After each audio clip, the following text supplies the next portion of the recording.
Hey everyone, welcome to Infinity Harry. If you are enjoying our intakes on Harry Potter and want to see more exciting content, don't forget to hit that subscribe button. This video includes a self-recorded human introduction the first 30 seconds, followed by AI generated narration for creative storytelling purposes. So today we're gonna see what if Harry found a new family in Fox until Britain demanded him back. But before we start, if you want more stuff like this, then be sure to subscribe this channel and share with your friends. Now let's start the video.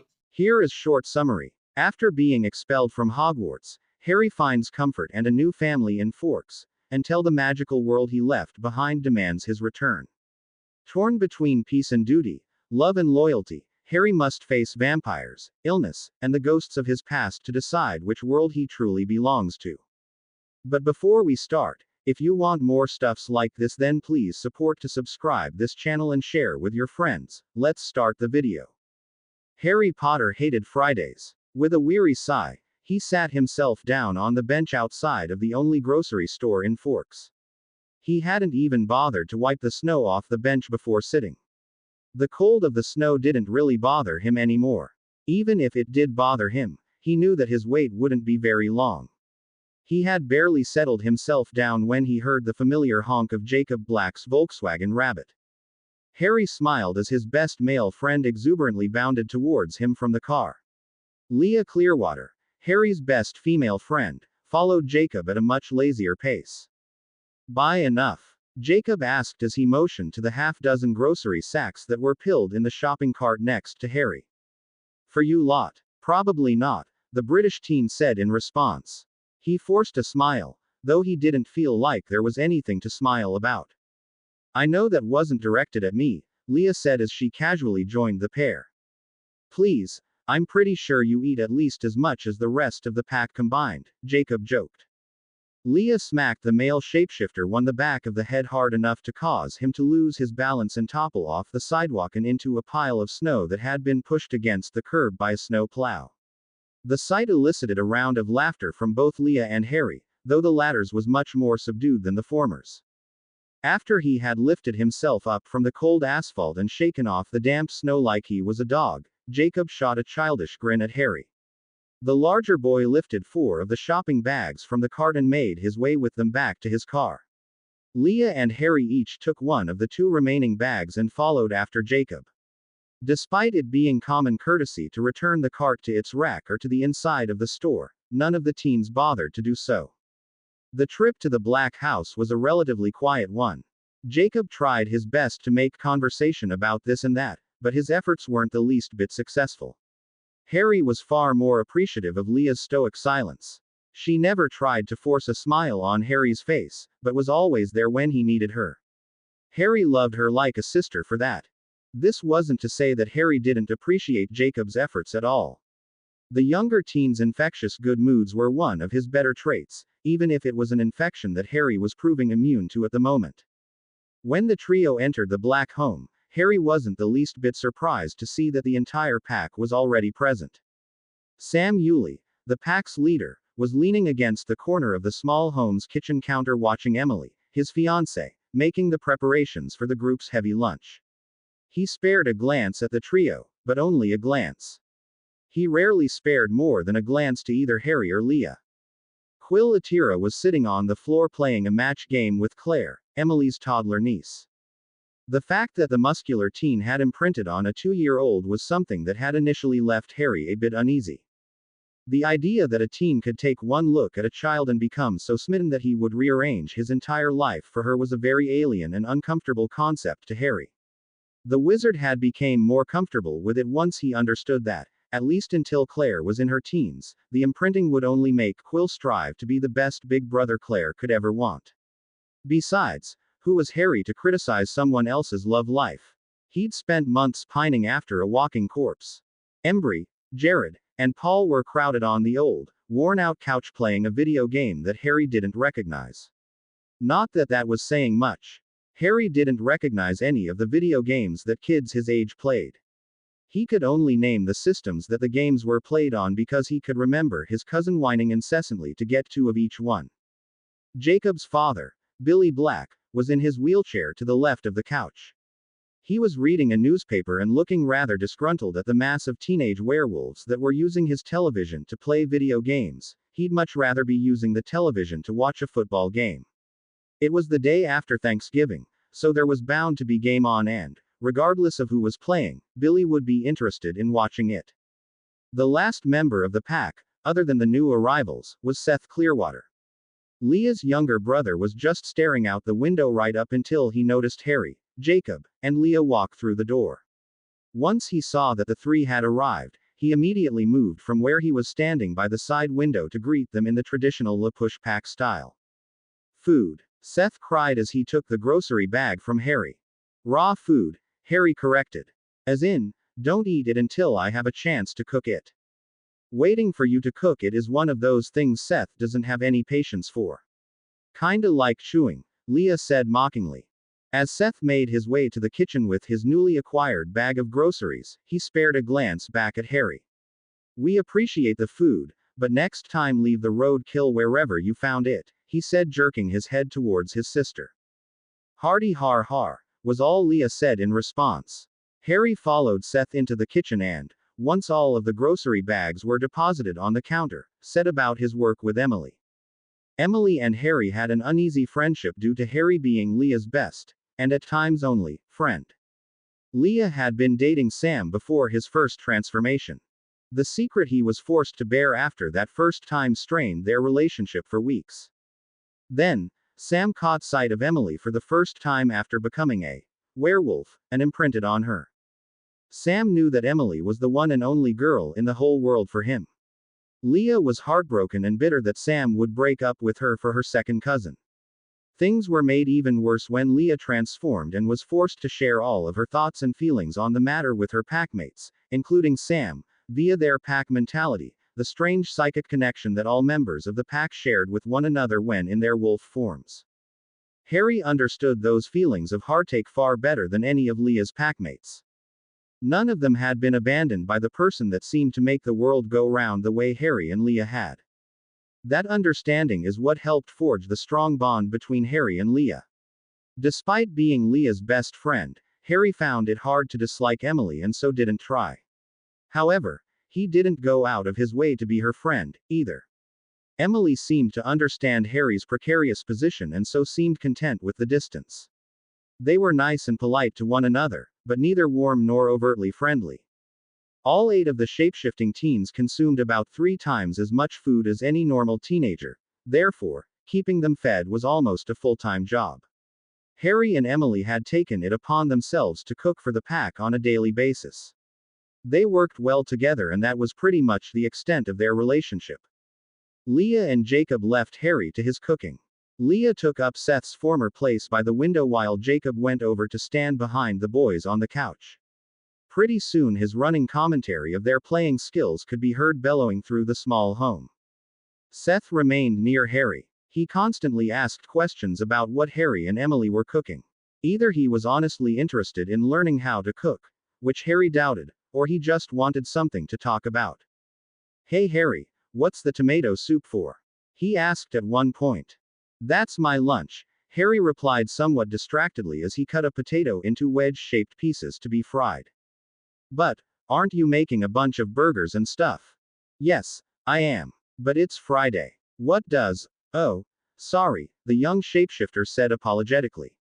After his question about the soup, Seth didn't ask any more questions of Harry. That may have been because Leah was giving him a glare that could peel paint off the side of Jacob's car. Seth moved himself out of the kitchen and leaned against a wall opposite of Sister. Harry caught Sam giving him a rare sympathetic look out of the corner of his eye. He opted to ignore the look. He didn't want anybody's pity. An hour later, lunch was ready. About 15 minutes after that, the teen wolves had devoured half a pasture worth of cow meat. Emily and Harry did the dishes while Billy entertained Claire. The wolves sat about the table discussing the latest happenings on the reservation.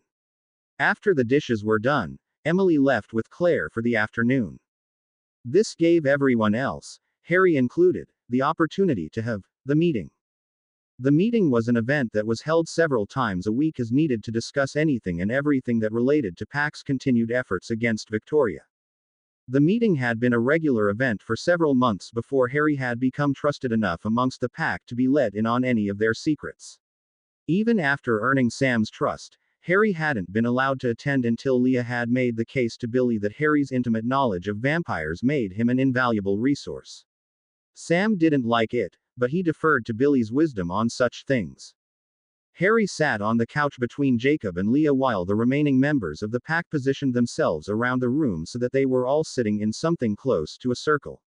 The meeting was the only event that Harry could think of that would cause the television in the black home to be turned off. Despite the importance of the meeting, the green-eyed boy only half paid attention to what was being said. Not that it would have mattered. There wasn't really anything new. Everyone was just rehashing the same information that they went over every few days. First, Sam gave orders about who was going to be patrolling where and when. The pack then attempted to estimate how many vampires Victoria likely now had under her command. It was a relatively pointless exercise because the only concrete bit of data they had was the number of missing persons from the area, and they had no way of determining whether each disappearance represented a non-supernatural disappearance, a human used by Victoria and her subordinates for sustenance, or a new convert. Everyone then discussed the 3 vampires that they had managed to kill thus far and the tactics that seemed to be effective against them.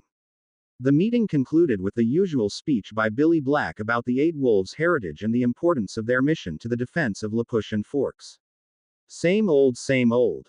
Once the meeting broke up, everyone went about their lives for the remaining hours before sunset. Only Jacob, Billy, Leah, and Harry remained in the house.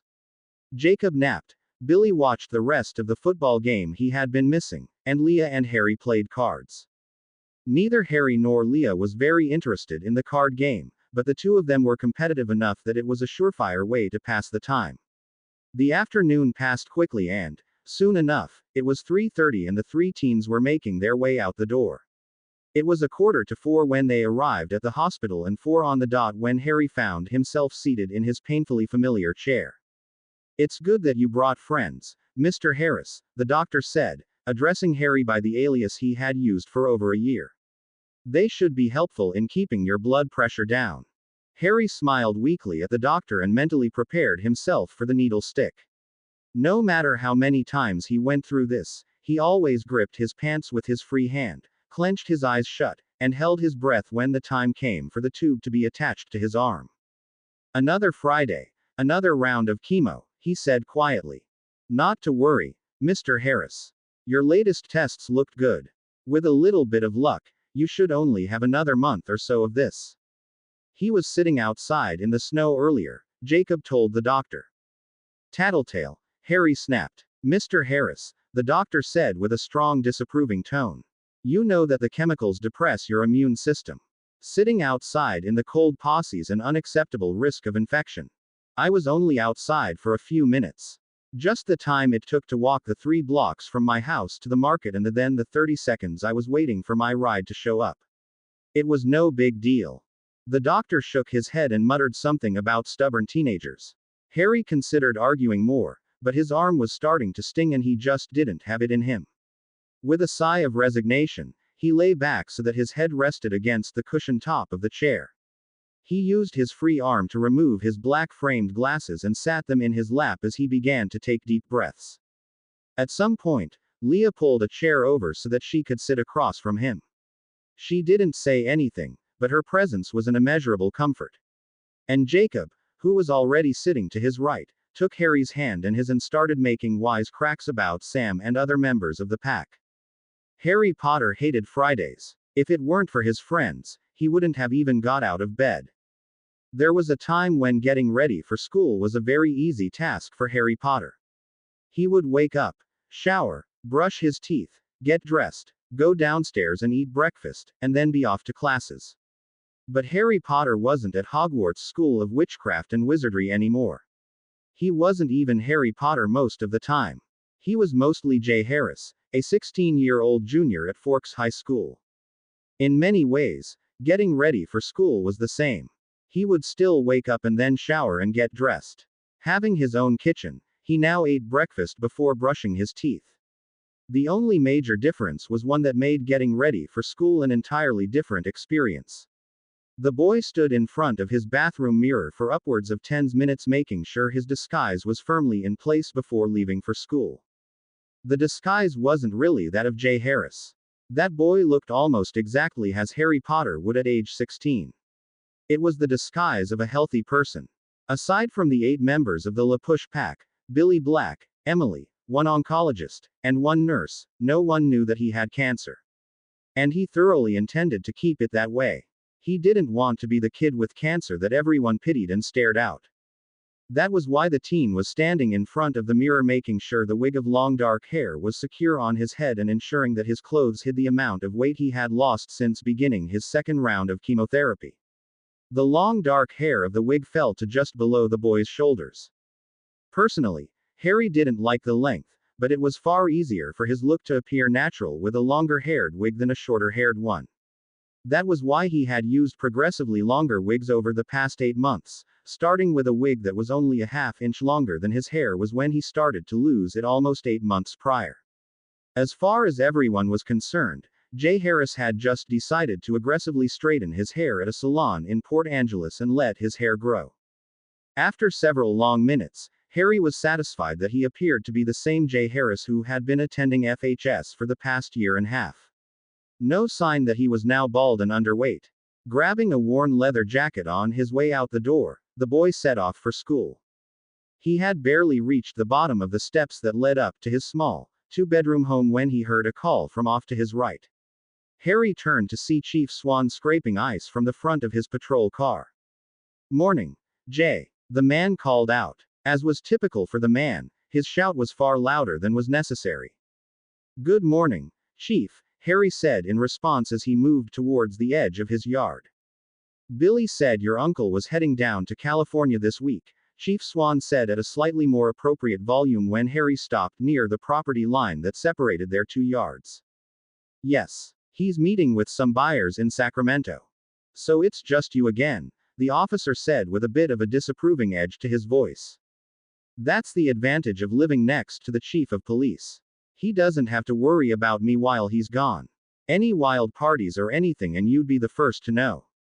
"Please, the closest thing to a wild party you ever go to is a bonfire on the reservation," Charlie said, shaking his head as he turned his attention back to his ice-coated vehicle. Harry gave the man a shrug before continuing on his way to school. He liked Charlie Swan, he really did. He just would have never rented the house that he did if he had known that he would have the chief of police as his next-door neighbor. It made things too complicated. Most other neighbors would have muttered disapprovingly at Jay Harris' absentee uncle.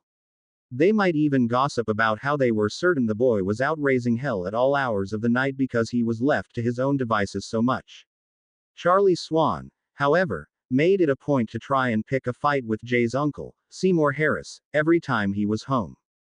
Charlie had only backed off in recent months because Billy Black was willing to lie to best friend about having struck up a friendship with Seymour. Billy was always telling Charlie about days he had spent fishing with Jay's uncle and how the two of them had tried to call Charlie to invite him but his phone was busy. The amount of time Charlie's teenage daughter spent on the internet made that story completely believable. Billy hated lying to Charlie, but he didn't see another option. After all, there was no Seymour Harris. While it was true that Charlie and several other residents of Forks had met an individual claiming to be Seymour, they actually met Harry Potter while he was using a polyjuice potion to appear like Harry's real uncle, Vernon Dursley. In order for Seymour to appear as often as Charlie would like, Harry would be forced to use the potion several times a week and that would cause him to exhaust his supply of the potion in less than a month. Seymour would disappear completely, his nephew would be taken into the custody of Child Protective Services, and then poor Harry Potter would be an even easier target for Victoria. Honestly, it was sheer luck that had allowed Harry Potter to live as Jay Harris as long as he had. During one of his last nights at Hogwarts, the teen had decided to search the office of Professor Mad-Eye Moody. Of course, it wasn't actually Moody's office. Barty Crouch Jr., a Death Eater, had used Polyjuice Potion to disguise himself as Moody in order to secure the defense against the Dark Arts professorship as part of an elaborate plot to restore his master to power and kill Harry. The villain was forced to brew Polyjuice Potion almost continuously throughout the school year in order to keep up the charade. Although half a cauldron of the potion remained when he was apprehended at the end of the year, the headmaster and other staff members had been too preoccupied in the 24 hours following Lord Voldemort's resurrection to seize all of the items from the man's office. They searched the office for clues about Lord Voldemort's plans and then sealed it off until they had time to properly deal with all of the items the man had left behind. A locked door was no real challenge to Harry Potter. He had spent years sneaking into rooms that he was meant to stay out of. It was less than a minute after entering the office that Harry found the cauldron of potion. All that was necessary to complete the potion work was to mix it with the hair of the person one desired to imitate. If asked in that moment in time why he bottled and made off with the remaining potion, Harry wouldn't be able to answer. He just did it. In the long run, that decision had probably saved his life. Harry was roused from his musings on his own uses of the Polyjuice potion by the usual boisterous antics of his classmates in the school parking lot. The teen received the typical nods and waves from his classmates that were always accorded individuals who weren't considered total outcasts but weren't quite cool enough to hang with the likes of Mike Newton and Jessica Stanley. While Harry did his best to slip through the crowd as quickly as possible, he couldn't help but notice Bella Swan, the chief's daughter, looking rather uncomfortable as Newton did his best to impress her with yet another one of his ridiculous displays of adolescent idiocy. Newton was trying to show how he could hop a hand railing, land on one of his friend's skateboards, and then perform some trick on the board.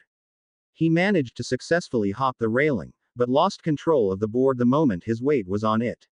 Mike Newton landed hard on his back and let out a light shriek.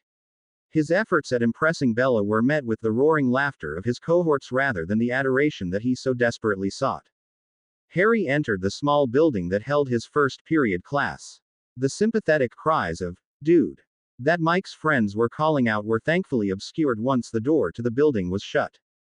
After taking off his winter coat and hanging it near the door, Harry took his seat towards the back of the room. He dug his essay on C.S. Lewis, Why I Am Not a Pacifist, from his bag and then allowed himself to zone out for the last few minutes before class started.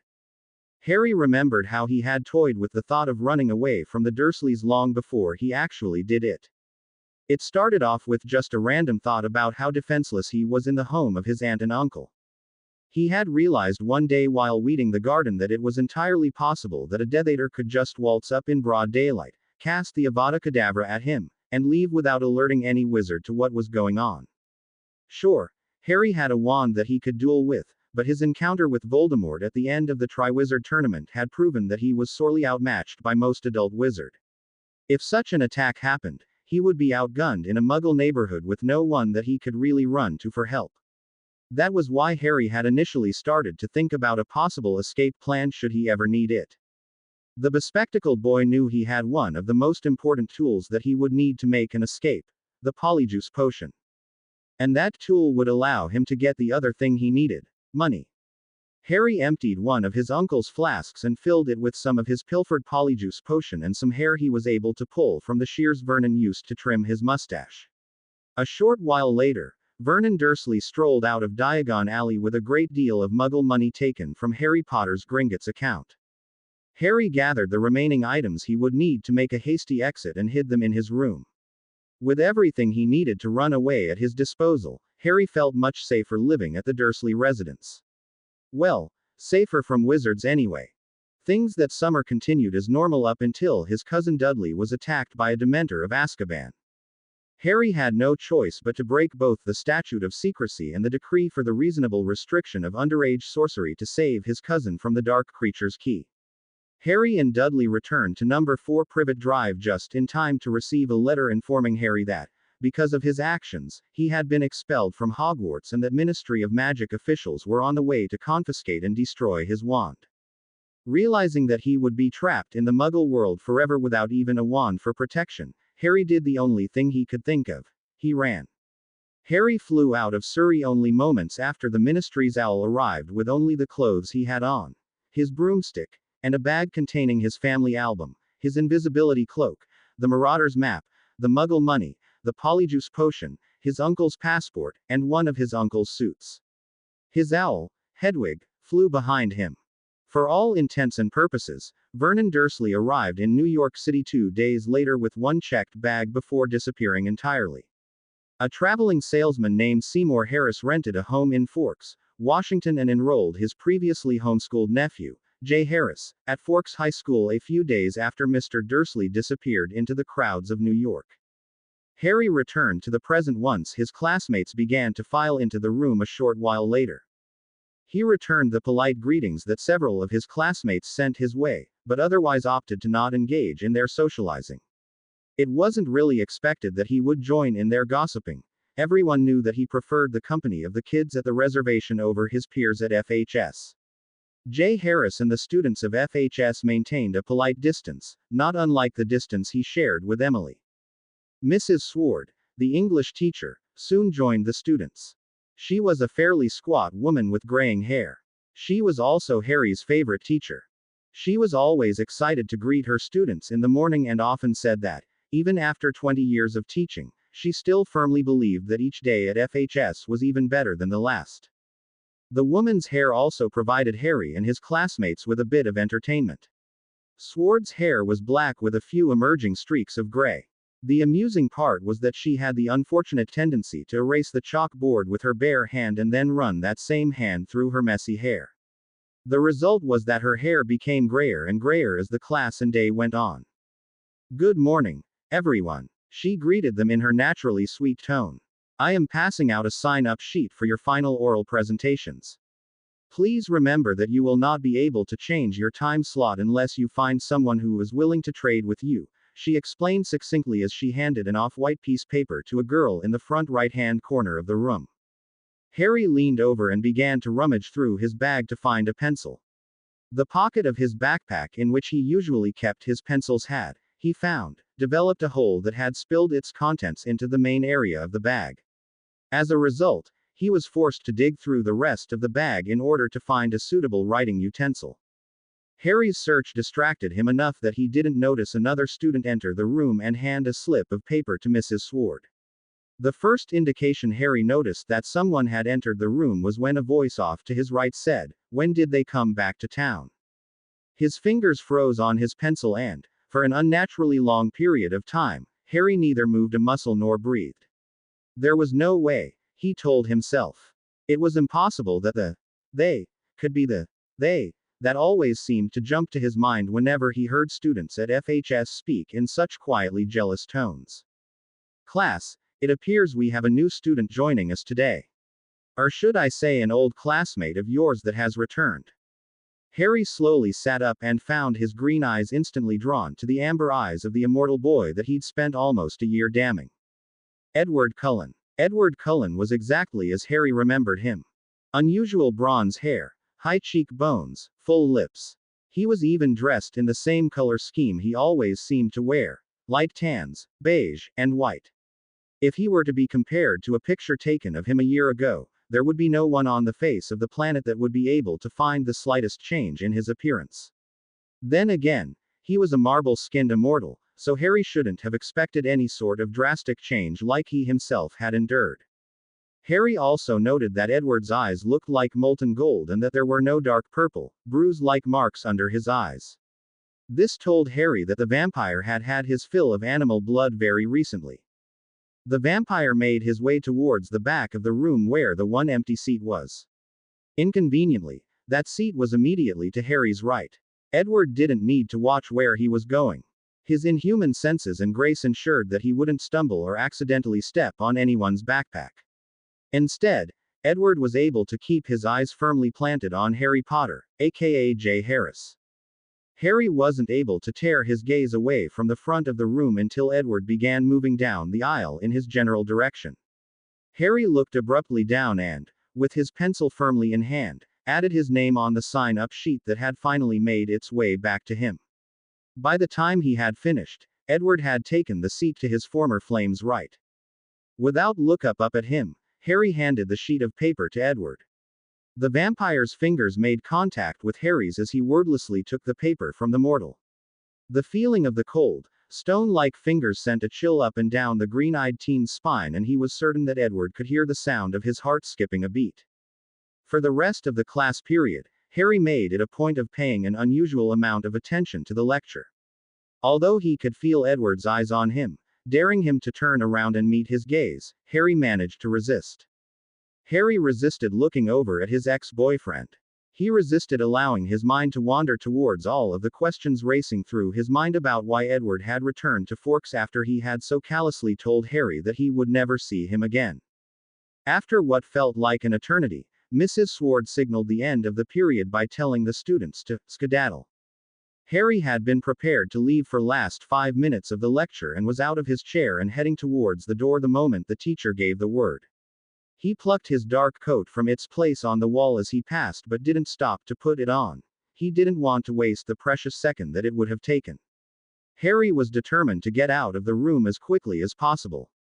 Despite his best efforts, however, Edward Cullen was already standing by the door waiting for him. Silently, Harry cursed the supernatural speed with which the vampire had reached the door. Edward, ever the gentleman, opened and held the door for Harry. The younger boy didn't bother thank him or even acknowledge his presence. Harry simply walked through the door and made his way to his next class. Harry was relieved a dozen or so steps later to realize that Edward didn't bother following him. Evidently, if the vampire was enrolled in trigonometry, he wasn't in the same period as Harry. Sadly, his sister, Alice, was. Alice Cullen's familiar black spiky hair was visible to Harry as soon as he crossed the threshold into his next class's room. For the first time in a long while, Harry cursed being antisocial. There was at least one empty seat adjacent to his own in almost every one of his classes.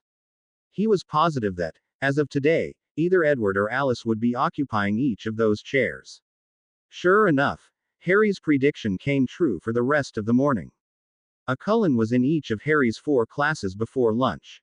Edward now sat next to Harry in his first and fourth periods while Alice sat next to him in his second and third periods.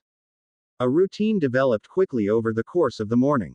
First, the Cullen enrolled in that period would be introduced to the class.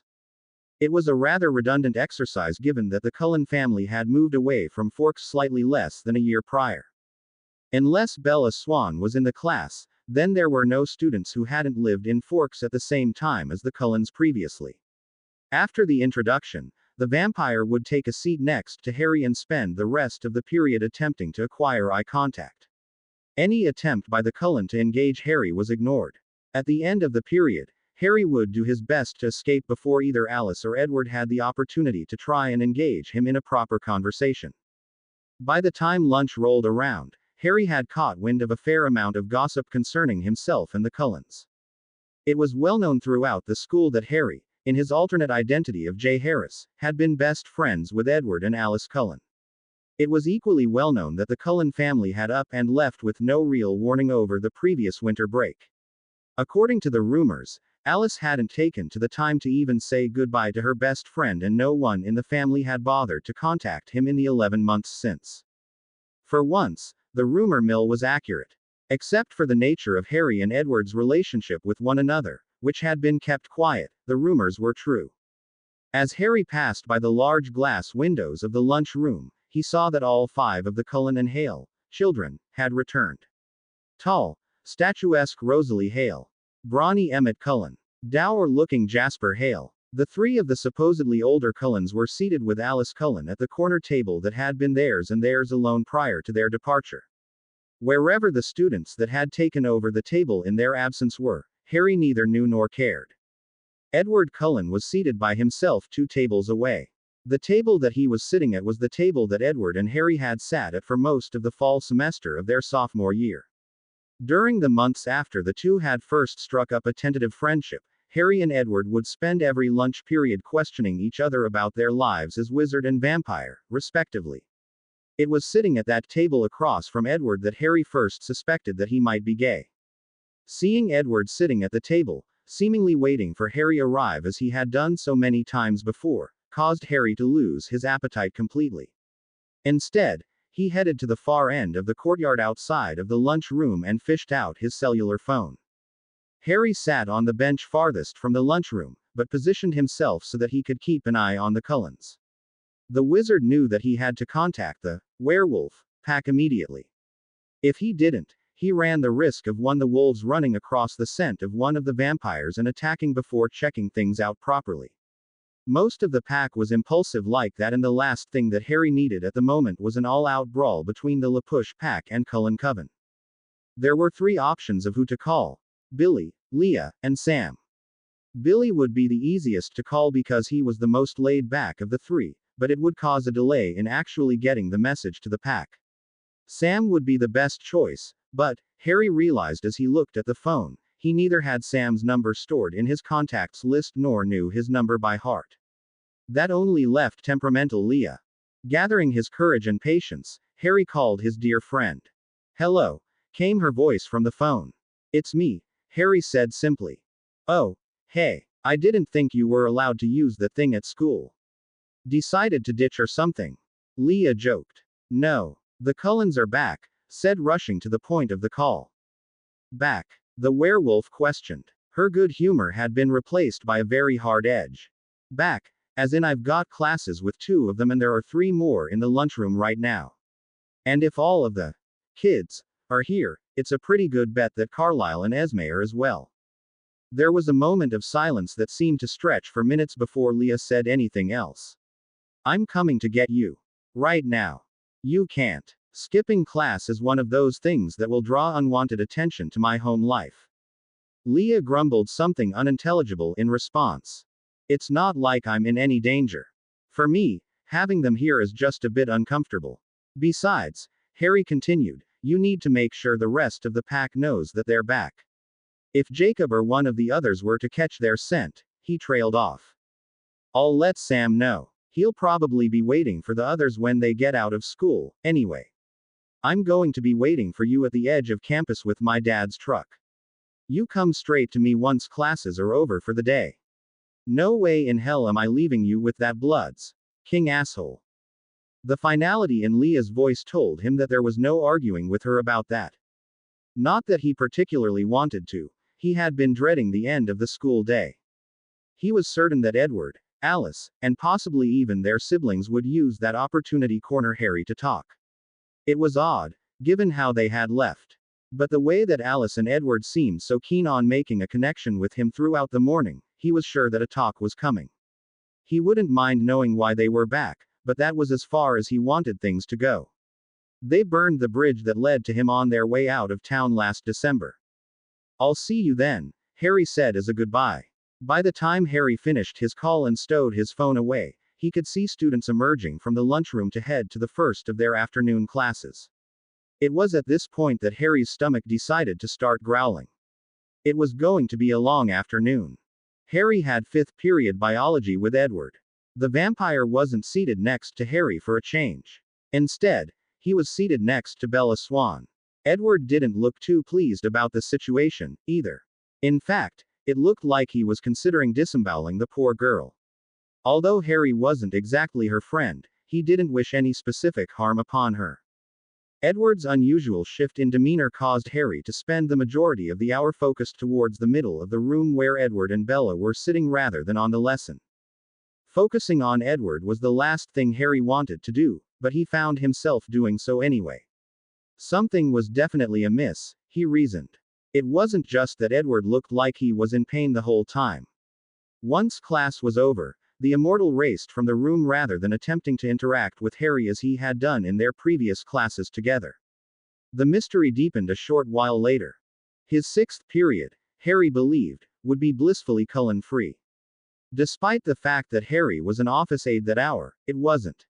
Edward spent the better part of half an hour in the office attempting to convince the office administrator to change his schedule to allow him to take something other than biology during 5th period. He even asked to be an office aide during 5th period and thereby decrease Harry's workload during 6th period. His attempts were all shot down. Harry's last period of the day was study hall. He breathed a sigh of relief when he had seen both Edward and Alice heading in the opposite direction from his classroom. Harry entered the room, hung up his coat, and then turned around to find himself face to face with Emmett Cullen. "Hiya, Jay." The largest of the vampires bellowed out Harry's alias. Harry said a clipped hello to Emmett before heading to his seat, his hopes of having at least 1 hour free of the Cullens having been shot down. Emmett was on his tail the entire way to his seat and, as Edward and Alice had done all morning, took an adjacent seat. Ignoring Emmett Cullen was a much harder feat than ignoring his siblings. While Alice prided herself on her good manners and Edward had always been a bit quiet, Emmett was loud and outspoken. He made jokes throughout the entire period that earned him harsh glares from Mr. Jefferson, but never once a reprimand. Harry did his best to remain cold and detached, but found that he really had no choice but to engage Emmett in conversation at least a little. Still, Harry kept to one-word answers to any questions he was posed. Everything from school to his social life was just fine. As soon as they were dismissed for the day, Harry did what he had done that morning. He went directly for his coat and left the room without missing a beat. By the time he reached the parking lot, he had 4 Cullens on his tail, only Rosalie was absent. "Please talk to me," Edward pleaded while following Harry as they crossed the parking lot. It was the first full sentence Edward had had the chance to say to the mortal in almost a year. "There's nothing to talk about," was Harry's monotone reply. "Please," Edward asked again, this time reaching forward and gently wrapping his ice-cold fingers around Harry's right wrist. 3 things happened in rapid succession in the next instant. A dark mass slammed into Edward with great force. Edward released his grip on Harry's wrist, and Harry fell over onto the icy pavement. Harry let out a muffled cry as he landed hard on his left shoulder. Relieved that the sudden fall hadn't knocked his wig off, he used his right arm to prop himself up so that he could see what was going on. Leah had, evidently, jumped out of her still-running truck and raced across the parking lot to tackle Edward the moment he touched Harry. Emmett and Rosalie, the latter of which had made a rather sudden appearance, were attempting to pull the two apart. Leah was shouting curse words at Edward the entire time, some of which Harry had only heard in movies. "Are you okay?" came Alice's soft and concerned voice from above Harry. He turned his head to find that Alice and her mate, Jasper Hale, had moved to one side of him. "I think so. I just jammed my shoulder when I fell." Jasper reached down to help him up. Harry was in the process of reaching his arm out to Jasper when a pair of warm hands suddenly appeared under his arms and lifted him upright. It was Jacob Black. Harry was more than a little surprised to see Jacob there. He shouldn't have had time to get to Forks High School from the school on the reservation in the short amount of time that had passed since classes ended for the day. It was then that Harry noticed that Jacob was only wearing a pair of shorts, despite the below-freezing temperatures. Jacob's being half-naked told Harry that the younger teen had likely transformed into his large wolf form and sprinted to FHS the first chance he got. The only clothing he would have had with him when he turned back into his human form would have been the pair of shorts he always tied to his leg before becoming a wolf. If he had forgotten the shorts, Harry probably would have been picked up by a stark BPD Jacob. A moment after being pulled up, Harry found himself being directed through the gaggle of onlooking students and towards Leah's truck. Harry was horribly embarrassed by the spectacle and wasn't really paying attention to what was going on around him. Still, he was fairly certain he heard Leah say, "You come near him again, I'll tear your King head off." The drive to the Black home was very heated. Jacob and Leah were arguing the entire trip. Jacob was furious with the female werewolf for her reckless actions. He didn't criticize her for tackling Edward, only for doing so in a manner that had caused Harry to get hurt. Harry tried to intervene once or twice, protesting that he had bruised his shoulder at worst. However, Jacob argued that Harry could have been more severely injured. He could have been cut when he fell to the ice-coated pavement and bled in front of the vampires. Jacob was angry at Leah for what he considered her having been careless with Harry's well-being. By the time the trio arrived at Jacob's house, the rest of the pack was waiting for them. When Harry and his 2 friends entered, they found Sam pacing back and forth in the front of the living room while the remaining 5 werewolves watched his movements carefully. Their heads were moving back and forth like they were watching a ping-pong match. "The Cullens are back," Sam practically shouted at Harry the moment he crossed the threshold. "Yes," he replied simply as he made his way inside after only a moment's hesitation. "Why?" the pack leader questioned next. "I don't know," Harry answered honestly as he shrugged off his jacket and laid it on the arm of the couch next to Seth Clearwater. "I didn't really talk to them." "Why not? You're their favorite little entree, aren't you?" Paul spat. It was a toss-up between Leah and Paul as to who was the most hot-headed member of the pack. Paul, however, was the most spiteful member of the pack, hands down. Because of Harry's previous involvement with the Cullen Coven, Paul had been firmly against Harry being allowed to associate with any of the werewolves, let alone be allowed to attend their secret meetings. He had only mellowed in recent months as Harry's friendship with Leah and Jacob cemented. It seemed that the return of the Cullens was once again painting Harry in a bad light in his eyes, as though their mere presence made Harry less trustworthy. "Shut it, Paul!" Leah and Jacob shouted simultaneously. Quill and Embry laughed a little at Paul being yelled out. Jared, on the other hand, seemed a little put out and came to his friend's defense. "I think Paul has a point. Harry is the only reason that they'd come back," Jared stated. "So not true," Seth chimed in. "They were here, like, over 100 years ago when they made the treaty with the last pack. Then they came back 3 years ago. Harry didn't live here either time, so there must be some other reason they want to live in Forks." "Well, I guess not. Live in Forks, but you get the idea. The sun doesn't shine much," Billy Black explained as he rolled his way into the living room from the hall that led to the bedrooms.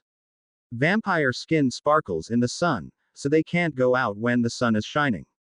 They like Forks because it is one of the rainiest places in the US, he gruffly said to his houseguests. Harry, of course, already knew that tidbit of information from the time he had spent with the Cullen family the previous year.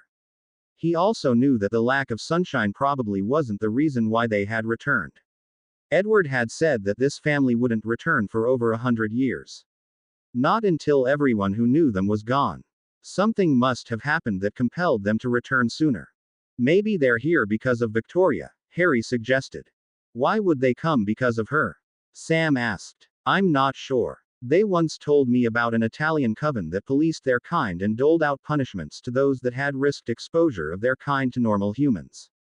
Victoria is risking exposure by going to the lengths she is to get revenge for the mate that the Cullens destroyed. Maybe the Italians decided it was the Cullens' responsibility to deal with Victoria.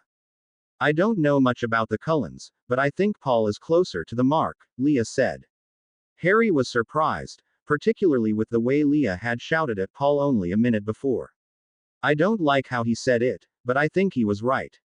The Cullens came back for you. Why else would Edward be so determined to talk to you?" "He was?" Sam asked sharply. Harry released a long-suffering sigh before explaining to Sam how Edward had tried to talk to him outside of the school that afternoon. He decided not to mention the confrontation between Leah and Edward. Although Sam would know about that through the pack mentality later, Harry didn't see any good coming from discussing it now. "So they're interested in talking to you," Sam mused. "I guess that makes you the perfect go-between." "Excuse me?" Harry questioned, raising his voice for the first time in a meeting of the pack. "You want to send Harry into the midst of a bunch of leeches? After they almost killed him last year?" Jacob shouted at his pack leader. Sam sent a look at Jacob that told everyone in the room that didn't like Jacob questioning him before turning his attention back towards Harry. "I know you don't want to deal with them, but I can't risk anyone in the pack getting close to the mind reader. Because of our pack mentality, Edward Cullen could learn just about anything that any member of the pack knows just by being getting near one of us. You, on the other hand," he trailed off.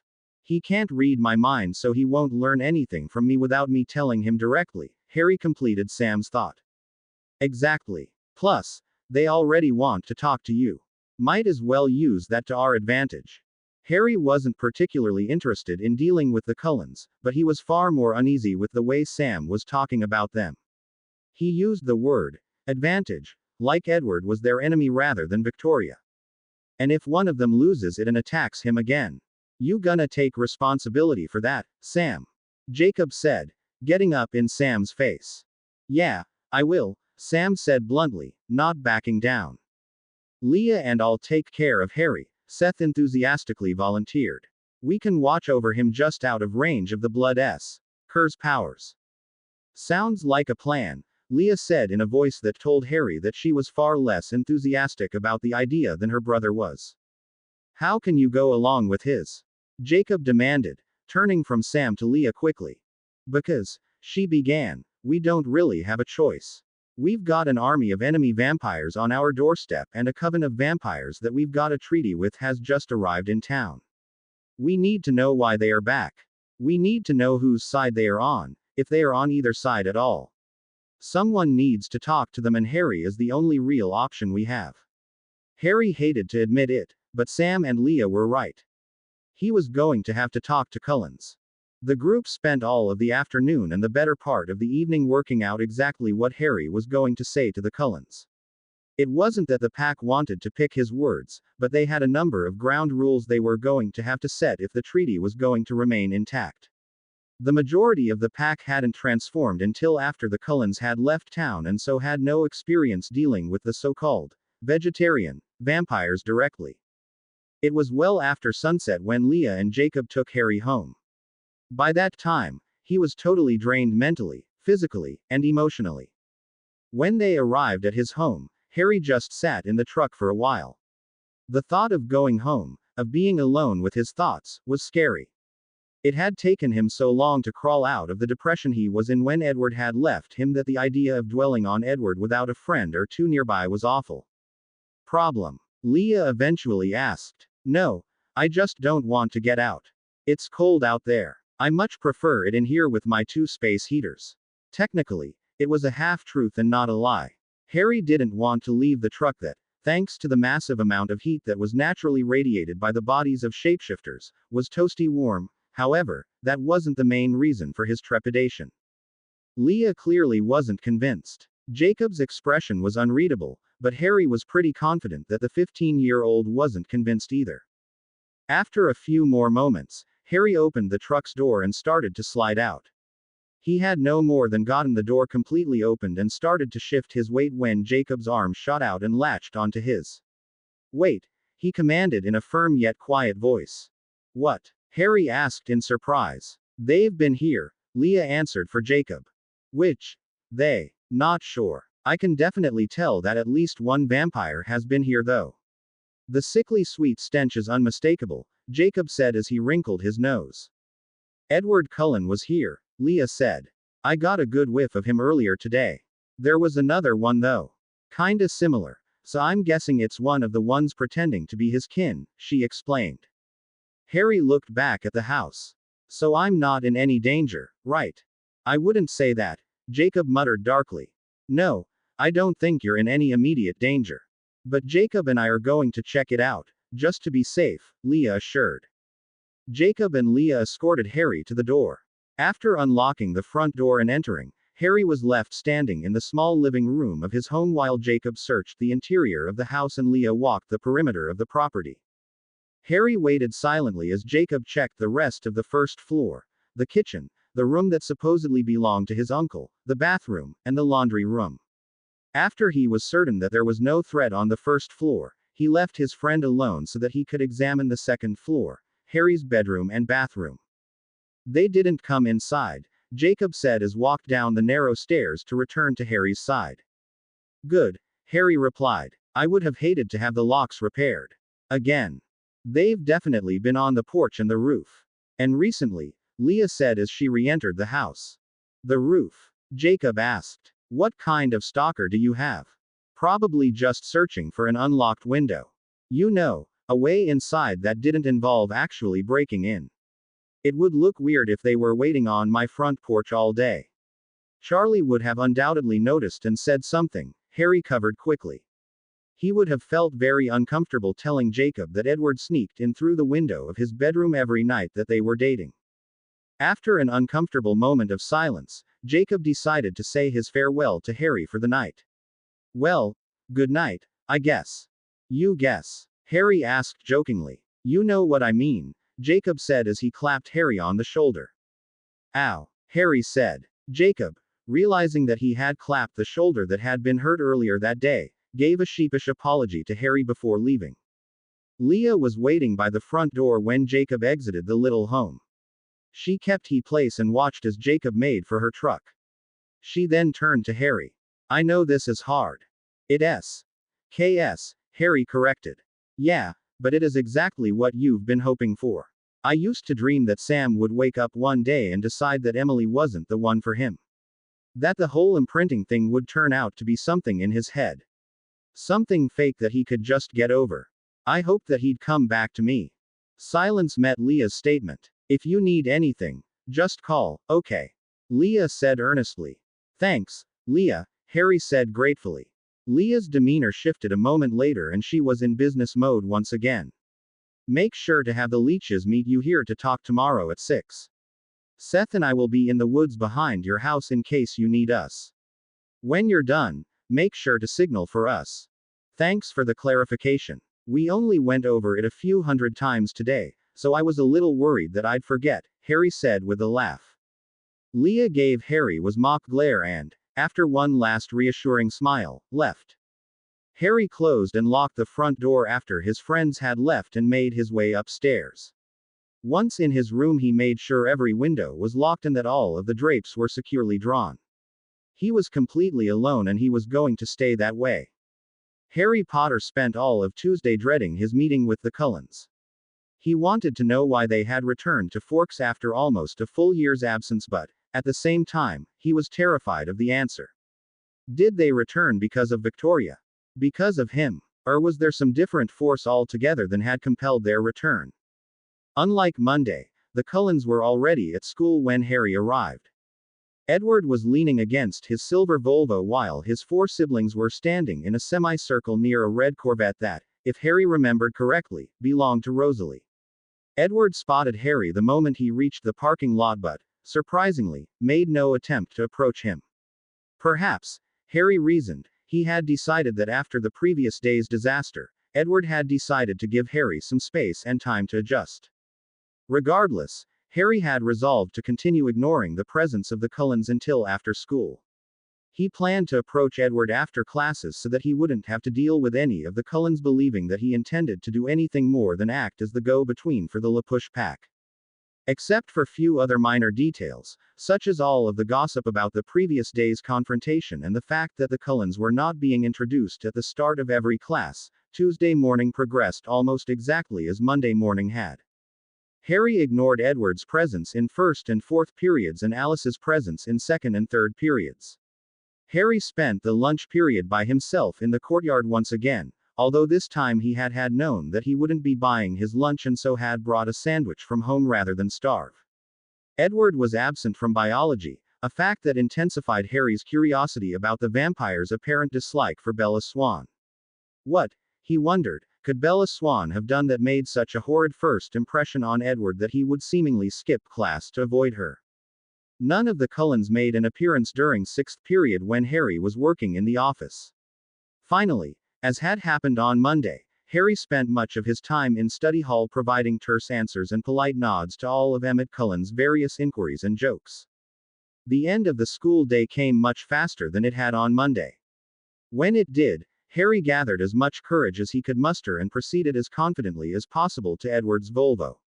Edward was clearly surprised when he saw Harry heading his direction. It was very unusual to catch Edward Cullen by surprise. He could read minds and his sister, Alice, could see the future. If a person was near Edward, he would know what he or she planned to do as soon as he or she did. If Edward was near Alice, he would know everything that she had foreseen. The result was that Edward was hardly ever surprised, something that Harry had often speculated, when he had speculated about Edward Cullen once upon a time, was the source of his near-perpetual boredom. Harry was one of the few things in the world that could surprise Edward. One reason was because the vampire couldn't understand Harry's thoughts. Rather than the usual clear stream of conscious thoughts and inner monologue that Edward heard from everyone else, Harry's mind was like two identical voices arguing with each other at the speed of thought. The words were too distorted. Edward just couldn't make anything out. Another reason was that Alice had never had a single vision about Harry. It was as if he just didn't exist in her world. Harry Potter was a total mystery to Edward, and that is what had first caught the vampire's attention at the start of the previous school year. "I'm sorry," were the first awkward words out of Edward's mouth when Harry reached him. "Excuse me?" Harry asked, clearly confused. "About your arm. About yesterday. About every. They like to keep a close eye on me. Try and keep that in mind in the future," Harry interrupted, sounding far less confident than he intended. "I will. They want me to deliver a message to your family. The whole family. Would it be possible for you all to come to my house this evening at 6 o'clock? Yes, was Edward's quick reply. All right. Good. I'll see you then, Harry said in an awkward and disjointed manner. Without another word, he turned on his heel and started to head home past the various students who had stopped to watch and see if there was going to be another confrontation like the day before. Harry did his best to keep his mind focused on other things during the afternoon. He tried to do his homework, but found himself reading the same paragraph over and over again without really knowing what he was reading. He tried to cook something for dinner, but managed to break half a dozen eggs. He even tried to clean, but ended up polishing an end table to the point that the polish left an oily layer on the tabletop that he ended up having to whip off with a rag. Harry was almost relieved when 6 o'clock rolled around. That relief vanished when he heard a knock at the door. It was showtime. Harry opened the door and found that, as requested, all 7 Cullens were standing on his porch. Dr. Carlisle Cullen was standing at the front of the group with his usual serene expression. His wife, Esme, was standing next to him with a large grin on her face, as though she was a mother greeting a child after a trip. Behind the parents of the Cullen family was Edward. Although his face was devoid of expression, Harry could easily recognize the hope and excitement in his eyes that had for so long occupied his thoughts and dreams. Behind Edward, the remaining 4 vampires were standing in pairs, Jasper with his wife, Alice, and then Rosalie with her husband, Emmett.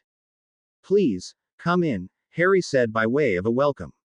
A moment later, the entire group was situated about the living room.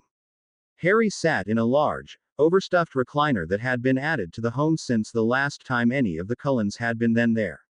Unbeknownst to them, Harry had purchased it after he began his first round of chemotherapy.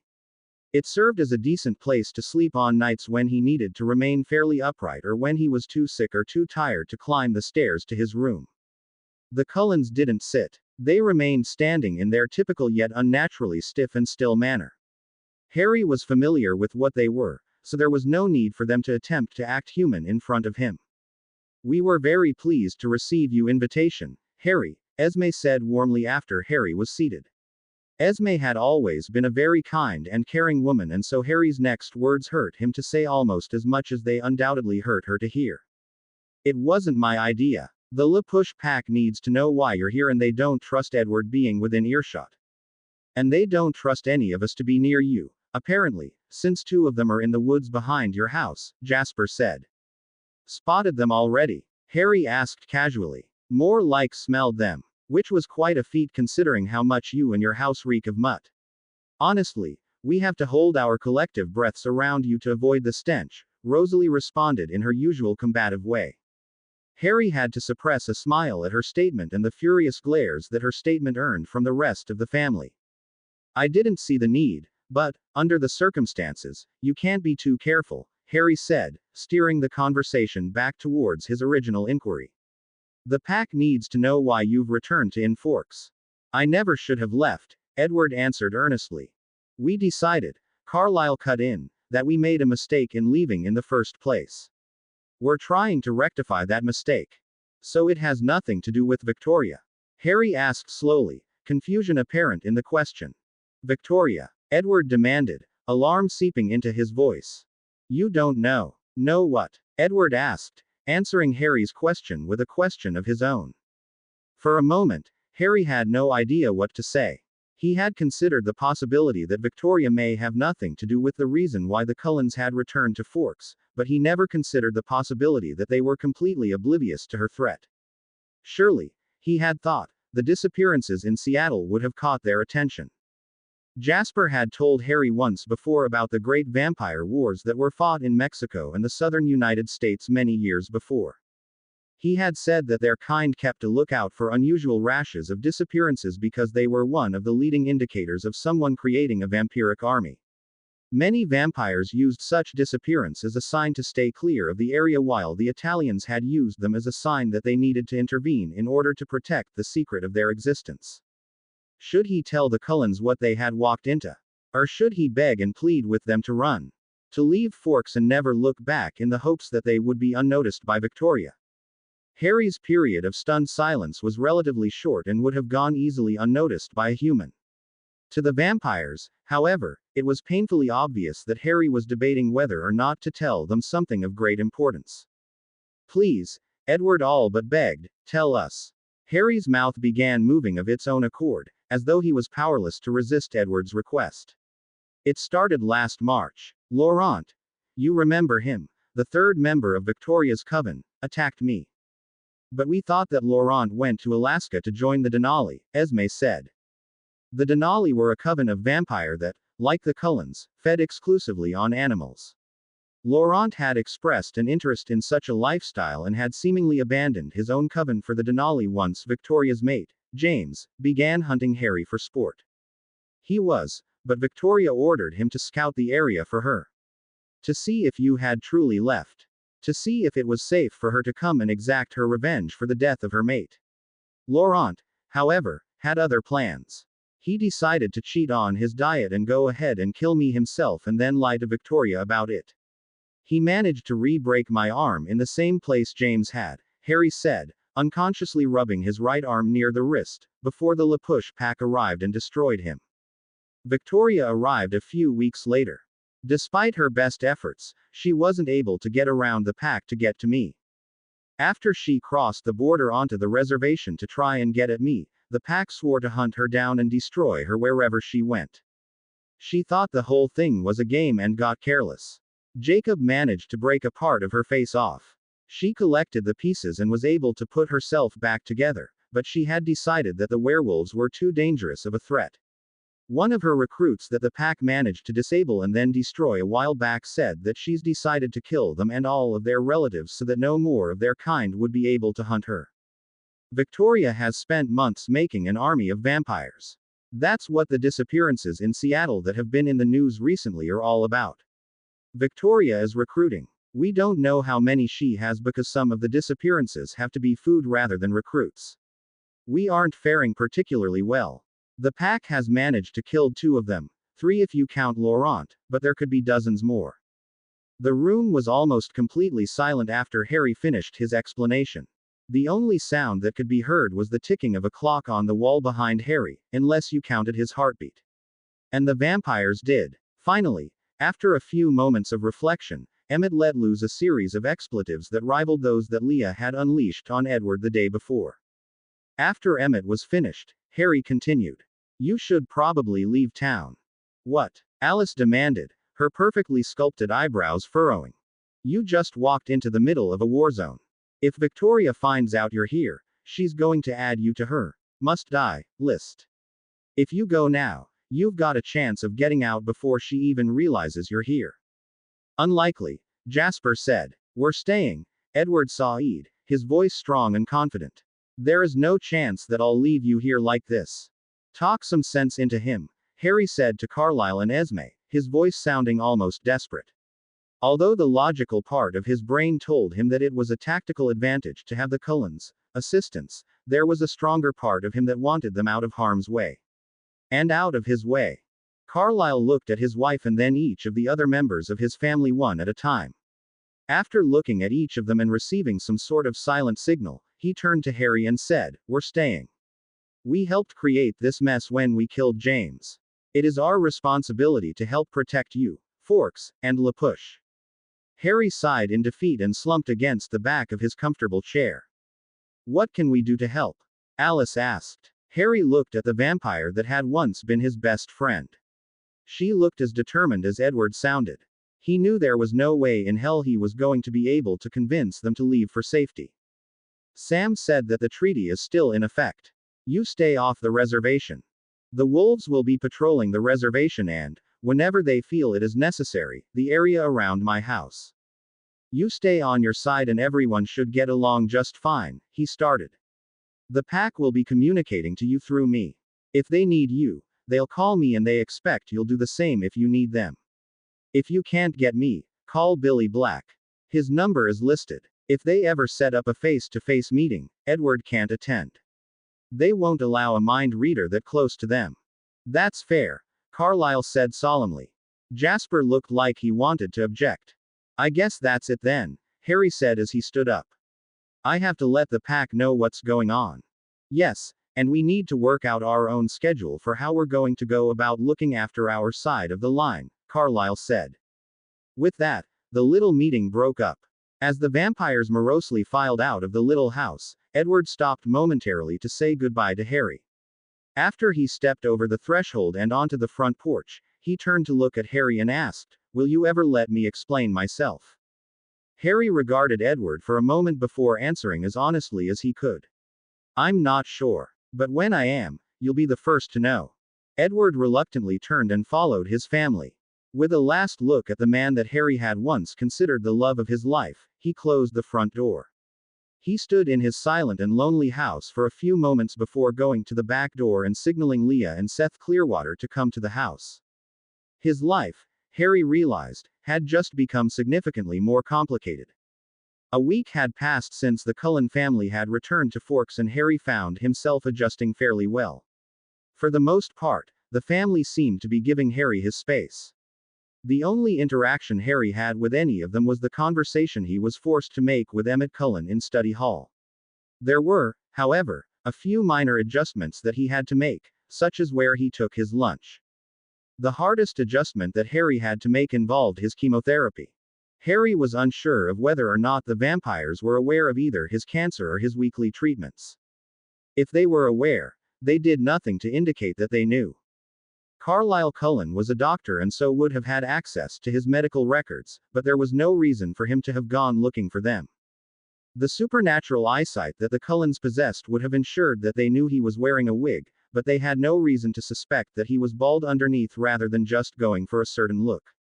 It was even possible that the vampires could smell the effects of the treatments. However, Rosalie had said that they held their breath around him because of the strong stench of werewolf. It was a toss-up as to whether or not the Cullens knew what Harry was going through. If they didn't know, he fully intended to keep it that way. Regardless, he didn't want any unwanted visitors intruding upon his treatments. Sadly, this meant going in for his treatments without either Leah or Jacob because their much more potent scent would alert Carlyle the moment they entered the hospital. Harry's slightly softer scent was much more likely to go unnoticed or, if nothing else, chalked up to having originating from any one of the dozens of individuals from the reservation who had regular contact with the pack. So Harry had gone to the hospital alone. The lack of company during his treatment the previous Friday had caused Harry's blood pressure to spike dangerously high. The doctor had strongly urged Harry to either bring something to read or get his friends to start coming with him again. The latter, of course, wasn't an option. Monday afternoon found Harry and Leah walking arm in arm on the cliffs overlooking First Beach. The way that the pair frequently walked around latched on to one another had led more than one citizen of Forks to theorize that they were a couple. Such theories had also caused some of the town biddies to shake their heads in disapproval over the supposed relations IHP. The temperature was hovering just above freezing and the wind carried a sharp edge, but Leah's presence and the sun, which was shining for a change, kept Harry comfortable. "Stop moping," Leah said. "I'm not moping," Harry protested. "Yes you are. I can always tell. I'm brilliant and observant like that," Leah joked. This was the side of Leah that was reserved for Harry alone. To her packmates and everyone else in the world, Leah was snarky and bitter. In fact, Harry had made some unflattering mental comparisons to Professor Severus Snape when he'd first met the shapeshifter. Leah and Harry had bonded, however, over their respective heartaches. Not long after, Leah began to show her softer side to Harry. The wizard had wondered on a number of occasions if this was how she had been around Sam when the two were dating before the imprinting. "It's not moping. Not really. Then what is it? You wanna cry? Because I hate it when people cry. It makes me feel uncomfortable when people cry in front of me." "No," Harry said with a chuckle, "I don't need to cry. I haven't cried since that night in the woods." "Not at all?" Leah asked, clearly surprised. "I didn't cry when Laurent broke my arm. I didn't cry when I was diagnosed with cancer. And I sure as hell am not going to cry because Edward Bloody Cullen has decided to grace us with his presence. So it's not moping and it's not you being on the verge of crying. What is it then?" The pair stopped walking along their path and turned to stare out over the cliffs. "I'm pissed off," Harry said resolutely. Pissed off. Because they left or because they came back? Both. I mean, how dare they? Edward dumped me because he got bored and then they left. I didn't even get so much as a goodbye. They packed up their things in the middle of the night, robbed me, and then fled, Harry said, anger clearly seeping into his voice. Robbed you? You never mentioned that before. They took everything I had that was connected to them. All the presents they got me for Christmas. The CD Edward made for me. The program I got from when Edward took me to the Phantom of the Opera. Even the little slip of pictures I got from a booth at an amusement park that Edward, Alice, and I went to. They just erased some of the best months of my life. That wasn't just breaking things off with me. That was cruel. It was petty. Leah was more than a bit surprised at Harry's sudden anger. She honestly couldn't remember ever seeing the teen that mad. Other than Edward, they all left without a word, and then none of them even had the decency to write me a letter or send a postcard. I mean, how hypocritical is that? Alice pestered me for full week about how important it was that I send word back to England to let my school friends know that I was okay. And I did. You never told me that either, Leah pointed out as her brow furrowed. I thought that you hadn't had any contact with England since you left. We used re-mailing services. A bunch of them. I put my letter in an envelope without a return address, and a service in Seattle put it in a bigger envelope and mailed it to a re-mailing service in Texas. They sent it to another who sent it to another. It was like a dozen services, the last of which was in New York. The service in New York sent it on to the parents of one of my friends, Hermione Granger, Harry explained rather dismissively. So why'd you do it? Why'd you send the letter? Leah asked curiously. Because Alice told me that it was what a good person would do. She told me that I couldn't let them continue to worry about me. She should have followed her own advice. You're forgetting something, Harry. They aren't people. Harry honestly didn't know whether Leah's statement was meant to be serious or a joke. You could try hitting something. That might help relieve some of your pent-up anger. Of course, I would advise against hitting one of the Cullens because you'd break your hand. Same thing goes for hitting Jake or Seth. Maybe you could try hitting that Mike Newton guy you've mentioned, Leah suggested. You dislike him, don't you? I don't dislike him, I just don't like him.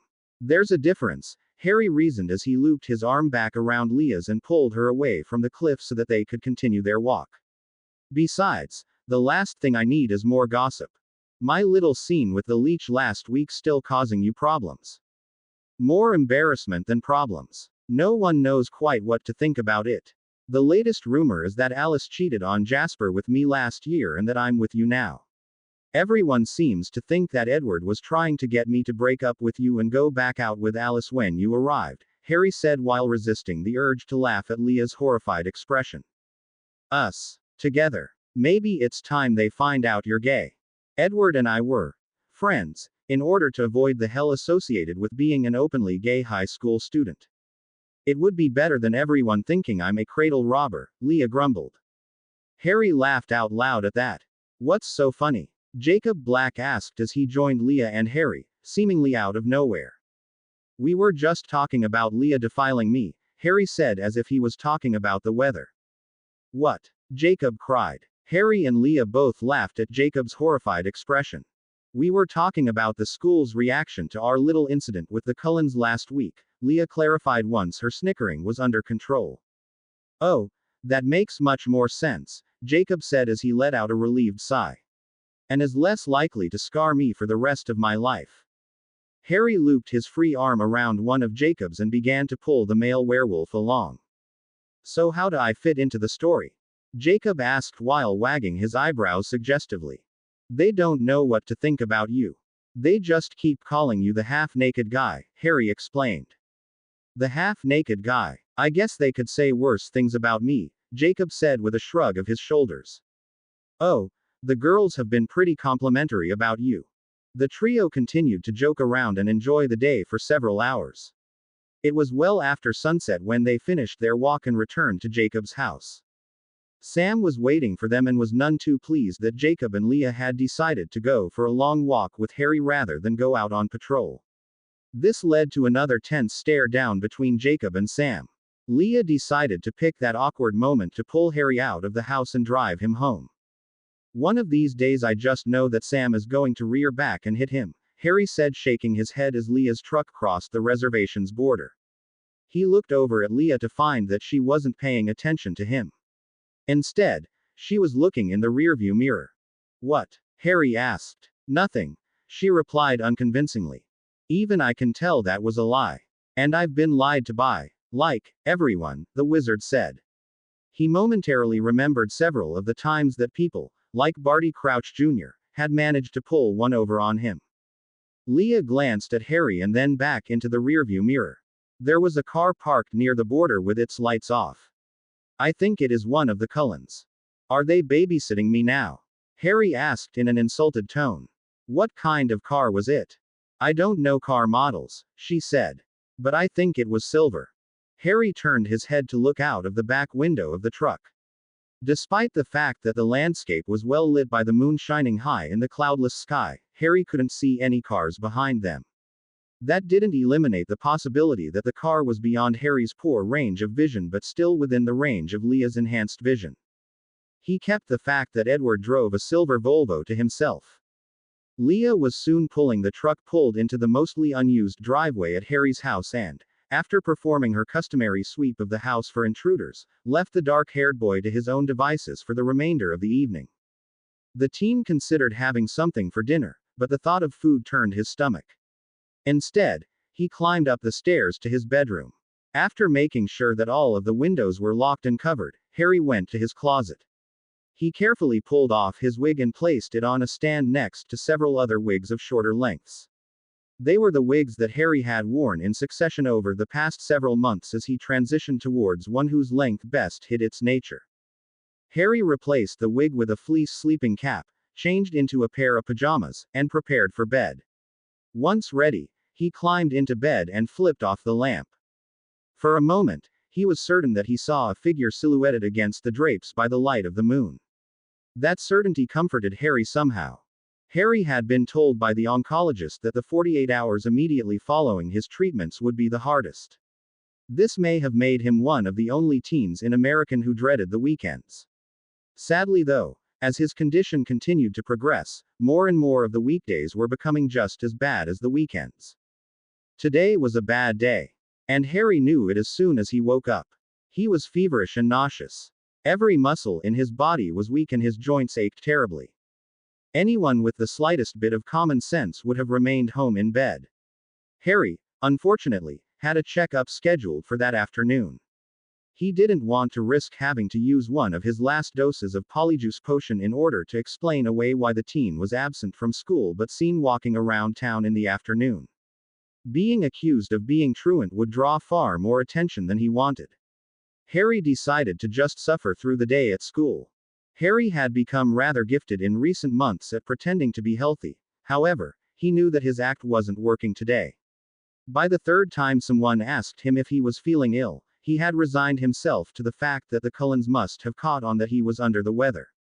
He saw concerned Topaz eyes staring at him whenever he dared to steal a glance at either Edward or Alice. Harry was nevertheless determined to play his symptoms off as nothing more than a minor bug. By the time Harry reached study hall at the end of the day, he was sapped of all strength. He folded his arms on the top of his desk and rested his head. Less than a minute later, Emmett Cullen decided to interrupt his rest. If you don't want to get landed with a year's worth of detention, you should sit up right now, the largest of the vampires whispered. Although he didn't want to, Harry sat up. The teacher's gaze was fixed on Harry and it looked like he very much wanted to yell at the teen for lazing about during study hall. Man, you should have stayed home today. You look like hell, Emmett said. Gee, thanks, Harry replied. I get that you don't want to talk to me or my brother or, well, any of my family, but I bet it will make this last class go by a lot fast if you do, Emmett suggested slyly. Harry surveyed the room. Study hall had never been a very demanding period. In fact, the only real rule was that you should at least look like you're doing something worthwhile. If pretending to work while talking to Emmett would make Harry forget how awful he felt and help him to avoid detention, he was willing to give it a shot. So what would like to talk about? Harry asked as if he didn't already know the answer. A huge, Triumphant grin split Emmett's face as he turned his desk sideways. He then stood and repositioned Harry's desk, with Harry still sitting in it, so that the two desks were now facing each other. Mr. Cullen, the teacher asked. We're just working on some trig homework, Emmett replied to the teacher's not completely articulated question before looking back at Harry. Right, Jay. Right, Harry replied morosely. Emmett returned to his seat while Harry opened his notebook so that they would look like they were indeed working on trigonometry homework rather than chatting. Let's see, what do I want to talk about? Emmett mused aloud. How about you tell me how long you plan to give everyone the cold shoulder? He asked, lowering his voice so that only Harry could hear him. Harry let out an irritated sigh when he heard Emmett announce the topic he had been expecting. He tilted his head to the side and propped it up with one hand. Harry then used his other hand to begin doodling in his notebook while he too spoke in a hushed tone. How about you tell me why you all left instead? How about you answer my question first? Emmett countered. Silence stretched out between the pair as they waited each other out. After a few moments, Harry had an idea. All right, I'll answer yours and then you'll answer mine. It's the same deal I made Edward last year. Answer for answer. Deal. Deal. Now answer my question. I asked first, after all. I don't know, Harry answered bluntly. Now it's your turn. No way. I don't know isn't an answer. It's the only one I have to give. I haven't decided when or even if I'm going to start talking to Edward again. Why not? Emmett questioned. You can ask that when it's your turn. Why did you leave? I still don't buy that Edward getting bored with me was sufficient grounds for your entire family to uproot itself. Edward was never bored with you. He was scared for you. Scared? Harry said in surprise. After Jasper lost control and attacked you at Christmas, Edward decided that it was too dangerous for you to be around vampires all the time. He decided that we should all leave rather than risk you getting hurt. Or worse, he thought that it would give you a chance at a normal life. Bullshit, Harry snapped. His curse was a bit louder than the rest of their conversation and caused a few students at nearby desks to look up in surprise. Fortunately, the teacher either didn't hear or didn't care. You cursed. I mean, you actually cursed American style. I never thought I'd see the day. Harry lowered his voice once more. When he dumped me, Edward saw eat everything that he knew would hurt me. Then he went about erasing our entire time together. If he just wanted to keep me safe, he had a dozen easier ways to do it. Ever consider that he might have wanted you to hate him? Emmett asked. Harry just analyzed Emmett's seemingly sincere expression for a moment before asking, is that your next question? Emmett shook his head. How did you end up with the wolves? The first time I saw them was when they saved me from Laurent. I knew that they were intelligent creatures from the way it worked. Some of them formed a protective line in front of me while the others hunted down and destroyed Laurent. It was clear that they weren't just big wolves, like the rumors suggested.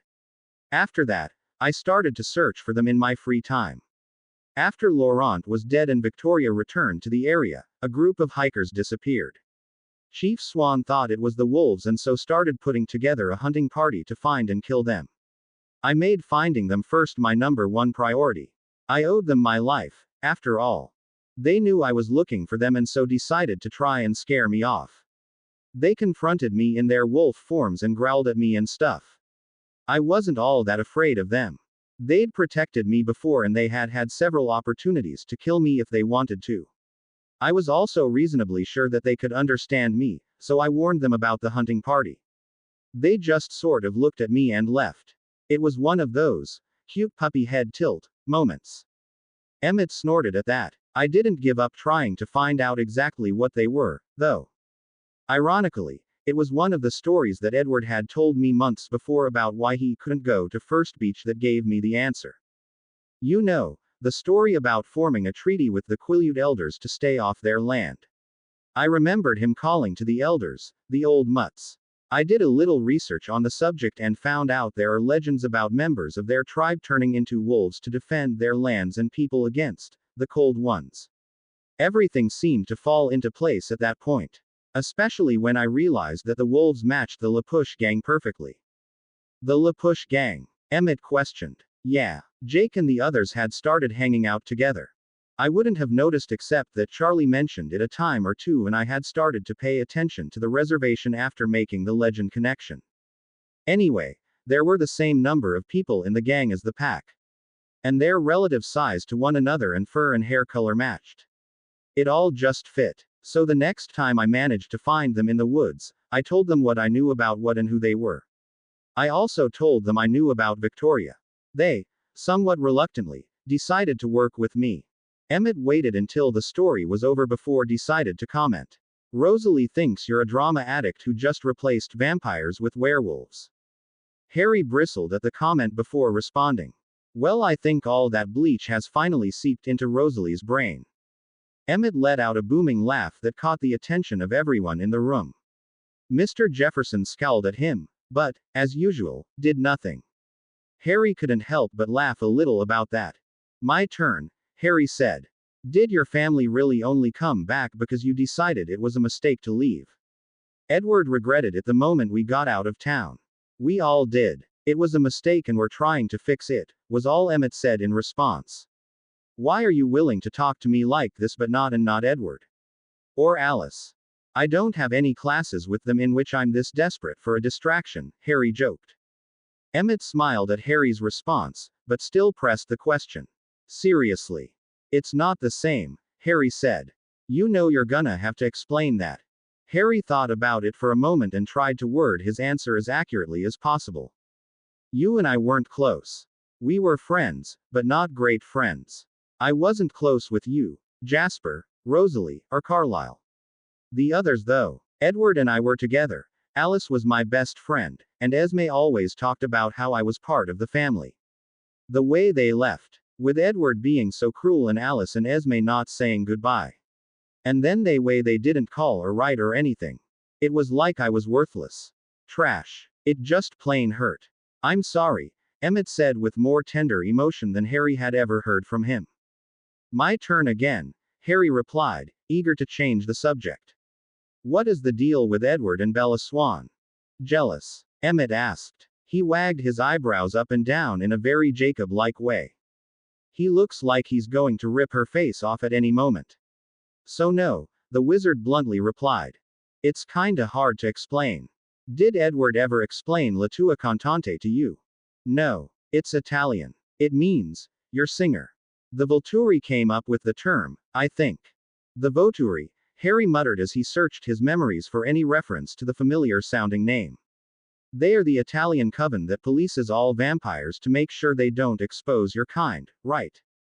Right. They like to think of themselves as our royal family. They use that phrase to describe someone whose blood is especially desirable to an individual vampire. To Edward, Bella Swan's blood is the absolute best-smelling blood in the world. It's heroin to an addict. Being anywhere near her is like shoving a white-hot poker down his throat and telling him the only way to get relief is to drink her blood. So it hurts? Harry asked aghast. Pretty badly. Resisting someone whose blood sings to you is incredibly painful. I've failed to resist it twice before. Emmett said the last with shame in his voice. Edward only has the one class with her, but he ended up seated directly next to her, so it's especially hard to ignore. Honestly, he would have left town if he wasn't so hell-bent on, well, you know. And Harry did know. Edward was staying in town and suffering like he was for Harry. To protect Harry from Victoria and, it seemed, to get him back. Harry wasn't allowed to dwell on that thought for very long because Emmett quickly asked his next question. So, what's with the wig? Emmett asked. His tone had changed from being very solemn to being very cheerful. It came as a relief to Harry that Emmett sounded so lighthearted when asking about the wig. That strongly indicated that he didn't suspect the reason why Harry wore it. Conveniently, it was in the moment that Harry was about to respond that the teacher dismissed the students for the day. I wanted to go for a new look without having to manage my uncontrollable, curly hair, Harry lied while he gathered his things up. He left Emmett to put the desks back in their proper places and walked out of the classroom and onto the snowy grounds of the school. As Harry made his way off of school property, he realized that Emmett had been right. Their chat had helped his last period to go by pretty fast. He had managed to go almost the full period without thinking about his illness or how awful he felt. Unfortunately, It was now time to return to reality. Once Harry was off of the school's grounds, he turned in the direction of the hospital instead of the direction of his home. Harry's arm felt like a pin cushion for 2 days after his checkup. Dr. Sheldon had decided to run an intensive battery of tests on the teen in order to see what kind of effect, if any, the latest round of chemotherapy was having on his cancer. Despite having had more needle sticks in the past several months than he could count, Harry was still incredibly squeamish about such tests. His arm was, thankfully, only tender, there was no bruising. Despite that bit of good luck, Harry was still very protective of his left arm and avoided doing much with it. Harry had spent Thursday night doing homework in anticipation of his weekend. Between cancer, Victoria, and the return of the Cullen family, Harry was struggling enough in his classes as it was. He certainly didn't need to miss a pile of homework because he was throwing up for 2 days straight. Harry followed the same routine he had used since he started his treatments. He would do all of the work that he could anticipate on Thursday night and plan on doing anything assigned unexpectedly on Sunday night when he was starting to feel better. The routine would work so long as Harry's period of near incapacitation following chemo was limited to about 48 hours. He had never been the most studious student, but doing so much work in advance was a necessity. Around midnight, when he was finished with his work, the non-practicing wizard retired to his room. Exhausted, he barely had enough energy to change clothes and crawl under the covers before falling asleep. He couldn't have been asleep for more than a couple of minutes when he was awoken by a musical tone. It took several moments for the fog to roll back from his mind enough for him to realize that the sound was his cell phone ringing on his nightstand. Harry picked up his black framed glasses and put them on before reaching for the phone. As he reached for his cell, he heard a loud banging sound from the back door. The sudden sound caused him to jerk slightly and drop his phone to the floor. Harry retrieved the clamshell phone from where it landed and then flipped it open without bothering to check the ID. Hello. Don't you answer your damn door. Leah's voice demanded. Leah, no, it's the ghost of Christmas past, she said calmly. Of course it's Leah, she then shouted. Is that you downstairs? Yes, I'm at the back door. Try to keep up. Sorry, the teen mumbled. Get your ass down here, we've got trouble. Trouble? Harry asked, suddenly alert. He got out of bed and began slipping on a pair of house shoes. The leeches didn't stay to their side of the line and now Jacob and Edward are about to tear each other's heads off. What? Harry cried out in alarm, his voice cracking. I'll be down in just a second. After folding his phone closed, Harry slipped on and tied his robe before racing to his closest. He pulled off his nightcap and quickly replaced it with his wig. He spent only a moment adjusting the headpiece before he began to race down the stairs and out of his home as quickly as he could manage. To his shock and embarrassment, Leah was standing on his darkened back stoop stark BPD. Harry almost fell over when he suddenly turned back around towards the interior of his house so as not to look directly at the BPD 20-year-old. No time for modesty, Harry. Come on, Leah said as she grabbed hold of Harry's right arm and began to drag him away towards the woods behind his house. Harry was just barely able to reach out and pull his back door closed before he was dragged off. Harry carefully kept his eyes away from Leah's BPD body as she pulled him along. As soon as the pair reached the edge of the woods, Leah released Harry and began to morph into her wolf form. After he was sure she had finished the transformation, Harry turned around to look at Leah. Although smaller than her packmates, Leah was still significantly larger than a normal wolf. Where Sam Yulee was as tall as a horse, Leah was more the size of a pony. She was large enough that Harry could ride on her back. The teen straddled the gray wolf's back and held tightly to her fur. Once he was fairly secure in his position, Leah took off through the woods at a speed far beyond what any but the fastest of animals could run. The darkness of the night coupled with the speed at which Leah was running made it impossible for the boy to keep track of where they were at any given moment. Harry hunkered down low against her back to prevent the racing wind and random tree branches from snatching the wig from his head. After several minutes of running, Leah slowed down before stopping completely. She allowed Harry time to roll off of her back before proceeding to walk through the woods at a substantially slower pace. Harry took a moment to straighten himself out before following his friend. The pair walked for only a minute before the woods gave way to a large open area. As they neared the open space, Harry was able to hear loud growling and shouting. Another moment later, and Harry was able to see the standoff between the vampire coven and shapeshifter pack. Because Leah and Harry emerged from the woods on the Forks side of the border, the Cullens had their backs to them. Edward was standing at the front of the group shouting and occasionally growling inhumanly at the werewolves. He was flanked by Jasper and Emmett, both of whom seemed to be there as much to back their brother up as to hold him back. Rosalie stood off to the left side of her husband and brothers in a crouch, ready to spring into any fight that might erupt. Alice was standing calmly behind Rosalie with a visibly upset Esme. Carlisle was off to the right of boys, clearly trying to calm the situation. The werewolves were on the other side of the line.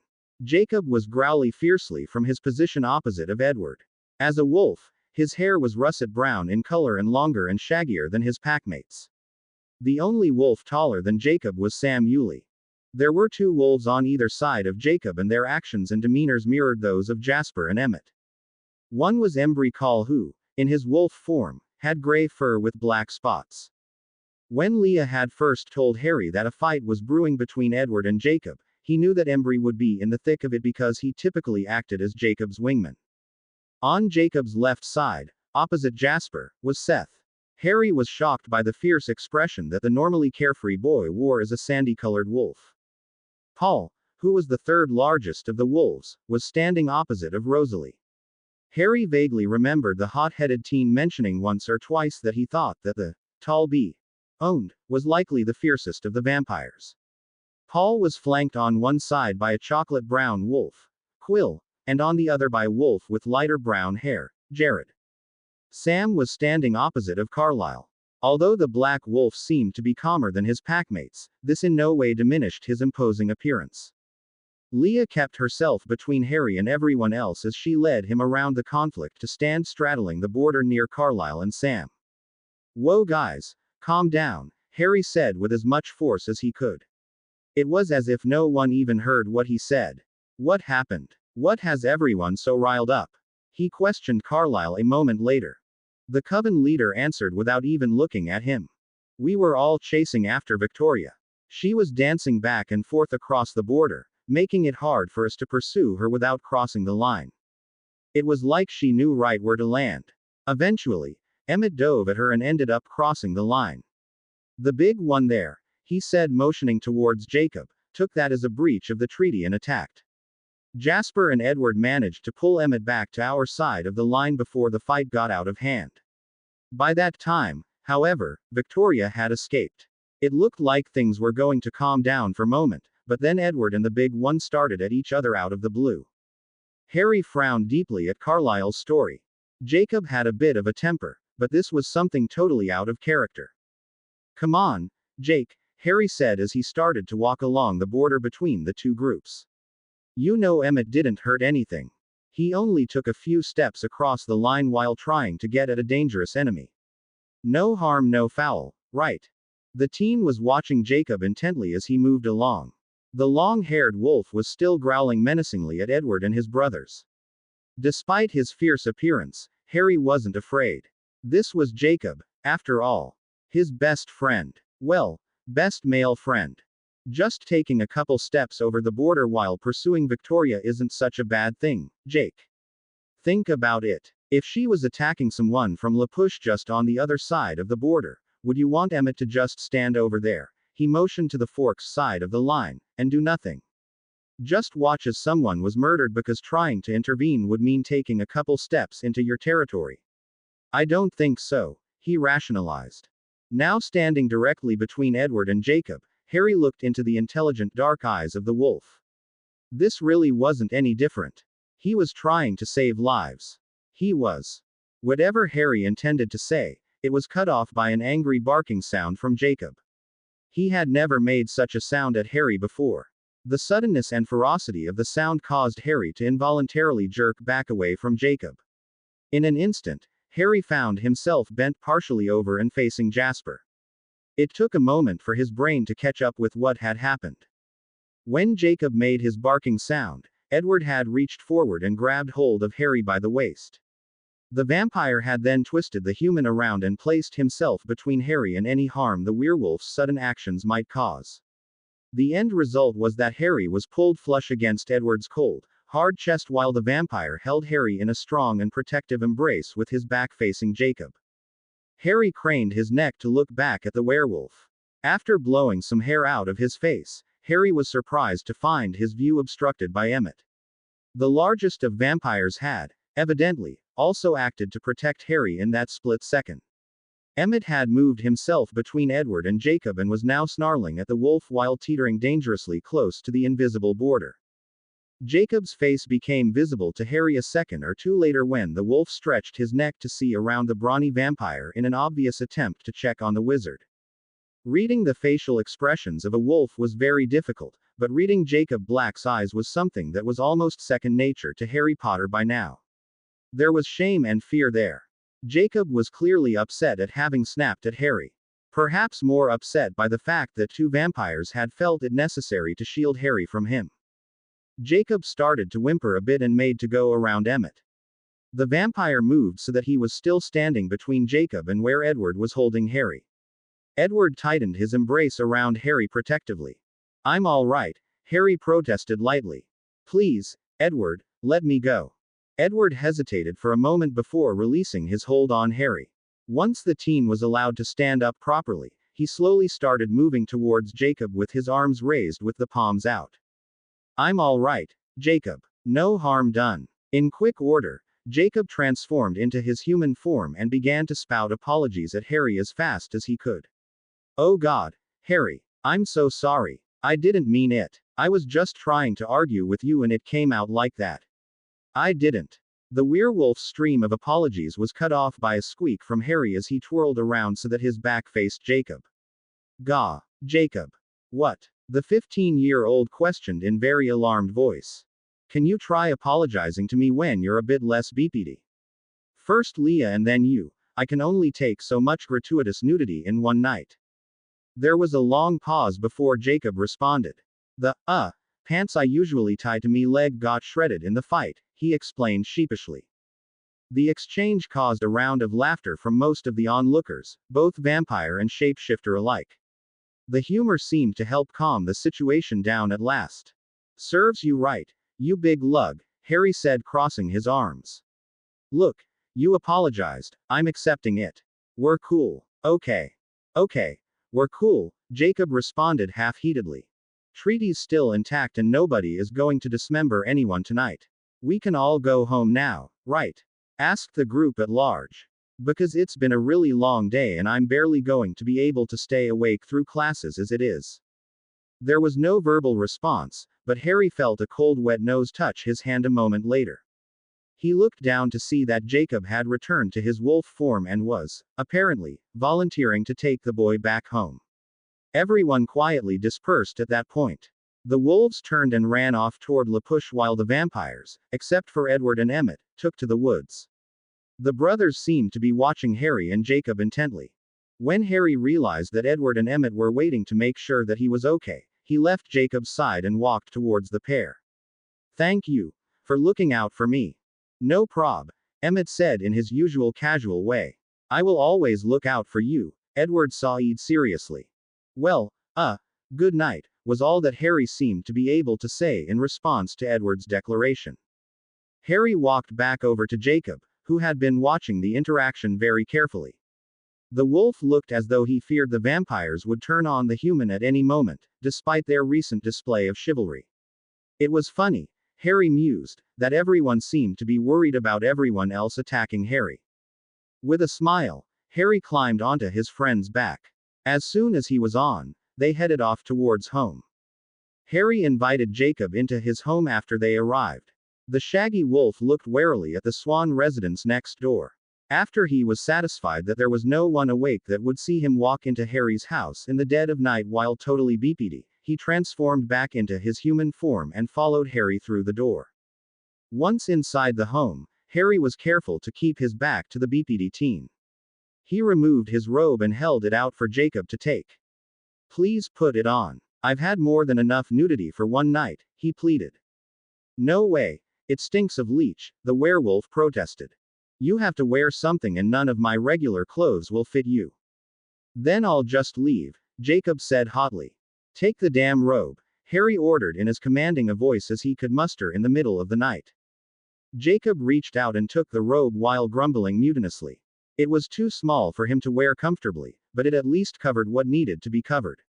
Once it was on, the werewolf walked past Harry and into the living room. Geez, I thought you would be pretty comfortable around BPD guys, Jacob muttered. What's that supposed to be mean? Harry asked as he put a kettle on. Well, I mean, you and Edward. You two, you know, right? Jacob stumbled awkwardly. Harry's face turned beet red at the question. No, he denied quickly. Edward and I never did that. Oh, well, good, Jacob said. He tried to play it off cool, but it was clear that he was relieved. What made you think that? Harry asked from his position by the stove. It just seemed like something the two of you would have done. I mean, Charlie used to tell my dad how you would stay over at the Cullens' house for days at a time when your uncle was out of town. He made it off like you didn't want to be left alone. Since you don't really have an uncle and all, I just figured you were sleeping over there to be with him. Jacob said the word, him, with venom. No, we didn't. I've never. I don't think he's ever. Oh, you know what I mean, Harry stammered, still horribly embarrassed about the topic. I guess that makes more sense. I doubt you'd have survived it anyway, Jacob said bitterly. The pair was quiet for a fairly long stretch of time after Jacob's last statement. They were quiet so long, in fact, that neither of them said anything until after Harry had finished preparing a cup of instant coffee for Jacob and a cup of tea for himself.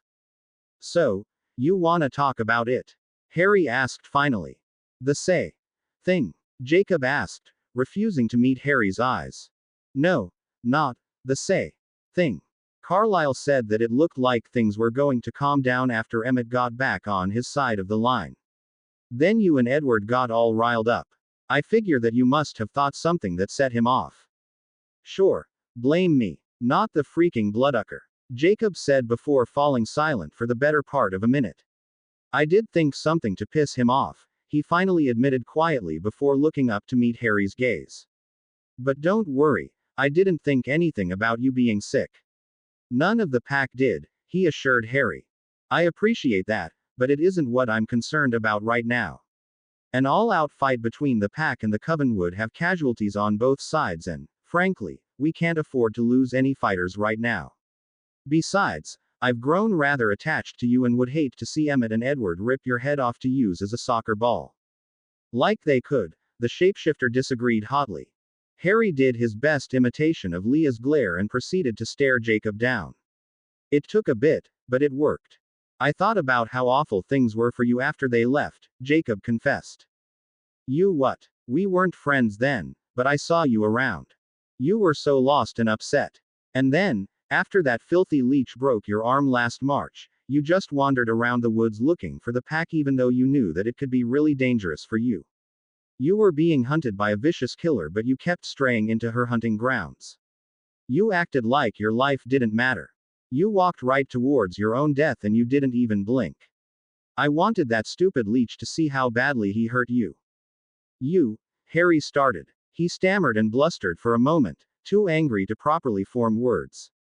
How could you do that? That loser had it coming. Jacob defended, slamming his fist on the kitchen table causing the two mugs to splash tea and coffee onto the faux wood surface. I'm not talking about what you did to him, I'm talking about me. How could you do that to me? What? Jacob deflated, clearly dumbfounded. Do you have any idea how pathetic that was of me? How embarrassed I am of the way I acted. I hate that I just fell to pieces. I hate the idea of anyone knowing how stupid and weak I was back then, let alone the person that triggered it. I'm sorry, Jacob said. You damn well better be, Harry snapped. I just thought, you know, if he saw how much he hurt you that he'd leave you alone. Leave me alone. He's done nothing but leave me alone. Except for Emmett, the lot of them have been giving me plenty of space, Harry explained. Jacob shook his head like he was disappointed in Harry. You don't get it, do you? That's just an act. You think he isn't really watching your every move. I can smell him all over the outside of this house. He's pretending to be all understanding and crap by giving you space. He's manipulating you so that you'll eventually go crawling back to him. And you're falling for it hook, line, and sinker. Harry was left speechless at Jacob's statement. You see, he's using that brother of his to tell you how awful he feels so that you'll make the first move. So that you'll run back to him and try to make him feel better. He's playing you. They all are. Playing on how compassionate and nice you are. They know you don't want anyone to suffer and they're using that to try and trick you into going back to him. They're using your compassionate nature to take you from us. Take you from us? Harry repeated questioningly. Jacob opened and closed his mouth several times like a fish before he was able to clarify his statement. You won't be able to be with him and be my best friend at the same time. Vampires and werewolves are mortal enemies. He's gonna get you to dump all of your friends for him and his damn coven. Do you have any idea what that's gonna do to me? To the pack? To yourself? Leah's gonna be so angry and bitter again. Seth looks up to you so much that it'll just kill him. I'm gonna lose the best friend I've ever had. And you. He's just gonna break you up all over again, once you get old or after he's gotten what he wants from you. Whatever Harry thought Jacob was going to say, that wasn't it. Jacob, all I'm doing is talking to Emmett when I have to during study hall. Other than when I'm doing things for the pack, I haven't spoken to any of the rest of them. Yet, Jacob amended harshly. But you're thinking about it. Leah told me about your chat the other day. And I saw that you spent almost an hour talking with the big one in class the other day. It was certainly more than just talking to him when you have to. You saw that. How? Someone has to keep an eye on you. Make sure you don't end up on the dinner menu, Jacob said. The leeches are trying to wear you down. I admit, I've given the idea of talking to them a bit of thought, Harry began. See, Jacob said in a voice that screamed, I told you so. Let me finish. I've been thinking about it, but I haven't come to any sort of a decision. You're right that getting back together with Edward, if that's even what he wants, would be disastrous. But there's a growing part of me that would really like to talk to him and the others. To settle things so that I don't have it hanging over my head for the rest of my life. Don't you see? You're too nice. You go and talk to him and he'll beg for your forgiveness. You'll give it to him and then he'll be back in your life. From there, it'll be pretty damn easy for him to lie his way back into your heart. He's got a century of practice at lying to people and he's gonna use it to convince you that he wants you back and that he'll never hurt you again. Really, you want to compare notes on lying? How many people do you lie to on a daily basis about what you're doing at night?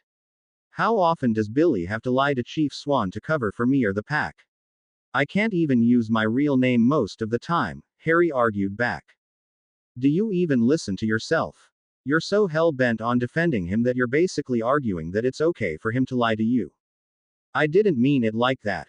I just meant that you can't say he's a bad guy because he has experience at lying.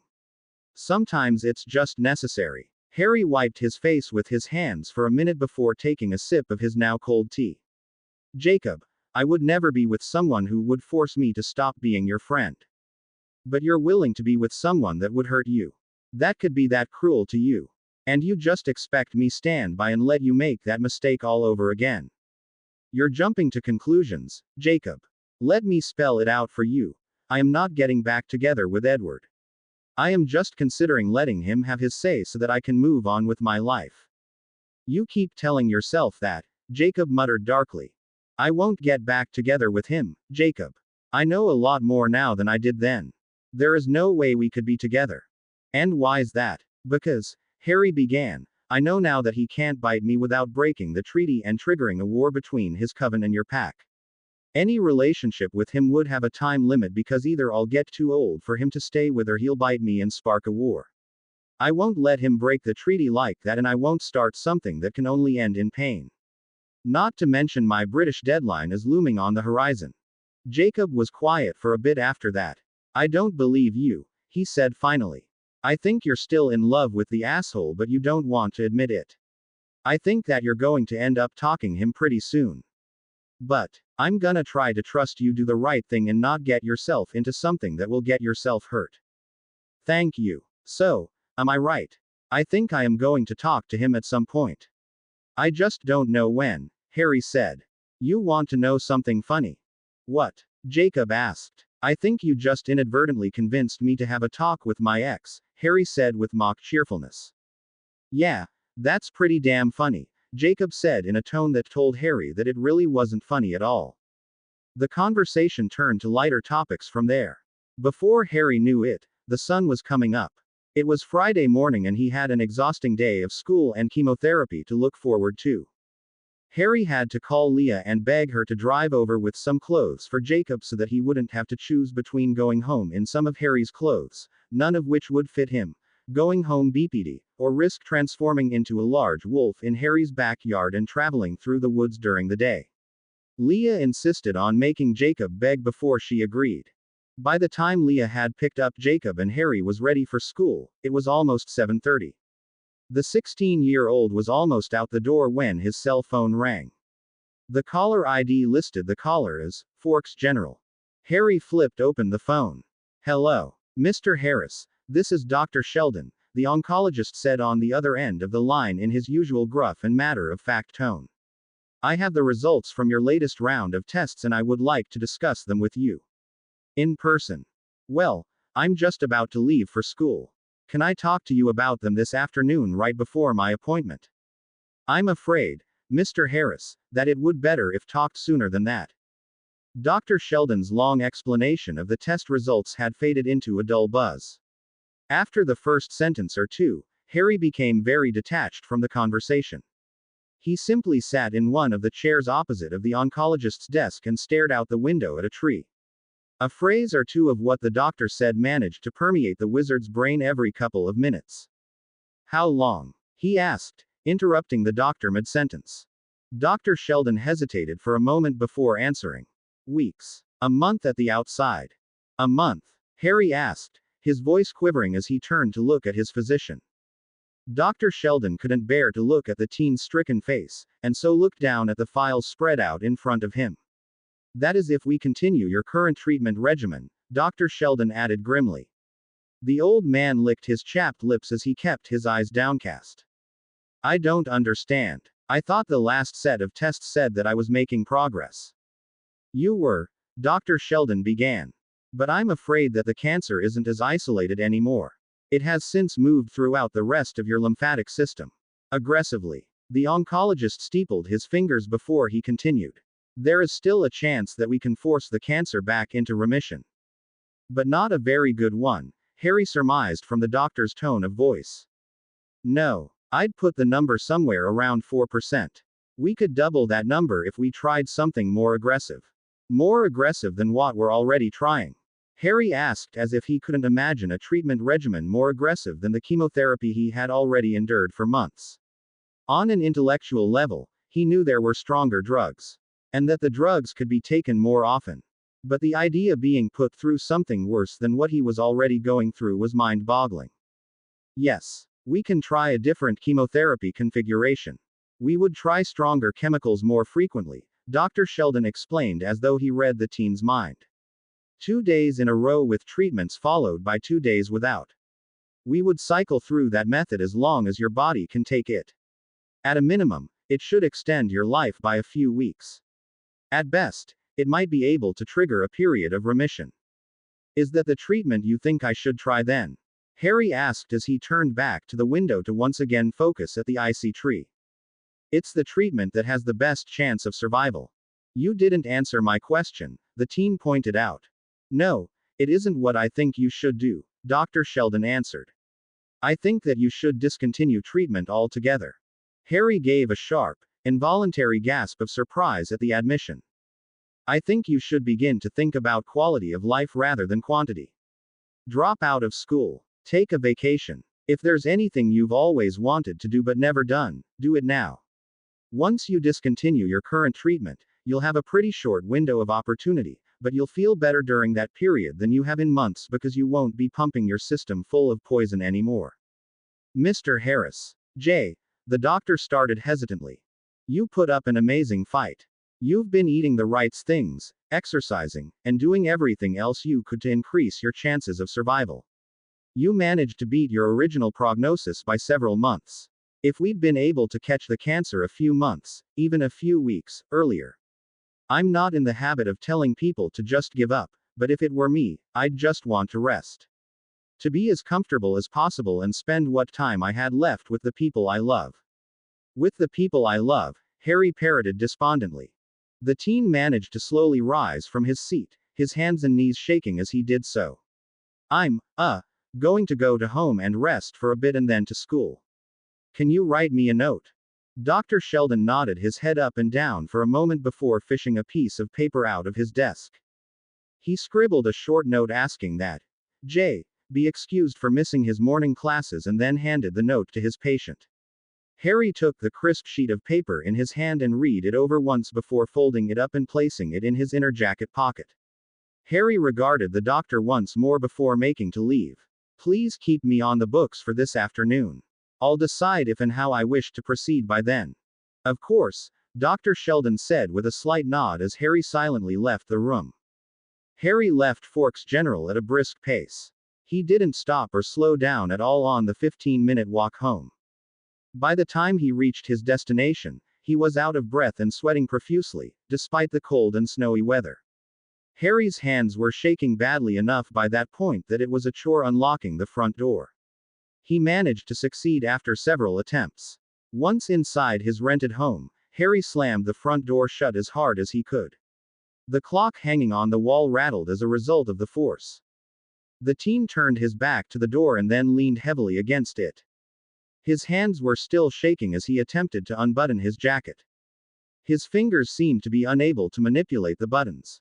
Harry was beginning to find it difficult to breathe, as though the jacket was so tight around his chest that it was suffocating him. After struggling with the buttons for a minute, the teen finally settled for forcing the jacket open, ripping a half-dozen buttons off in the process. As the little pieces of plastic clattered to the floor, Harry began to force in ragged breaths in a poor attempt to calm himself down. It took Harry the better part of 5 minutes to get his breathing under control. When he finally did, he staggered his way over to the overstuffed recliner and flopped himself down. The exhaustion of the last 24 hours weighed heavily on the teen and he soon fell into a heavy sleep. It was noon when Harry regained consciousness. He had been asleep for about 3 hours, but didn't feel the least bit rested. The sleep had at least succeeded in calming him down considerably and he was now able to ruminate over what the doctor had said. Harry rose stiffly from his chair and walked into the kitchen where he had a calendar pinned to the wall. Weeks. A month at the outside. He counted 28 days forward. The 28th day was December 27th. 2 days after Christmas and exactly 1 year since the Cullen family had left Forks. God, Harry mused, must have a real sense of irony. He had 3 realistic options. 1. Continue treatment and die soon. 2. Forego treatment and die sooner. 3. Try a more aggressive treatment and die a little bit later. Not very attractive options. It was with a sense of resignation that Harry left his home for school a short while later. He walked at a far calmer pace than he had walked home at. After stopping by the front office to drop off the note Dr. Sheldon had written him, he proceeded to biology. Harry joined the mass of students that were heading to class after lunch. In the distance ahead of him he could make out Edward's copper-colored hair. The sight caused Harry's heart to constrict painfully in his chest. He hadn't taken the time to consider what effect the news of his impending death was going to do to his loved ones. The bespectacled boy stopped so abruptly at that thought that the person behind him almost collided with him. Walk much. The girl, whom Harry vaguely recognized, said as she stepped around him. Harry didn't respond the girl's question, not that a response was either warranted or expected. He was too absorbed in the traitorous thought he had just had. He was worried about how Edward would deal with his death. How Edward, someone whom he loved, would cope. But it was more than that. It wasn't just that he loved Edward. The truth that he had avoided and run from came to the forefront of Harry's mind. Weeks of ignoring his instincts and dodging questions came to an end in one moment of perfect realization. Harry Potter was still in love with Edward Cullen. Despite all of the pain the vampire had caused him. Despite the almost full year of separation. Despite all of the time and energy Harry had put forth to try to freeze the vampire out of his life. Despite Harry's decision to talk to the vampire and simply put the past behind him. Jacob Black, it seemed, was right. He read Harry's feelings on the matter better than Harry read himself. He was still in love with Edward. The team continued to watch the vampire as he made his way into the small building that held the biology room. Despite the distance, Harry could see the dread on Edward's face. He was going to have to sit through another biology lecture next to Bella Swan, the girl whose blood sang painfully to vampire. And he was suffering through it because he had returned to Forks for Harry. Because he held out hope that Harry would forgive him and the two could be happy and together once more. The look of dread that Harry could see on the immortal's face as he turned to enter the building made Harry's chest ache painfully. That was when an idea struck Harry. He took his glasses off and proceeded towards his classroom. As Harry neared the building, he allowed his spectacles to slip through his fingers and land right in his path. Harry brought his foot down on top of the glasses and, once he was sure that the bulk of the glasses were underneath the heel of his shoe, he shifted all of his weight to that foot. The lenses made a very audible cracking sound as they broke on the icy ground. Harry stepped back, bent over, and picked up his now ruined glasses. Oops, he said lightly before pocketing the mess and heading for biology. Once inside the room, Harry headed straight for Bella and Edward's lab table in center of the room. Edward was watching Harry from the moment the younger boy entered the room. Bella wasn't paying attention to the door. She was sitting in her assigned seat as Harry's table mate, Tyler Crowley, made a fumbling attempt to ask Bella out on a date. This, Harry realized, would be far easier than he originally thought. Excuse me, Bella, Harry interrupted as he approached. Yes, Jay, she responded quickly, clearly excited at being able to dodge Tyler's advances for a moment or two. I was wondering if you could do me a favor. Harry pulled his ruined glasses out of his pocket. I'm such a klutz. I broke my glasses. I was wondering if you would mind switching seats with me for a few days until I can get them replaced. Oh, Bella replied uncertainly. Wouldn't a seat closer to the front be better? It appeared that rumors of her interest in Edward Cullen were not entirely unfounded. No, they're bifocals, Harry lied. I will have just as much trouble sitting at the front as the back. Come on, Bella, Tyler said enthusiastically as he began to gather the girls' things up. He completely ignored her protests. You can slum it with me for a few days. Harry couldn't help but smile as Bella was dragged away by her would-be suitor. Broke your glasses? Edward asked suspiciously as Harry took the seat next to him. Yes. It was the strangest thing. I stepped on them, and then they broke, Harry said quietly. Shoddy craftsmanship, that's what that is. There was silence between the pair as they simply stared at one another. Thank you, the vampire said gratefully. No problem, Edward, Harry said looking straight at the vampire. The pair smiled at each other and then turned to the front of the room in anticipation of the lecture beginning. By the time class was dismissed, Harry was feeling far more at ease around Edward than he had at any point since the vampire's return to Forks. It was nice. Familiar. The pair left the classroom together. They walked in companionable silence until it was time to split up. Edward would be turning towards the locker rooms and Harry towards the front office. So, Edward, Harry started before his companion could walk off. Yes, Edward asked hopefully. I'm going to busy the next couple of days. But, if you're free sometime next week, I thought maybe we could study together. And, talk, Harry said a bit uncertainly. Edward's reaction was instantaneous. His eyes lit up and an uncharacteristically large grin formed on his full lips. I'd like that very much. Harry smiled back at Edward for another moment before giving him a slight wave and heading off to the main office. He looked back several times as he walked away and found Edward standing in the same spot watching as Harry left. It felt very much like when the two first started flirting with one another the previous year. The rest of the day passed by rather quickly. Aside from Emmett sending him smug smiles throughout study hall, Harry's last two classes were uneventful. It was shortly before 4 that afternoon that Harry arrived back at Forks General. He made his way straight to Dr. Sheldon's office. Mr. Harris, Dr. Sheldon said as he rose from his desk to greet the teen. Dr. Sheldon, I've spent a fair amount of time thinking it over and I've made a decision.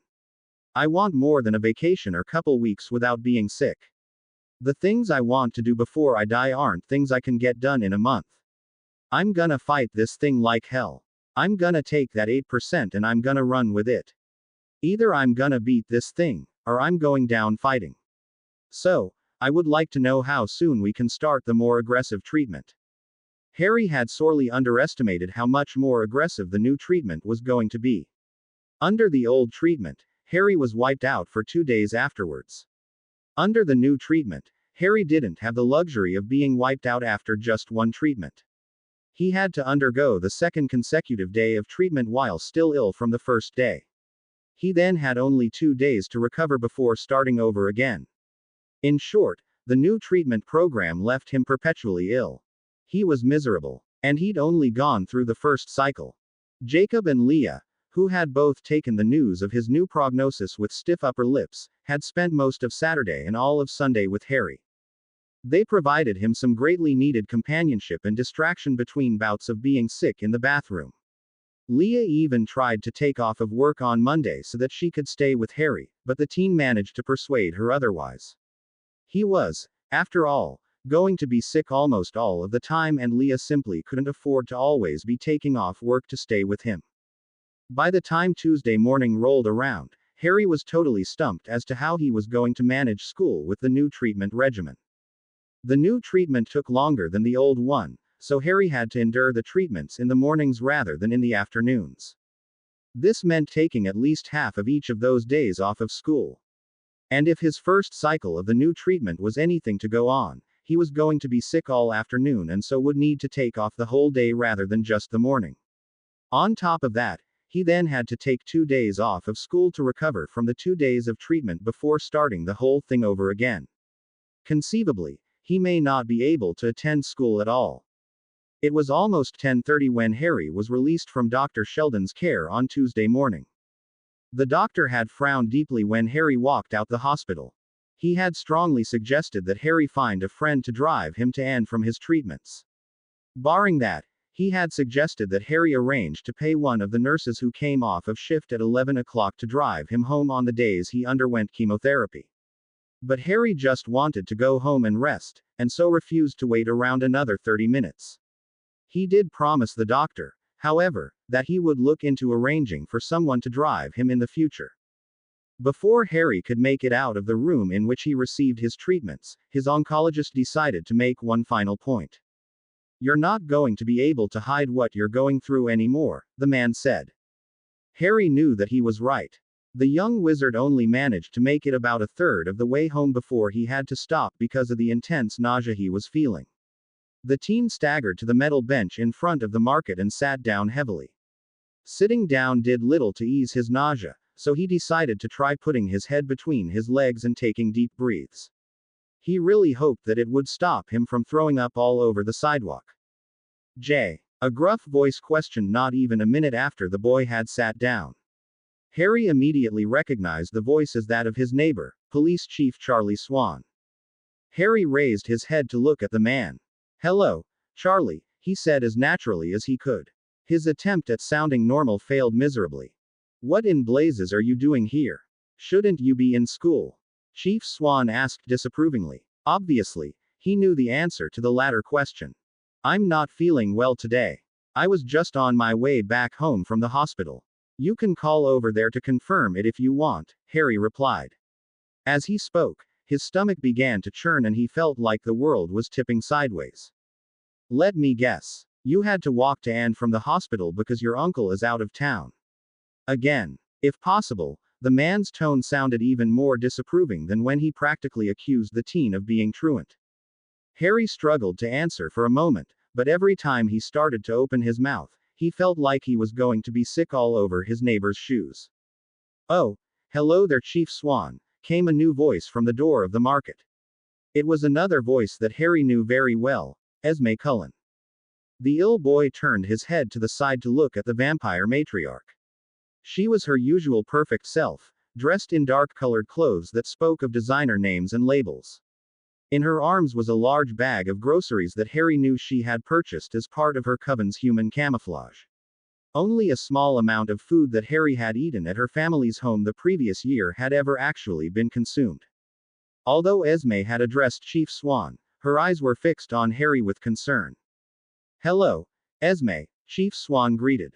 "Oh my. Jay, dear, you look rather pale. Are you feeling all right?" she asked. Charlie answered before Harry could. "He's got the flu or something. That uncle of his isn't around, so the boy has to fend for himself while he's sick," the man bit out.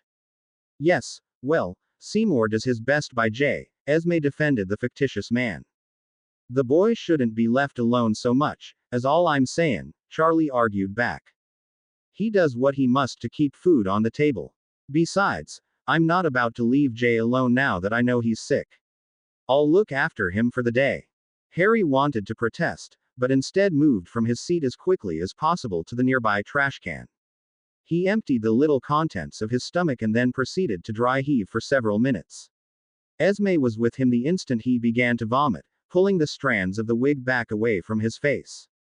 Several strands of hair clung to his now sweaty face. Any argument Harry could have made as to why he shouldn't spend the rest of the day in Esme's care had just been shot to hell. Once Harry was finished, the woman put her arm around his waist and led him towards her car, a large, silver SUV. Chief Swan followed behind with Esme's bag of groceries. Charlie grumbled something about irresponsible guardians the entire way. The ride was blissfully silent. Esme seemed content to let Harry sit and rest. It surprised Harry when he opened his eyes to find that the vehicle was being navigated through a forest path. Harry felt a bit like an idiot for having not realized sooner that Esme intended to look after him at her home, not his. His brain should have understood her intent earlier, but his mind was far too muddled. Esme pulled her SUV into the home's spacious garage. The garage usually hosted at least 6 cars. However, only Emmett's Jeep and a Porsche, which Harry assumed belonged to Alice because it didn't match Jasper's personality at all, remained. Rosalie's Corvette, Edward's silver Volvo, and Carlisle's town car were absent. Thanks to the supernatural speed that all vampires possessed, Esme was opening the passenger door of the SUV in the heartbeat after she turned off the vehicle's ignition. She reached a deceptively strong hand out and took hold of Harry's arm to guide him carefully from the passenger seat. Esme's icy hand supported Harry as they climbed the stairs that led from the garage to the house proper. "I think I'm gonna be sick again," Harry gasped out as they neared the living room. Without a word, Esme steered the boy towards the small powder room near the kitchen. Once again, Esme delicately held back the locks of dark hair as Harry was sick in the toilet. His stomach was empty from the outset this time, so he could do nothing but dry heave for several minutes. By the time Harry was finished, his eyes had watered and more sweat coated his brow. "Thank you," he rasped to Esme. "I can get you a toothbrush and some paste, if you'd like. Or some mouthwash." "The mouthwash would be nice," Harry said as he rested his forehead upon his hands that were folded on the lip of the toilet. The cool porcelain felt wonderful against his skin. Esme left Harry for just a moment before returning with the mouthwash. She removed the cap, held the bottle to the boy's lips, and tipped the bottle to help him take some of the fluid in his mouth. Harry swished it around for a few moments to get rid of the horrible acidic taste before spitting the mouthwash into the toilet. After flushing, Esme asked, "Do you need to stay here or do you feel up for moving to the sofa?" "I might get sick again if I stand," Harry said miserably. "I can get you a pail. You will be much more comfortable in the living room than you will be here on this hard floor." Harry could only nod his answer to Esme. Once she had her answer, the vampire took hold of Harry's arm high up near the shoulder. She then helped Harry to rise to his feet and all but carried him to the living room. Harry was shaking badly when he sat down upon the couch. He couldn't keep himself upright for more than a moment and so almost immediately leaned over to rest on his side. Esme was gone for another moment before returning with a blanket, a pillow, and a blue paint bucket. The dark-haired vampire lifted Harry's head up and slid the pillow underneath before draping the blanket over his body. Esme's cold hand, much like the porcelain, felt wonderful against his feverish skin. The teen closed his eyes for a moment and began taking long, slow breaths in the hopes of calming his stomach. His mind wandered for a moment as he did so. He wondered, idly, if he was the first one to ever use the pillow and the blanket. Vampires don't sleep, after all. The vampire coven would only own such items for guests, of which Harry believed himself to be the only one in recent history, and for props to maintain their human guise. When Harry opened his eyes, he found Esme watching him carefully. Had Harry not been aware that Esme was a vampire, the sight of her standing as still as a statue staring at him would have been very disconcerting. But knowing what he did, he instead found her presence comforting. "Can I ask a question?" Harry asked tiredly. "Of course, if you feel up to it. Emmett talked to me in class last time I was ill and it made the time go by faster," he replied to her concern. Still, he hesitated before asking his question. "Why didn't you say goodbye to me before you left?" "It's complicated," Esme began. "But the short answer is that we thought it would be easier on you." "Easier? You're the closest thing I ever had to a mother. How could you leaving without saying goodbye and then going almost a year without contacting me be easier?" Harry asked in a strained voice. The boy's words were both wonderful and terrible to Esme's ears. On the one hand, Harry had said that he thought of her like a mother. On the other hand, his words made it clear that what she had done to protect him had actually caused him great pain. "I'm sorry," she said with great emotion. "Edward thought that it might be easier on you if we just made a clean break. And you agreed." "No, I didn't. But Edward was so determined that leaving was the best way to protect you. And that it wouldn't hurt as long if we just left quickly and quietly. Like pulling a band-aid off in one quick motion rather than a little at a time. He made a convincing argument and we all just went along with it." "That's KS," Harry said softly as he let his eyes slip closed. He felt so very tired. "I missed you. I missed you all so very much," he said as he drifted off. He could have been imagining it, but he was pretty sure that Esme kissed him on the forehead before he fell asleep. Esme was still close by when Harry woke up. He felt significantly better than he did before he fell asleep. "Please tell me you didn't stand there the entire time I was out." Esme just smiled in response before changing the subject. "It's just after 3. You slept straight through lunchtime. Would you like me to fix you something?" "No thank you." Harry declined her offer. "I don't feel nauseous at the moment, but food doesn't sound very appetizing." "Okay," Esme said, sounding a little disappointed. She didn't get to cook food that would be eaten very often because of her family's special dietary needs. Harry remembered how excited she had been when he had first started spending time at the Cullen household. She was constantly trying out new and extravagant recipes on the teen. Harry and Esme had even started cooking together after a while. That was how the pair had bonded. "Do you want me to drive you home before the kids get here?" "No," Harry replied. He could see the surprise in Esme's eyes. Clearly, she had expected him to want to flee before Edward and his siblings returned home from school. "I would like to stay, if that's okay. There are some things that Edward and I need to talk about." Esme smiled in such a way that showed her pearly white teeth at Harry's stated desire. "I'm going to go make some soup, in case you get hungry later," she said in an inordinately cheerful voice as she turned to head for the kitchen. "Wait," Harry said. His seeker reflexes allowed him to reach out and grab Esme's arm before she got out of reach. It helped that she was moving at the speed of a normal human. Harry pulled Esme down towards him. Obviously, Harry wasn't strong enough to actually force the vampire down towards him. She simply responded to the pressure he was applying and moved down towards the teen. Harry wrapped his arms around Esme's neck and gave her a strong hug. "Thank you for taking care of me today."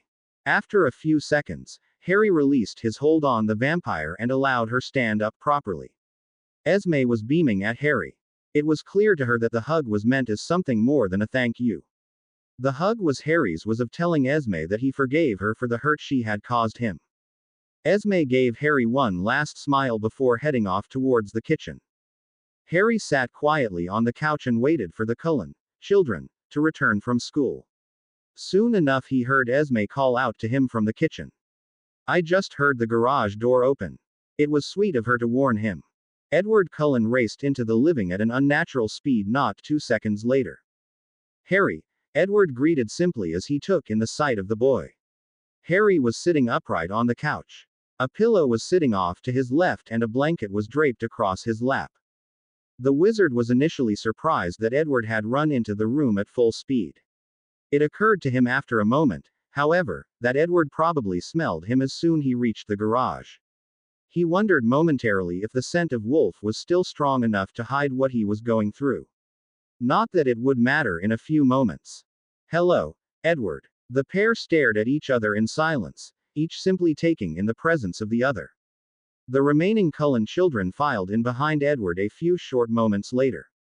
Alice was leading the quartet, a smile plastered on her face. Despite Harry obviously being ill, she was quite obviously pleased at his presence. Emmett, likewise, seemed very pleased that Harry was there.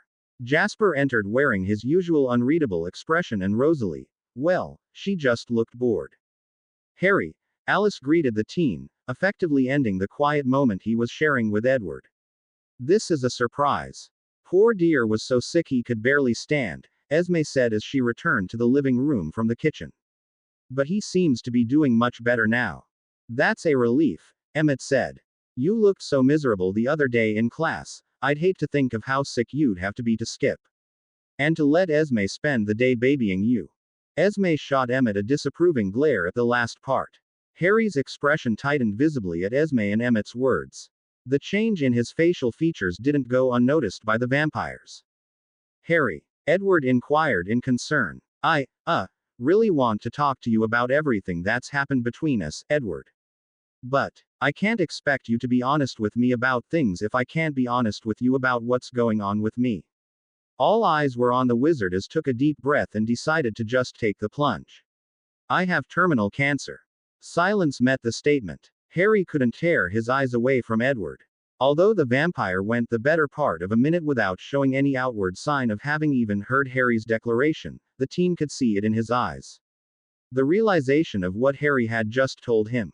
The rising panic.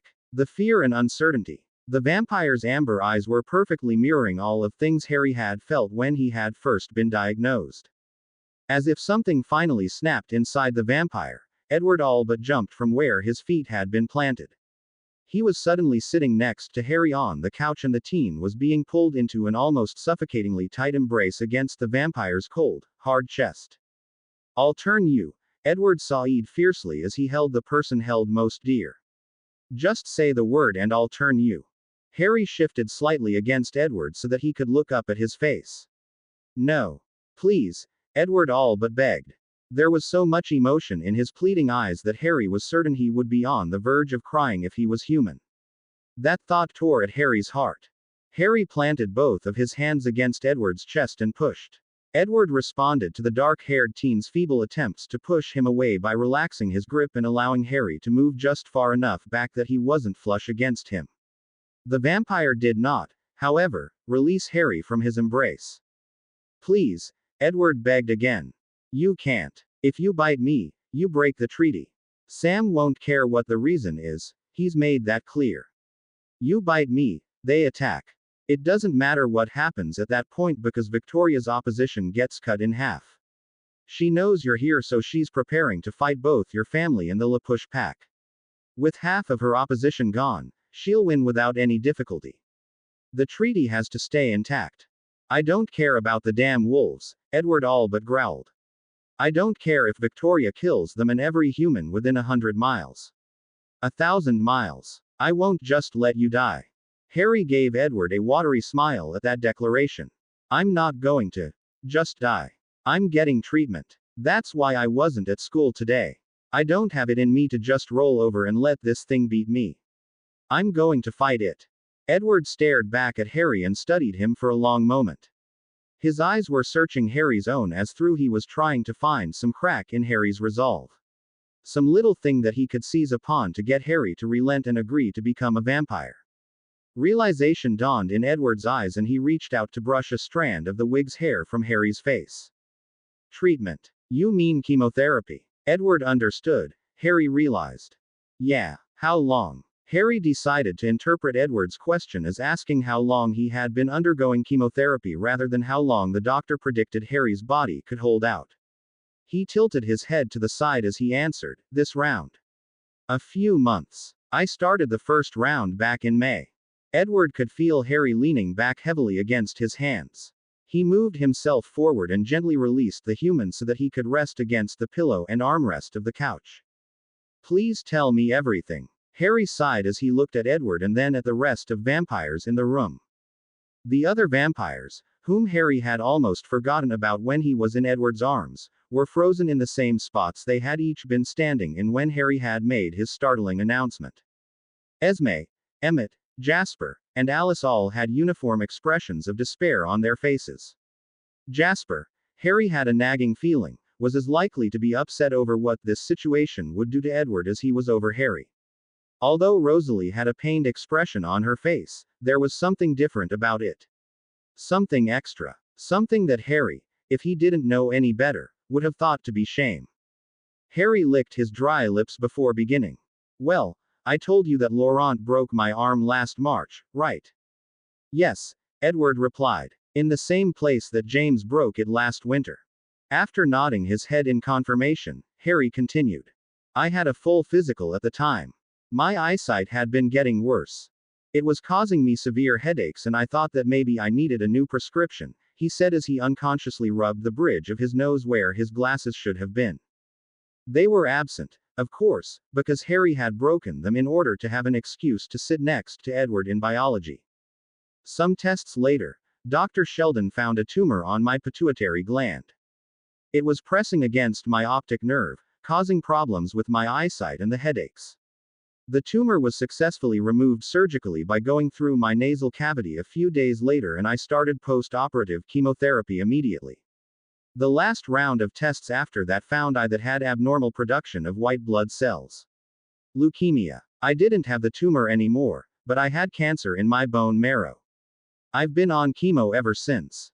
Harry hesitated before continuing. "Last Friday morning, Dr. Sheldon called me into his office to discuss the latest round of test results. He found cancer cells on lymph nodes throughout my body. He referred to it as the cancer having moved aggressively throughout the areas of my lymphatic system that weren't already affected. My old treatment plan had about a 4% chance of pushing the cancer into remission, so we switched something more aggressive to double that chance." 8%, Edward sighed despondently. 8%, Harry echoed. "It's better than 0, he offered. "And your prognosis? How long does this Dr. Sheldon think you'll live?" "Maybe a month," Harry replied quietly. Edward was quiet for a minute before turning to look at Esme. "Call Carlyle," he ordered before looking back at Harry. "He knows the best doctors in the world. We'll get you the best treatment available." The female vampire left the room at Edward's command, presumably to call her husband. "I say we go and rip Victoria's head off. Right now. Kill the bi.ch and leave with Harry. Turn him somewhere away from Forks so the wolves don't get all pissy," Emmett interjected fiercely. He was ready for a fight. Harry couldn't help but smile at the large vampire's pragmatism. Were it only so easy. "The pack has been trying to track her down for months. Are you in any pain?" Edward asked. "Not at the moment. I have good days and bad ones. I had chemo this morning, so I've been more nauseous than anything else. And that's not bad at the moment. I always feel okay for a bit after I've slept. You had a round of treatment this morning. You were walking home after having had that stuff pumped through your veins." A horrified Esme asked as she re-entered the room. Harry nodded meekly. "Why on earth didn't you have someone drive you?" "Because he was keeping it a secret," Jasper answered for Harry. "He's right," Harry said, answering Edward's intense gaze. "Only a handful of people know that I'm sick. So, what? You've just been doing this all by yourself." "I haven't been entirely on my own. Leah and Jacob usually go with me when I get the treatments. But they haven't been lately. You can go to Anne from the hospital without Carlyle noticing your scent, but there is no way they could have. The wolf smell is just too strong. So you've been going by yourself ever since we returned," Edward deduced grimly. "Yes, I have. You didn't want me to know." "I didn't." "Then what changed your mind?" Edward inquired. "I re-evaluated things. I'd already decided to talk to you about what happened. Jacob inadvertently helped me decide that," he said with a light laugh. Once I decided to talk to you, I had to decide how much to talk to you about. It's become clear to me today that I wanted to talk to you about everything. No secrets. That was our old rule, right? Okay. Alright. We're gonna help you. Anything you need. Everything. We're gonna beat Victoria and then. Edward trailed off. And then we'll figure things out, Harry finished. Edward looked like he wanted to say something, but he closed his mouth and his head perked up like an animal that suddenly heard something. Carlisle just pulled up. Harry was always amazed at how incredibly fast the vampires could act. Only a minute or so had passed since Esme had called Carlisle, but he was already home. Such things were possible when you could drive at the maximum speed your car could manage without fear of crashing. Sure enough, Carlisle came rushing into the room the next moment. He looked to where Harry was resting on the couch and immediately began to question him in full doctor mode. He hadn't had the opportunity to question Harry like this since the encounter with James the previous year. It was oddly comforting to Harry to have the vampire in on the secret. He liked Dr. Sheldon, but he was no Carlisle Cullen. After checking Harry's pulse and convincing himself that there was no emergency, Carlisle shifted to asking more mundane questions. What have you eaten today? Not much of anything, Harry answered hesitantly. His hesitation was warranted. Every vampire in the room, including both Jasper and Rosalie, shot him a stern look at his answer. I went in for chemo first thing this morning, got sick repeatedly, and then fell asleep. I have soup on, Esme said, cutting off Harry's excuses. I'll just go take some up, she said as she left the room. Esme returned a moment later with a steaming bowl of what appeared to be chicken noodle soup. Edward took the soup from her and held it in front of Harry. For a moment, the human was afraid that the vampire intended to feed him. Fortunately, Edward knew Harry better than that. He simply held the bowl for Harry. No human could ever hold a bowl of soup as perfectly still and firm as Edward did. Harry might as well have been in front of the dining room table. Harry ate the soup while fielding questions from 3 of the Cullens about his condition. Carlisle's questions were focused on the progression of his illness and the treatments he had received. He seemed to respect Dr. Sheldon, but did have a few choice words about his bedside manner. Esme and Alice asked questions about how he had managed to keep his illness a secret and what the LaPush pack had done to help him. They were particularly impressed with Billy Black being willing to lie to his longtime friend, Charlie Swan, about having contact with Harry's non-existent uncle. So we'll need to do something about school, Esme pointed out a few minutes into the discussion. She was right, of course. Harry had reached the limit on how long he could keep his illness a secret. At least for the foreseeable future, he was going to have to take a medical leave of absence from school. Alice, Edward, and Emmett all then volunteered to rotate absences in order to stay with him. Harry tried to protest, but the 3 made it clear that it wasn't open for debate. For every day that Harry was out of school, one of the 3 of them would stay with him. Harry was sure Jacob and Leah were going to hate that notion with a passion. All in all, telling the Cullens went over far easier than he had expected it to. Telling them about his condition was only the first part of the day, however. After he had finished his soup, Harry decided that he should move on to the second part before he got sick again. Edward, he started, would you mind going for a walk with me? The vampire hesitated for a moment, as though he was afraid a simple walk would be the death of Harry. Sure. He eventually relented. He had never been able to resist Harry's pleading eyes. Harry removed the blanket from his lap and stood up from the couch. He was mildly amused at the way everyone in the room seemed to lean his direction slightly, as though they were afraid the strain of standing up would be too much for him. He also recognized that that attitude would begin to wear on him very quickly. Edward stood up and silently led Harry out of the house through the front door. Once outside, Edward immediately turned south. Harry knew that this path would lead them between the 6 massive cedar trees that shaded the entire acre of front yard, through the untamed forest beyond, and eventually deposit them by the Solduck River. The area that they were heading through was visible from Edward's bedroom on the 3rd floor of the house. This was the path that Edward had walked with Harry almost every day after school during November and December of the previous year. However, Edward had usually started the trip by having Harry climb on his back and then leaping from his window. Walking the path once more provided Harry with a strong sense of nostalgia. The weather was perfect for an early December walk with a vampire. The weather was hovering just above freezing and, mercifully, there was no wind. The sky was overcast such that there were no strong rays of sunlight that would have confined the Cullens indoors so as to avoid the risk of being seen sparkling by humans. Despite the morning having been cold and windy, the day had turned out pretty pleasant. After walking in silence for a few minutes, Edward finally seemed to accept that Harry wasn't quite as fragile as he had thought. True, all humans were fragile creatures to Edward, but he had long ago accepted that they weren't going to shatter into pieces if hit by a particularly strong wind. So, Harry said after a bit, "This is awkward." Edward chuckled at Harry's statement. "I didn't intend for it to be awkward when we finally talked." Nevertheless, Harry trailed off. "It's weird. I have thought about having this conversation at least 100 times in the last couple of days. And yet, for some reason, all of my well-planned speeches and all of the questions I wanted to ask are escaping me." "Then perhaps I should start," Edward suggested. He turned to Harry and, in what must have been the most sincere voice that Harry had heard in his entire life, said, "I'm sorry." "I know," came Harry's reply. It wasn't the answer Edward was hoping for, but it was a start anyway. "I know that you're sorry. Emmett told me. I could see it in Esme's eyes. What I want to know is, why? Emmett said it was to protect me, but I just don't get it." "I want you to help me to understand," Harry said in a voice that revealed to Edward that he was quite frustrated with the whole situation. "As Emmett said, I was trying to protect.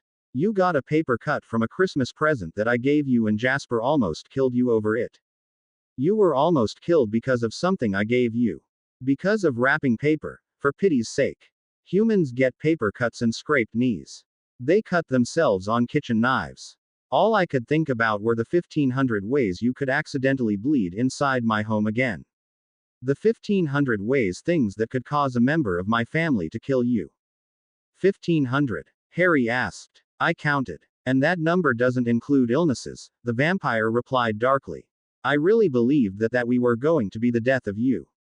I thought that by leaving, I was giving you a chance at a real life away from all of the danger that we brought upon you." Harry scoffed at the idea. "Life imperiling events find me. I could move to Alaska and live in a bunker and something nasty with a foul tempter would be bound find its way in. You know, our sister Coven lives in Alaska," Edward sighed with Harry's favorite crooked smile. "See, life imperiling," Harry said jokingly. "Okay, I get how you thought what you thought. You were wrong. Totally and completely wrong. Perhaps more wrong than any person in the history of wrongness has ever been wrong. But I don't get why you didn't just talk to me about it. Because you would have tried to convince me otherwise. I don't know if you're aware of this, but you are a very determined little human. Your keeping your illness a secret is certainly a testament to that. You would have argued and the resolve I had would have crumbled," Edward explained. "I would have argued because you were wrong," Edward cut Harry off. "Yes, I believe we have established that I was wrong. Hey, no getting mouthy with me. You were wrong and people who were wrong don't get to be know-it-alls," Harry retorted. He then thought about what Edward said for a bit. They were now beyond the large meadow that served as the Cullens' front yard and had proceeded into the forest. Harry had slowed down considerably. Not because he was getting nauseous again, though he was, but because it was a bit difficult to navigate the snowy terrain without his glasses. "So if you were so worried about me convincing you to not go, why did you even bother saying goodbye? I couldn't leave you without saying goodbye. Every time I thought about doing that, I hurt in ways I didn't know I could." "So you settled for hurting me," Harry said quietly.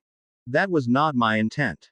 But from what I saw in you Pet Wolf's mind, I know that is what I did." Harry was watching his feet as he walked. He didn't really want to look at Edward at the moment. He really didn't like that Jacob had shown Edward what may have been the lowest point in his life. "The things you said to me. They really hurt. You know that I was insecure about our relationship. I'd had crushes before, but you were my first real relationship.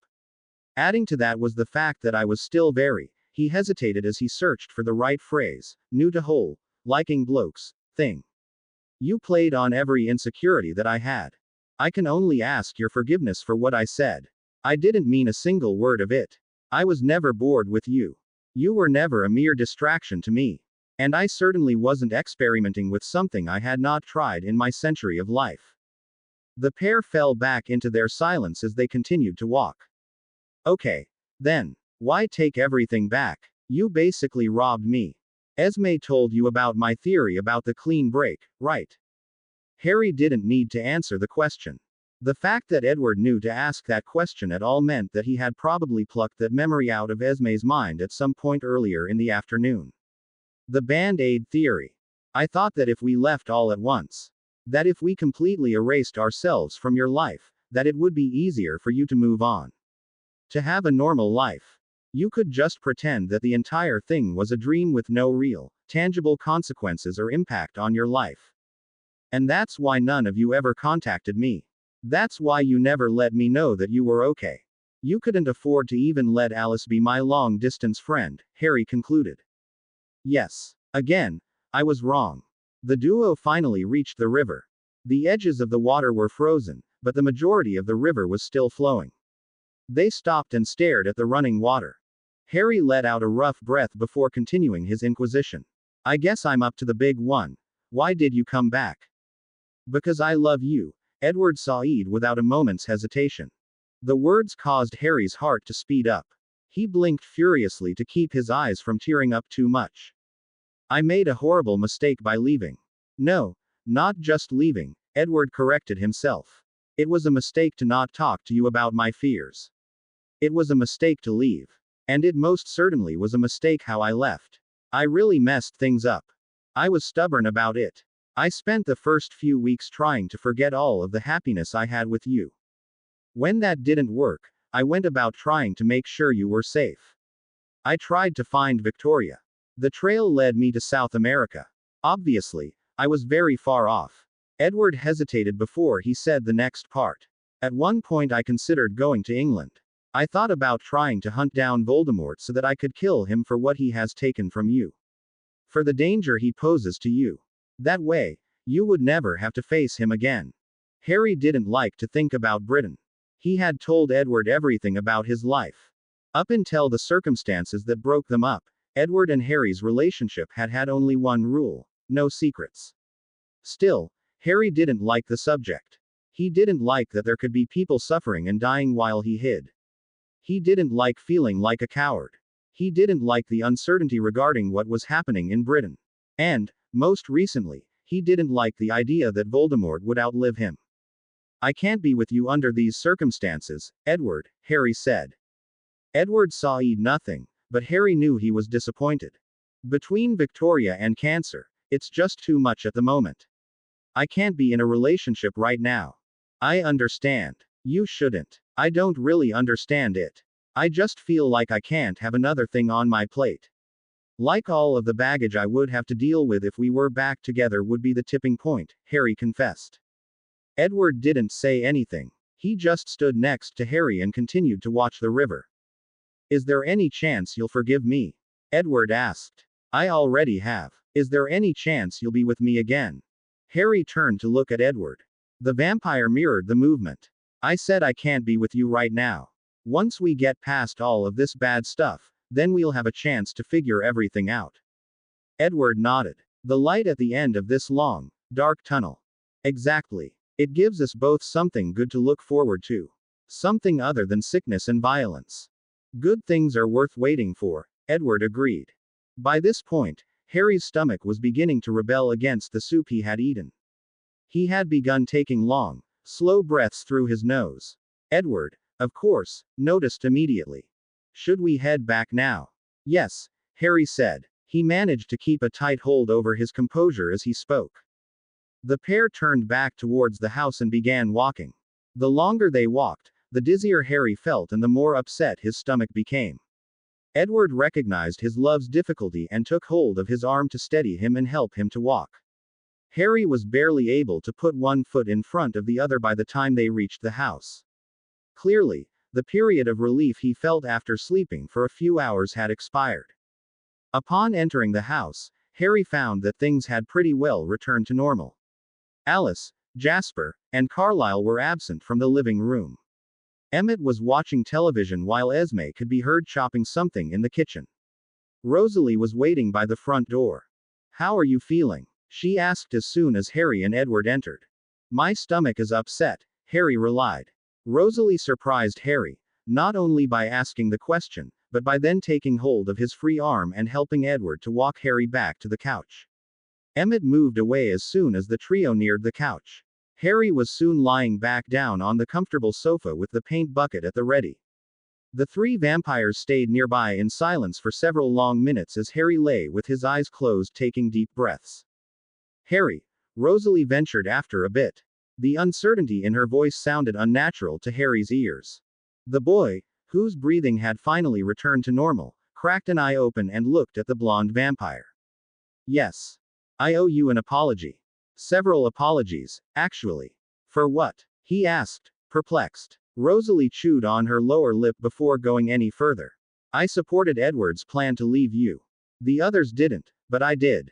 I've treated you awfully. And I've been mocking your wig behind your back. I feel positively wretched about it all. I hope you can accept my apology. It takes a very good person to admit something like that. I probably never would have found out if you hadn't told me. The others would have kept it quiet, you know. It was brave to confess to me," Harry told her. "Of course I forgive you." Rosalie smiled softly at that before backing away from Harry. She took her husband's hand and they walked away, leaving Harry alone with Edward. "I'll be damned," Harry said after he was alone with Edward. It took him a moment to realize that Emmett and Rosalie would have undoubtedly heard him thanks to their enhanced hearing. That thought embarrassed him. The last thing Harry said before falling back asleep was for Edward to call Jacob and let him know that he was okay. Edward seemed oddly eager to comply. Emmett was prepared for just about anything when he entered Harry Potter's home Friday morning. Anything, that is, except for Harry Potter bounding down the stairs with a bright smile on his face. "Hiya, Emmett," Harry cheerfully called as he hopped the last 3 steps and landed directly in front of the vampire. Hi," Emmett said a little uncertainly as the teen moved past him. "How are you feeling?" "Fantastic," Harry replied as he looked out the front window. "Oh, good. I was a little worried you were going to walk or get dropped off or something." "You were? Oh yes. It would have been much harder to talk you into taking me to Port Angeles today if you didn't have the Jeep with you." "Port Angeles?" Emmett asked in surprise. "Shouldn't you be, taking it easy?" Harry turned from the window and looked at his guest. "Not today." "Why not? You just had chemo the day before yesterday." "I know, but today is a good day." "A good day?" the vampire questioned. "Exactly." Harry simply stood staring at Emmett as though he had explained everything. After a moment of silence, the teen got the hint that the vampire had no idea what he meant. "A good day, Emmett. Your dad said that for no particular reason I would just have some days when I feel great. Today is one of those days. I feel better than I have in months. And I would really like to get out of town for the day." Emmett was shocked. Alice had gone on and on that morning about how Harry was barely awake for more than 5 minutes the entire time she had sat with him the day before. Harry suddenly being not only up and around but anxious to go out of town for the day was more than a bit odd. "Why do you need to go to Port Angeles? I'd be happy to take you anywhere you'd like to go in town." "Well, there are a couple of reasons. First and foremost, it would look really bad if I was seen wandering around town less than a week after starting my medical leave from school. Second, I can't get any good pizza here," the wizard explained. "You want pizza?" "Absolutely. I've been thinking about it all morning. A nice big pizza with extra cheese. Maybe some ham," Harry said with a grin. "Or peppers. Maybe both," he added excitedly. "Why pizza?" Emmett questioned. He himself had never had pizza. It wasn't exactly a popular dish in Tennessee before he became a vampire in 1935 and, like all vampires, the thought of eating it after he had been turned was akin to the thought of eating dirt. Besides that, there was no way the greasy food could be good for Harry. "I've been eating healthy for months. I've avoiding candy bars, soda pop, popcorn, and just about everything else. The only junk food I've had since June has been a hamburger and I threw that up because I was stupid enough to eat it the day after chemo." I think I can actually eat something ridiculously bad for me today and hold it down. Emmett wanted to say no. He wanted to tell the teen to take it easy and rest. There was even a part of him that was practically screaming for him to say no because it was too risky to take Harry out of Forks, even for an afternoon. All of the parts of him that wanted to refuse Harry's request went silent at the human's hopeful expression. How could he possibly tell the teen that he was going to make him sit around at home on the one day he felt well? Okay. Okay. I'll take you to get some pizza. But then I'm bringing you straight back, the vampire acquiesced. Right. Harry agreed. We'll go to Port Angeles, do a little shopping, grab a few slices of pizza, and head back. Emmett frowned at that. I didn't agree to take you shopping. That's an Alice thing. I'm shopping for movies to watch on my bad days. I don't know anyone who watches as much television as you do. It's entirely possible that there isn't anyone on the planet who does. You're the perfect guy to take me shopping for movies. The large vampire scowled at Harry's logic before motioning the boy to following him out to the jeep. The motion elicited a whoop of joy from the mortal. The drive to Port Angeles was filled with Harry's questions. The wizard must have asked 1,000 questions about movies during the drive. He wanted to know what movies Emmett recommended and which ones he should avoid. What movies were Emmett's favorites? What about Rosalie's? Esme's? By the time the pair reached the video store, Harry had come up with a mental list of no fewer than 30 movies he intended to buy.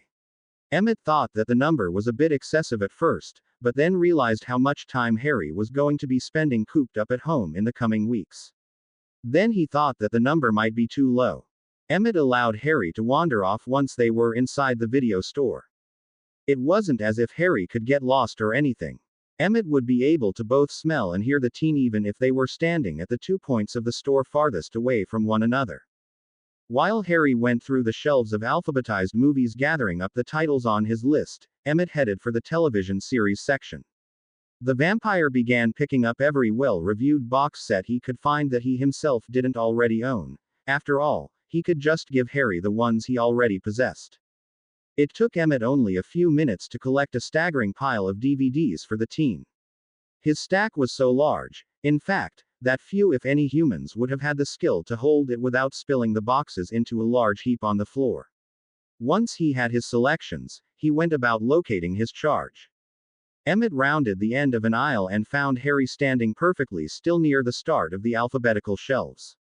It was odd, Emmett realized, that Harry hadn't made it any farther along than that. As he neared the teen, he was able to see that Harry wasn't just standing around. He was standing and watching a movie being played on one of the monitors spread throughout the store. Surprisingly, it wasn't a movie Emmett had seen. Or at least it wasn't one he recognized.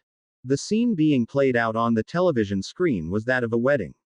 There was a blonde woman in a very traditional wedding dress running down the front stairs of a church hand in hand with her new husband. A large crowd had gathered around the happy couple and was cheering for them while throwing rice.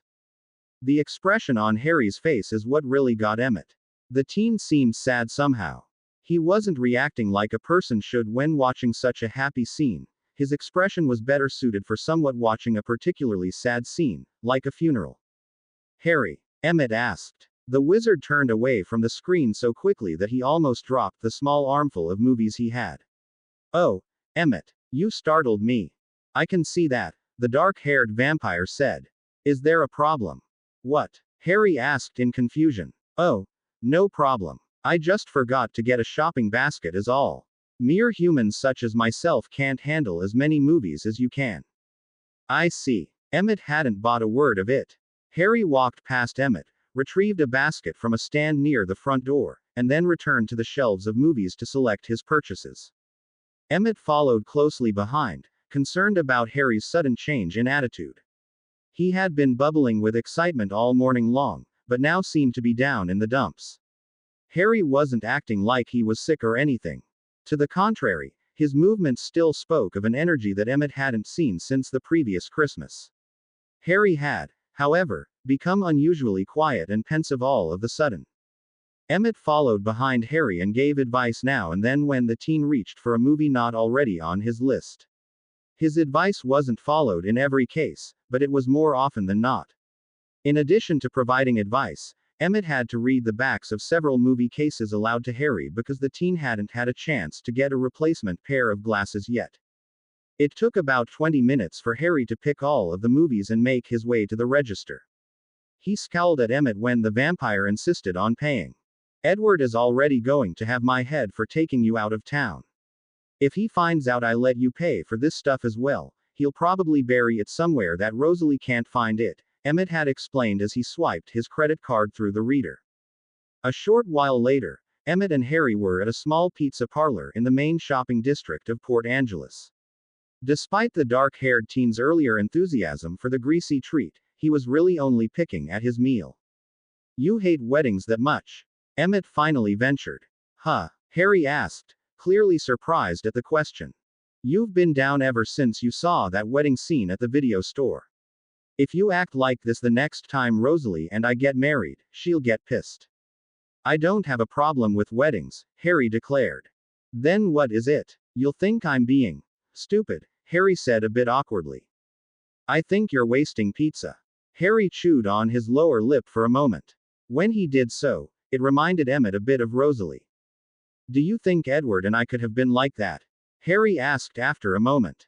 Like what? A.B. Owned with big fake beeps and an over-tanned call boy. Just forget it, the teen said in frustration. Okay, I won't make fun. I just don't get what you mean. If things were different. If I wasn't sick or a wizard and Edward wasn't a vampire. If we were just two boys who happened to meet one day. Do you think he and I could have been happy like that? The question stumped Emmett. You mean, would you and Edward have gotten a fairy tale ending if you didn't have to deal with all of the extra crap? I never pictured anything quite like what was in the movie, but yeah. Do you think he and I could have been that happy? That things would have worked out and all of our friends and family would have been happy for us? Maybe. Emmett asked honestly. I don't really know. I mean, Edward loves you because of who you are and I don't know how he'd feel if you were someone totally different. Harry started to absently play with the straw in his soda. I guess. You wanna know what I am absolutely sure of? Emmett asked. That got Harry's attention. What? Even with all of the crap that's going on, you and Edward and going to get your happily ever after. You can't know that, Harry replied with a slight shake of his head. Yeah, I can. You wanna know how? How? Because I believe in the two of you. I believe that you are going to fight this cancer like no one has ever fought before. I believe that Edward is going to make sure Victoria gets her ass kicked so severely that every vampire she ever even thought about making is gonna feel it. And I believe that when it's all over, the two of you are going to finish patching things up and be happy. Ever the optimist, Harry said with a smile. You better believe it. Hell, look at me. If I deserve to get what I want out of life, then you and Edward sure as hell deserve to get each other.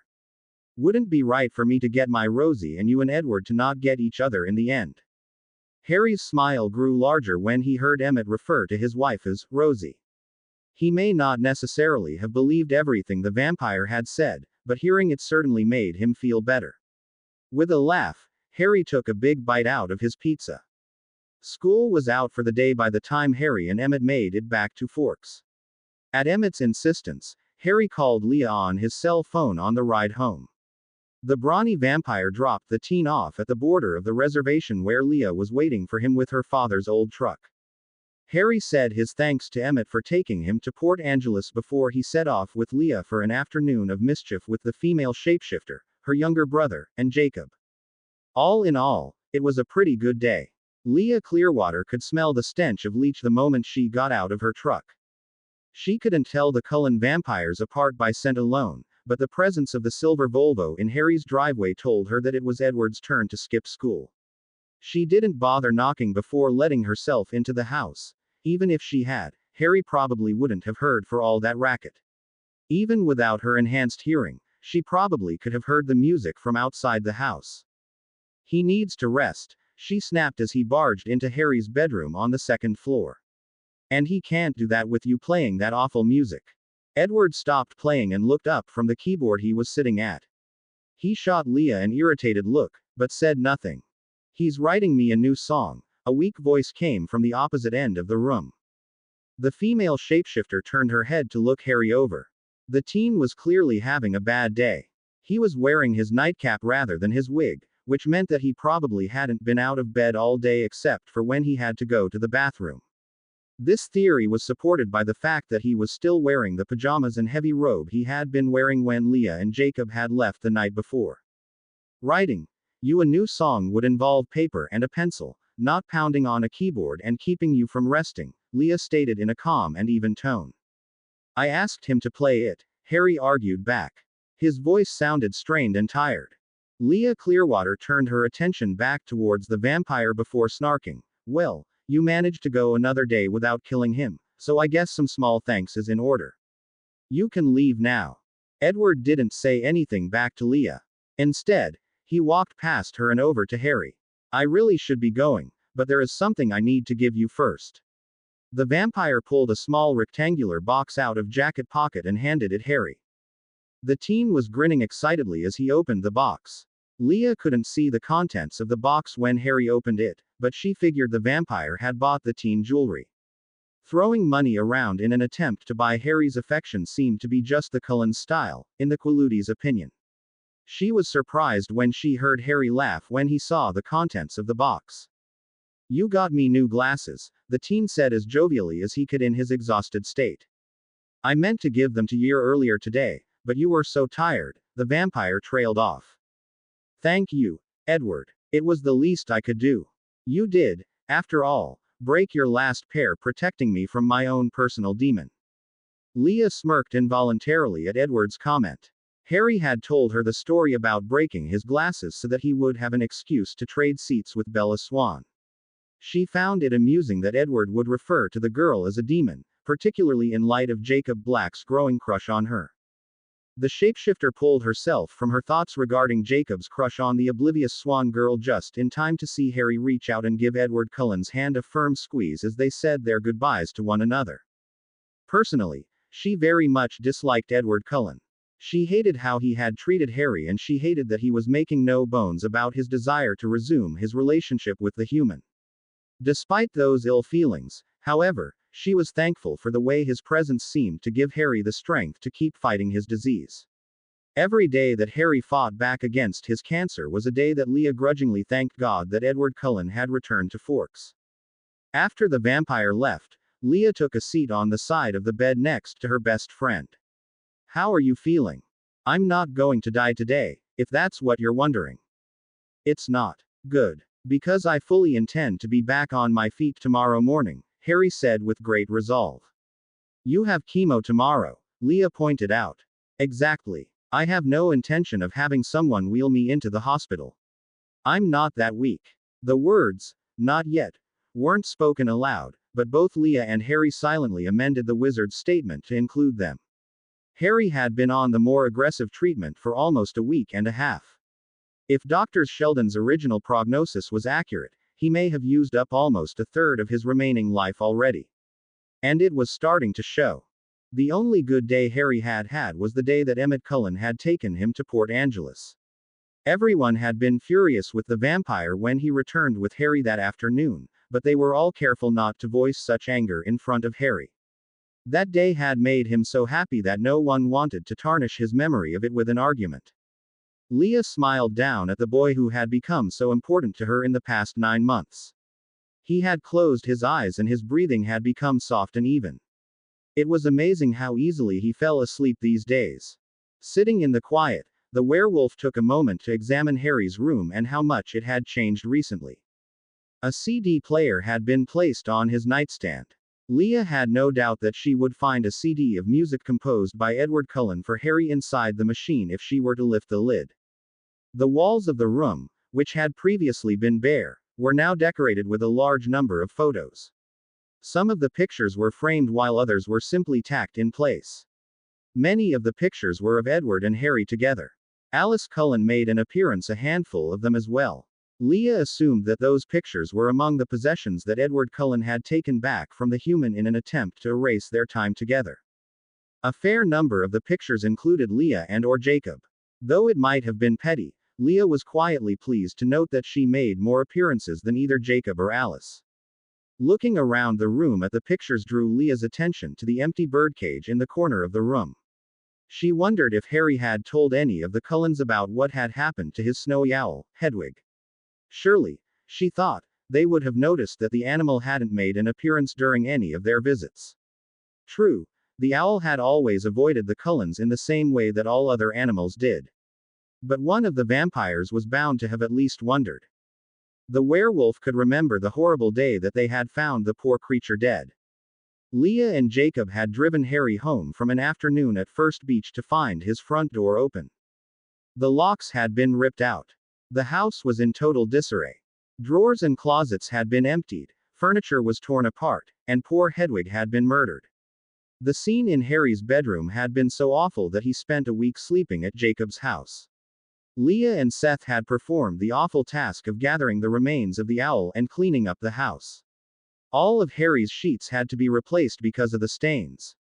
The locks on the front door had to be replaced, of course. The teen had been so shaken by the incident that Leah didn't think he would ever feel safe in his own home again. Things got worse when he realized that some of his clothes were missing. The working theory was that the vampires had stolen some of his personal items so that they would be able to track his scent later. "Penny for you thoughts," Harry said, drawing Leah out of her thoughts once more. If she was surprised that he had woken up so soon, she didn't show it.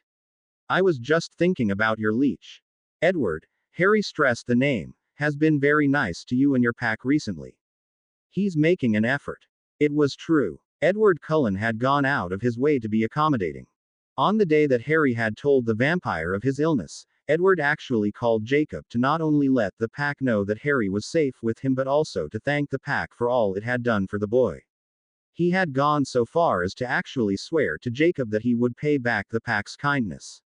Jacob, of course, made it clear that their actions hadn't been for his benefit, only Harry's. Repayment was neither expected nor desired. The vampire had been very respectful of Harry's desire to be on friendly terms with both the coven and the pack and had shown an immense amount of restraint in not reacting to any of the pack members' baiting. In a surprising response to Edward's efforts, Sam had relented on his demand that the mind reader not be allowed anywhere near any of the werewolves.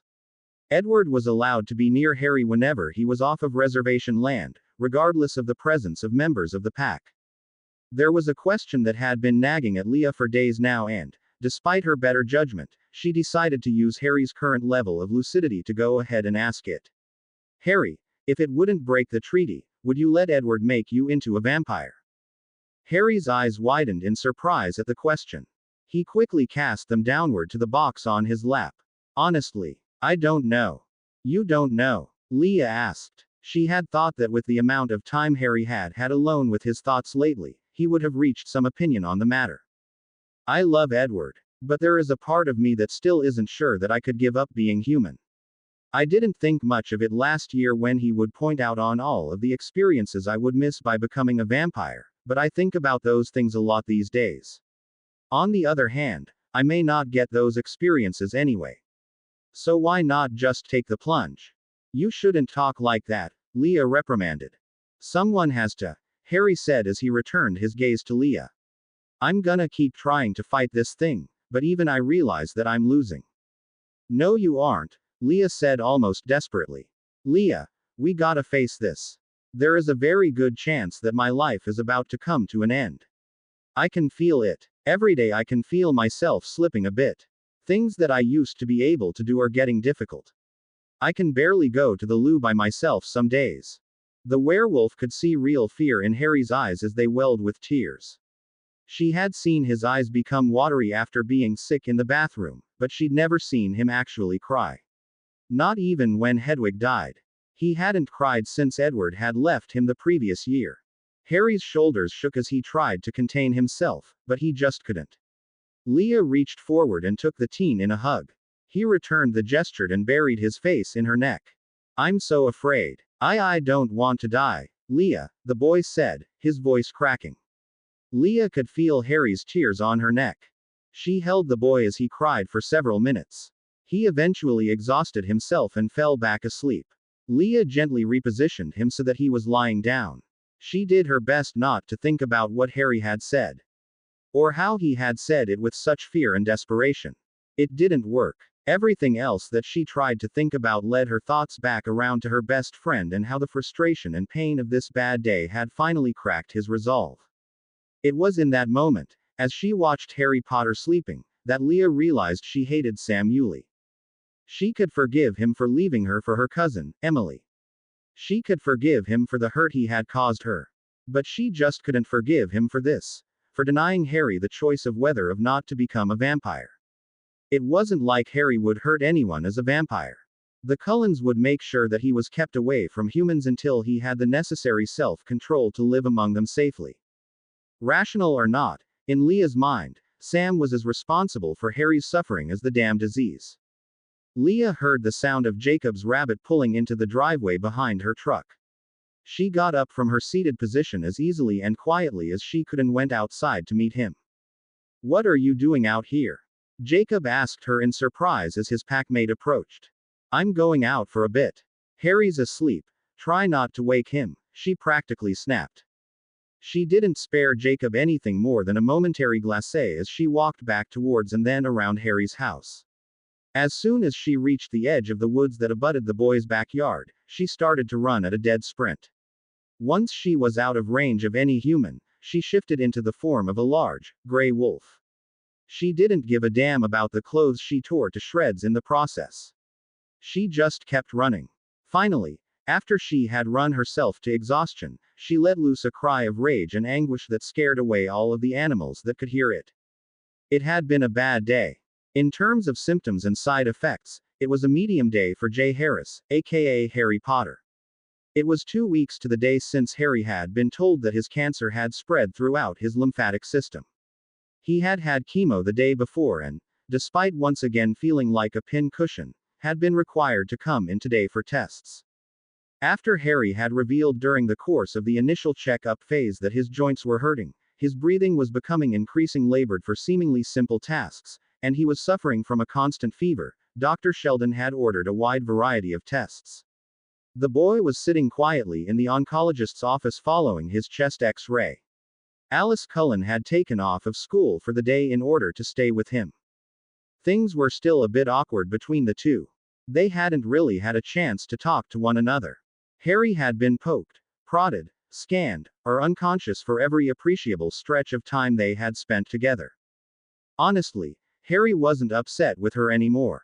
He understood why the family left, he understood why Alice hadn't said goodbye, and he understood why she hadn't contacted him while she was away. Harry had forgiven her. He just hadn't had a chance to clear the air.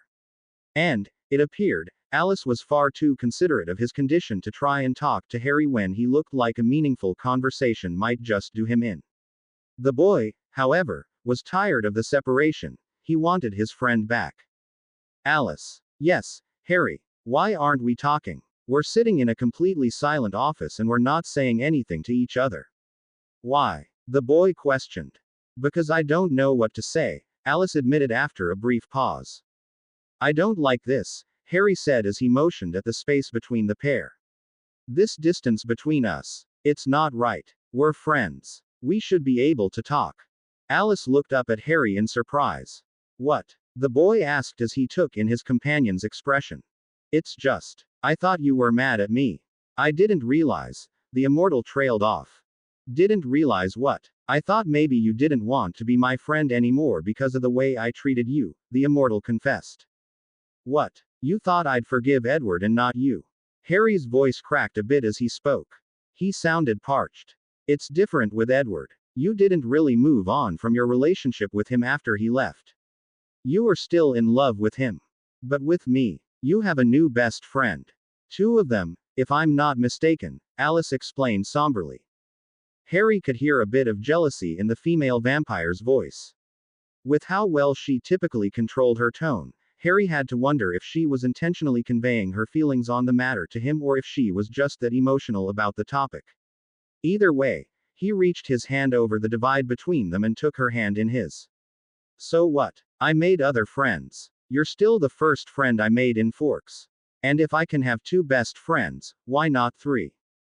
Alice smiled at Harry and allowed him pull her hand over so that they were clasped together and dangling in the middle of the space between their 2 chairs. "You know I'm sorry, right?" Alice asked. I do. And I already forgave you. I would have told you sooner, but, you know. I know, Alice said reassuringly. She turned to look away from Harry. She hesitated before continuing. If the tests come back and they don't look good, Edward is planning to kidnap you. Harry turned to Alice in alarm. He can't. He will. And I'll help. So will Emmett. The others don't know about his plan, but I'm sure they'd help if they found out. Even Rosalie. The wizard allowed Alice's words to hang in the air, unchallenged, for a bit before he responded.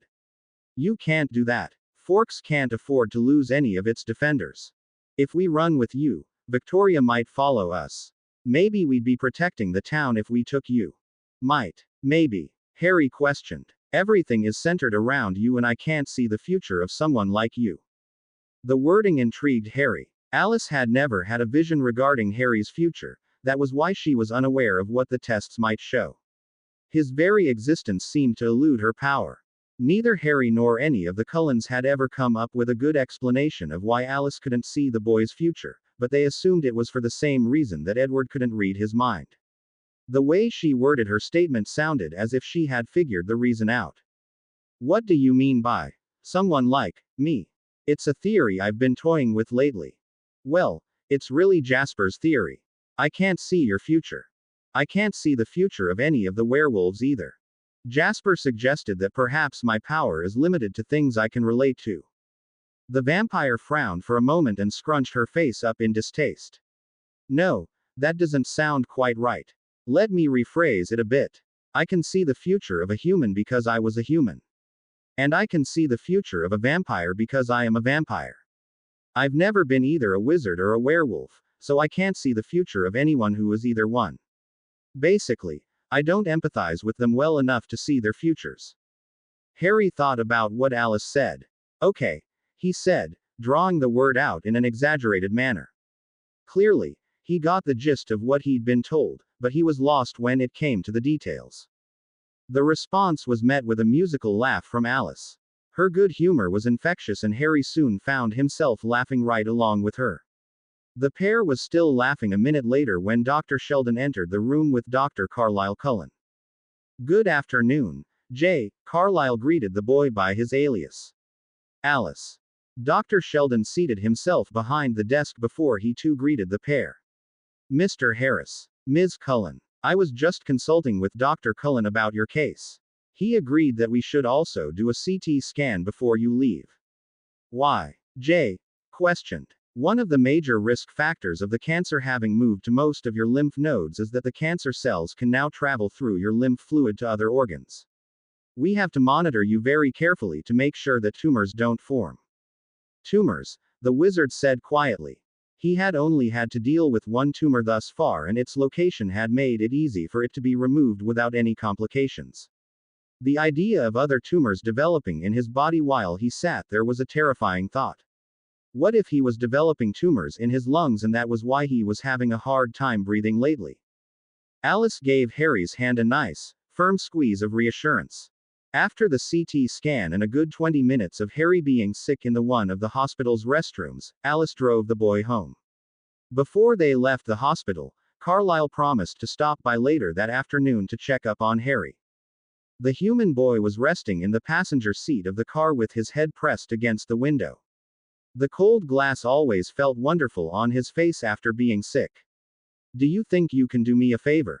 Harry asked as they drove down the icy streets of Forks. Anything you want, Harry. Alice always did get a kick out of the whole double life thing. At least she hadn't spent 2 months making secret agent references the way Emmett had. Can you get Jasper to come over this afternoon? I'd really like to talk to him. Alice nodded her agreement. She would have voiced it if she could have made her voice work. Jasper had gone very far out of his way to avoid Harry.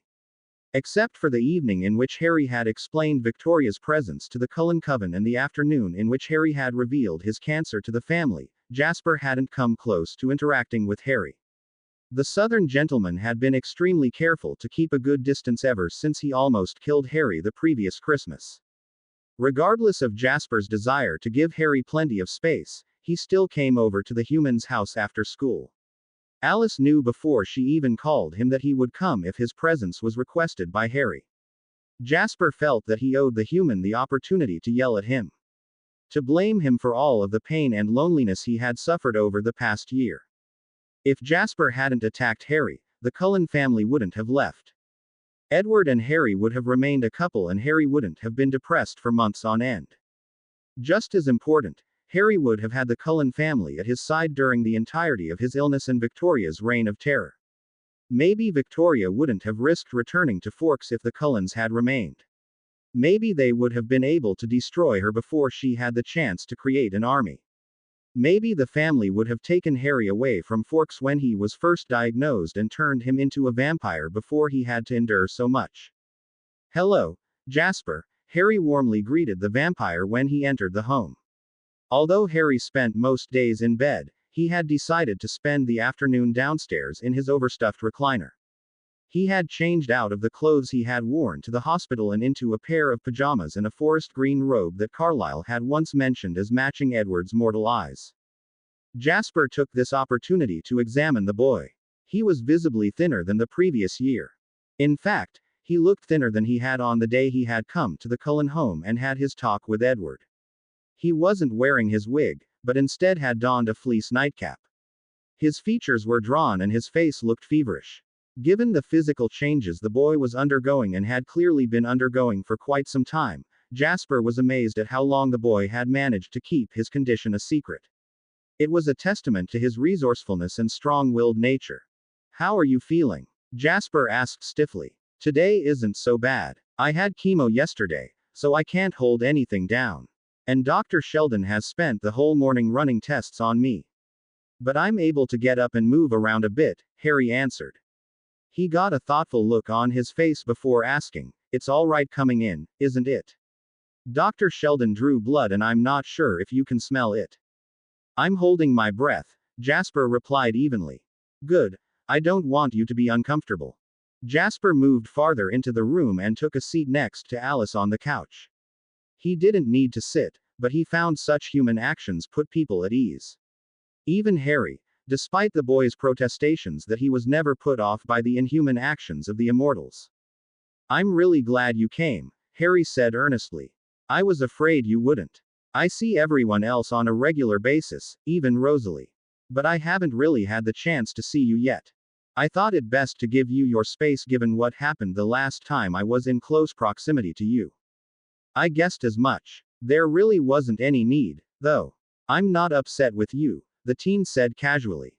"You're not?" Jasper asked. He tried to keep his voice as flat and even as usual, but he failed. Even Harry, with his weak human hearing, was able to detect the surprise in the vampire's voce. "Of course not," the wizard said as he pushed his glasses back up the bridge of his nose with one finger. "Why would I be angry at you for something you can't control?"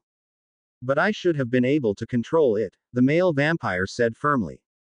"Have I ever told you about my cousin's 11th birthday?" If one were to make a list of everything Jasper and Alice had expected Harry to say, that sentence wouldn't have even made the top 1000. The blonde vampire furrowed his brow in confusion for a moment before replying in the negative. "I forget sometimes which stories I've told to people other than Edward," Harry said as he massaged his forehead with his right hand. He lowered the hand before he began telling the story.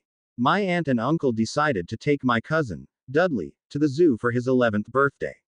I was brought along, though I honestly don't know why. We were looking at the reptiles. I ended up speaking to a snake. It was the first time I ever spoke to a snake. Anyway, Uncle Vernon," Harry said the name with distaste, "had tried to wake it earlier so that it could entertain Dudley, but the snake didn't move. After it responded to me speaking to it, Dudley decided to get me out of the way so that he could get a better look at the snake. He punched me in the ribs hard enough that he knocked me to the floor." Harry paused a moment as he relived the memory in his own mind. "I remember being so angry at Dudley. The next moment, the glass was gone and the snake was free." Jasper allowed a few seconds for the story to sink in before asking, "You removed the glass with magic?" "Yes," Harry confirmed. "It was a bit of accidental magic, totally out of my control. That sort of thing gets better with age and practice. I understand what you're trying to do, Harry. You're trying to draw a comparison between making that glass disappear and what I did last year. The situations are totally different. You could have died because of my lapse in control, Jasper said. I left out a detail or two, Harry said with a dismissive wave of his hand.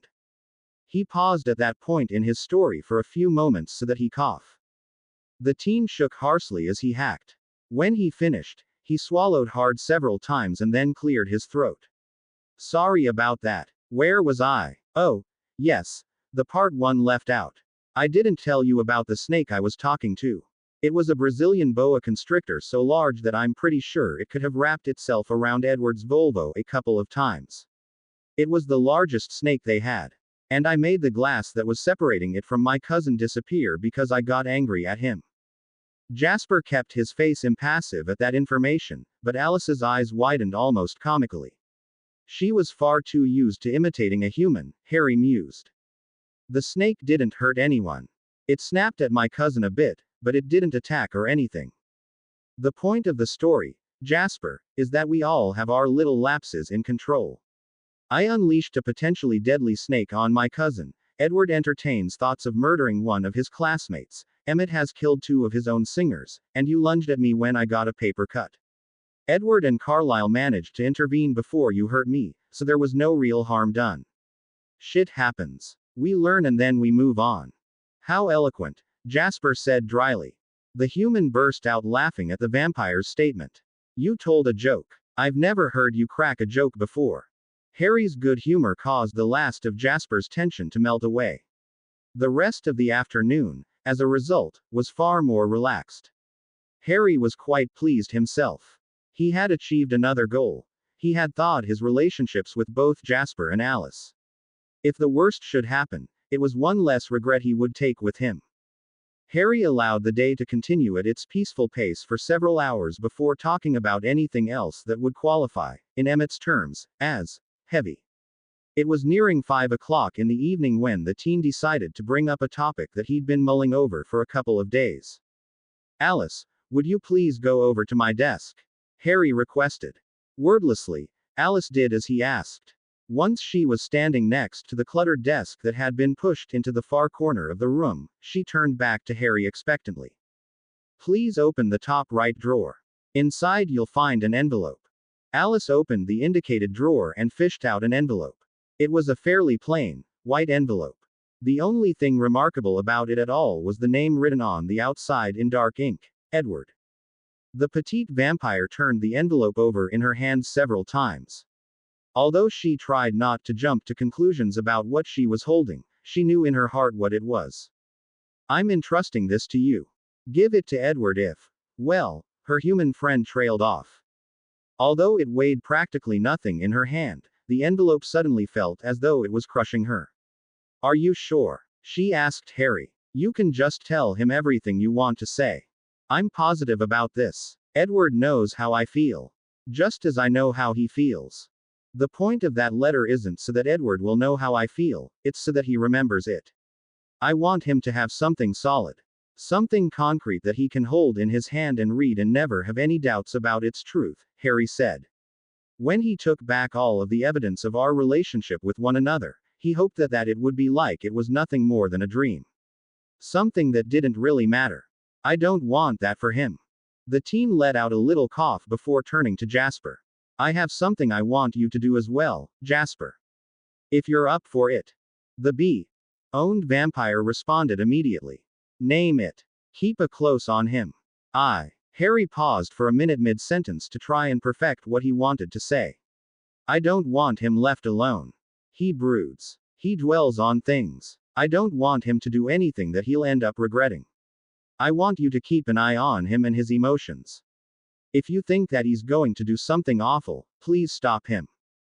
He's my brother, Jasper said firmly. I'd never allow him to hurt himself. Just the same, promise me. Please. There was a very noticeable quiver in Harry's voice. Jasper knew that the boy was trying to hold himself together. He was more concerned about Edward's well-being than his own survival. I promise you, Harry. I will allow no harm to come to Edward. The human smiled at Jasper and Alice. He hated to ask these things of them, but he felt he had no choice. He needed to make sure the Edward was taken care of. The reassurance that Edward would always have a piece of Harry with him and that Jasper would make sure that Edward coped with what was very likely to come was an incredible relief to the teen. Carlisle and Edward joined Jasper, Alice, and Harry a short while later. Carlisle was angrier than Harry had ever seen him. Evidently, a lab technician at Forks General had somehow caused catastrophic equipment failure, necessitating that all of Harry's blood work be sent to Port Angeles for processing. Fortunately, Dr. Cullen was able to put a rush order on the samples, so they would, in theory, be available the next day at about the same time that Dr. Sheldon was ready to discuss the results of the X-ray and CT scan. As he did every time he visited Harry, Carlisle took a moment to examine the boy himself.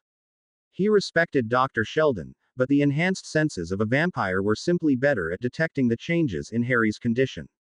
It had become routine for Dr. Cullen to redo all of the same physical exams that Dr. Sheldon had done only hours earlier. The vampire hummed as he listened to the boy's chest through a stethoscope. What? Edward asked urgently. There is definitely an obstruction of some kind in his lungs, the physician explained. Like a tumor? Harry asked, a knot forming in his stomach. To be frank, I'm not sure. It could be a tumor. Or it could be one of any number of other obstructions. Dr. Cullen tapped Harry on the chest and continued to listen. I can definitely hear a bit of fluid, but it doesn't sound like enough fluid to account for the level of obstructed air flow. The doctor continued to listen to Harry's breathing as he moved the stethoscope up along his chest. I think that there is some fluid in your lungs, but also a minor obstruction a bit higher up. A cyst, perhaps. Maybe some swelling from an infection. I won't know for sure until the CT scan results come back tomorrow. What can we do in the meantime? Edward asked. Can you give him something so that he can breathe a bit easier? At the moment, I'd just advise plenty of rest. He should refrain from doing anything too strenuous. That's it, Edward asked in frustration, drawing a hand through his unruly copper hair. Can't you give him antibiotics or something? That would help if it is an infection. I don't know for sure that it is an infection. I have no way of knowing at this point if antibiotics would be effective. Given his condition, I simply can't risk prescribing something without knowing what I'm trying to treat. The side effects of prescribing the wrong medication at this stage could be disastrous, Carlisle explained in an attempt to calm his son down. The fluid alone, it could be the start of a case of pneumonia or heart condition. It's just too risky to give Harry something without having the test results in hand. So we just wait? The bronze-haired vampire asked. Defeat laced his voice. It's not like I was planning to go out dancing or anything, Edward, Harry interjected in a tired voice. Lying in bed all night and all day tomorrow was the plan anyway. Edward frowned at his father before moving to Harry's side. He noted that it looked like the boy was having a hard time keeping himself upright. The wizard smiled warmly at his vampire before sliding to the left side of the bed and patting the right side, clearly inviting Edward to sit next to him. The vampire had no sooner situated himself on the offered space when Harry linked their arms together. Edward swallowed hard when Harry leaned over and rested his head upon the immortal's shoulder. Harry was asleep in a matter of moments.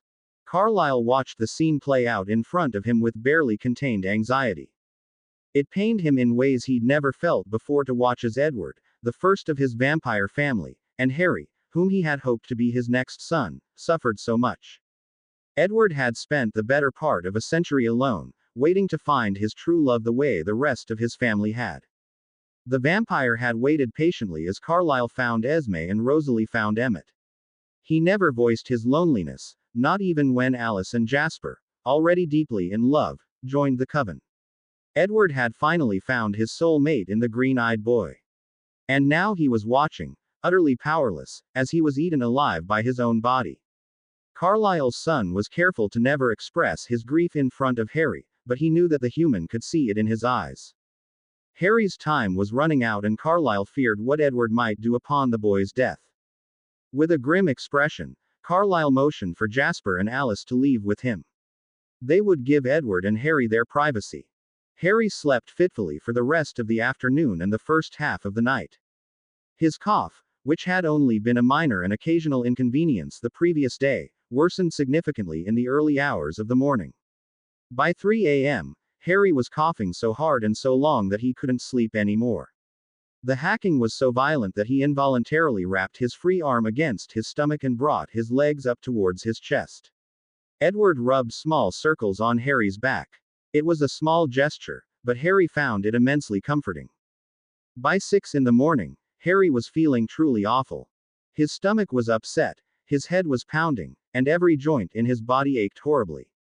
He was shaking a bit and having a hard time speaking without stuttering a word or two every sentence. The worst symptoms, however, were the alternating hot and cold flashes. Edward was kind enough to stay with Harry when he was hot and give him his space when he was cold.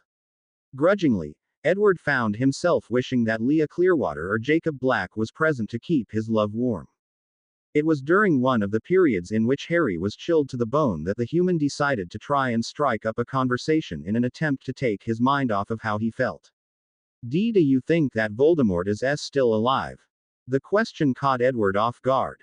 He didn't want Harry focusing on such things, but it wasn't like he had anything better to talk about. I'd like to think not. I'd like to think he's died some horrible, painful death. Harry let out a light chuckle that quickly turned into a cough.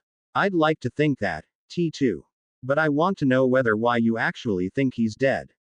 Edward answered honestly. I just don't know. When I was away, I spent some time planning to go to England and killing Voldemort myself.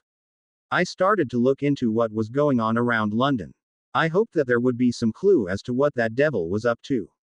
There were disappearances and unusual disasters, but not an alarming number. If he's alive, he's not making himself known to the non-magical world. Whatever mess he's making, it's surprisingly discreet. Harry sighed heavily. I always intended on going back after I turned 17. I even promised Hermione that I would in that letter I sent her. The British deadline, the vampire said. Yeah, Voldemort killed my parents, I couldn't just sit by and let him have his way.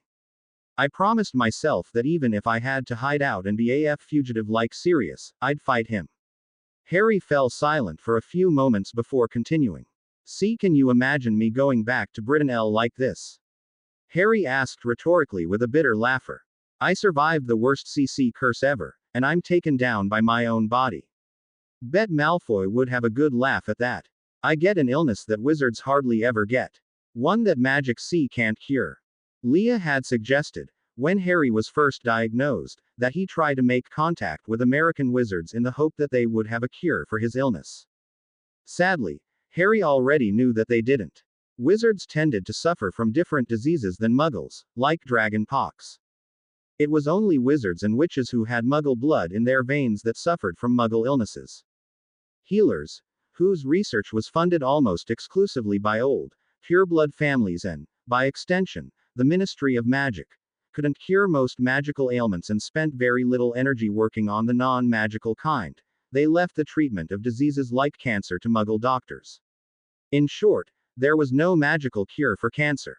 If there was, Harry would probably hate wizard kind for keeping it from the rest of the world. Harry abruptly ended his conversation with Edward when a sudden pain in his stomach forced him curl tightly into a fetal position. The pain was intense and it made his eyes tear up. He was taking deep, sharp breaths to cope with the pain. We can go right now, Edward said quietly in his ear. Say the word and I'll take you away from here. No. The treaty, Harry rasped out. Forget about it, Harry. Just let me take you away from here. The teen managed to uncurl out of the ball he had pulled himself into and push himself upright. I won't sacrifice the lives of the people here just to save my own skin. Why? Edward asked desperately. Why can't we be selfish, just this once? I've been selfish for a long time, Edward. I need to think about everyone else for a change. And besides, you're not selfish at all, Harry said breathlessly. He managed to reposition himself so that he was sitting upright with his legs tucked underneath him. He was looking directly into Edward's dark eyes as he spoke. You know that we'd regret it forever if we just let all of these people die. Not as much I'll regret losing you. I would pay any price to keep you with me. I'd damn myself to hell 1,000 times over and it would be a mere pittance. Harry leaned himself forward so that his head was resting in the crook of Edward's neck. He allowed himself to stay that way for quite some time, just enjoying the vampire's strong presence. If you won't let me take you from this place, then will you at least stop hiding from me, Harry? Edward saw Ed as he gently rubbed the back of the boy's head. Harry knew what Edward was asking. It frightened him, but he complied. With eyes clenched shut, Harry pulled back from Edward and, with shaking hands, slowly pulled the nightcap off of his head. He hadn't allowed anyone to see him without either his wig or nightcap on since he lost his hair over 6 months before. A moment later, Harry felt Edward's cold hands on the back of his bald head. The vampire gently pulled Harry forward so that he was once again resting against the immortal. Just as perfect as ever, Edward whispered lightly into the human's ear. Had the words come from anyone else in the entire world, Harry wouldn't have believed them. Edward found himself becoming a bit anxious as the morning progressed. Seth Clearwater was scheduled to come over mid-morning and stay with Harry throughout the day. It wasn't that he didn't like the young werewolf, he just didn't feel comfortable leaving Harry's well-being solely in the hands of the pup, as Harry had been known to affectionately call him. The entire coven was going to be out of Forks for the day. In their collective desire to remain as close to Harry as possible, they had all gone as long as they could manage without feeding. It was necessary, therefore, for them to spend the day eating their fill from the area wildlife. Unfortunately, with a coven of their size, they were going to need to spread out and hunt throughout a 25 square mile area in order to remain unnoticed by both Victoria and the human population. The situation was complicated by the internal politics of the werewolf pack. Edward hadn't been close enough to any member of the pack when the specifics of fight were being thought of to hear about it telepathically, but he knew that there had been a row regarding Harry. Now, no member of the pack, save for Seth, Leah, and Jacob, would come near Harry's house. Leah and Jacob had been on patrol duty the night before, so Seth was the only one both able and willing to spend the day with Harry. Truth be told, there was another reason that Edward didn't particularly like leaving Harry alone with Seth. The young werewolf was in love with Harry. Edward didn't think, even for a moment, that Harry would return the feelings, but he was afraid that Seth couldn't keep his mouth shut. Although he was only 13 years old, his werewolf genes had caused him to develop physically into a 20-year-old man. The rapid change had resulted in Seth going through puberty in a very short period of time. He had certain desires that he was trying hard to control. If Seth gave in to his desire and confessed his feelings to Harry, the resulting situation would be terrible. Harry cared for Seth as a brother, nothing more. Seth's feelings would be hurt and Harry would feel guilty for causing that hurt. Any confession of love by Seth to Harry would, undoubtedly, sour the relationship and cause Harry unneeded stress and pain. If the vampire had been asked to pick which, if any, of the werewolves was in love with the wizard, it would have been Jacob Black. After being in Jacob's presence for a few moments, however, that thought was dispelled. Jacob, much like Leah Clearwater, saw Harry as a younger brother. Besides, Jacob was falling very hard for Bella Swan. Seth Clearwater's thoughts regarding Harry, by comparison, ranged from those of brotherly adoration to those that were sweaty and, in Edward's opinion, highly inappropriate for a 13-year-old. Seth arrived shortly after 10 that morning. His greeting to Edward was a bit stiff for the usually exuberant teen, but still more natural than the sort of greeting the vampire received from any of the other shapeshifters. By the time the younger boy entered Harry's room, his usual enthusiasm had returned. "Heya, Harry, I brought us plenty of reading material to pass the day with." Seth practically gushed. He carried with him a large stack of at least 20 comic books. "Hey, pup," Harry said, using his affectionate nickname for Seth. The words had just escaped his mouth when he turned to the side and began to cough. Although most of the symptoms that had assaulted Harry a few hours earlier, including the hot and cold flashes and the terrible stuttering, had abated, the cough remained with a vengeance. Seth's enthusiasm faded away quickly as he moved to the wizard's side. "Is there anything I can get you?" "No. Edward's got me well stocked on bottled water and crackers," Harry replied as he motioned to his nightstand before taking a moment to adjust his glasses and make sure his nightcap hadn't been knocked off during his hacking. "Your company is all I need." The werewolf perked up at the last part. Harry shifted his attention back to the vampire. "Have a good day, Edward. Make sure you take down a mountain lion or two. Edward gave Harry one final smile before leaving for the day. So, Seth started as he plopped himself down on the foot of Harry's bed. What do you want to start with?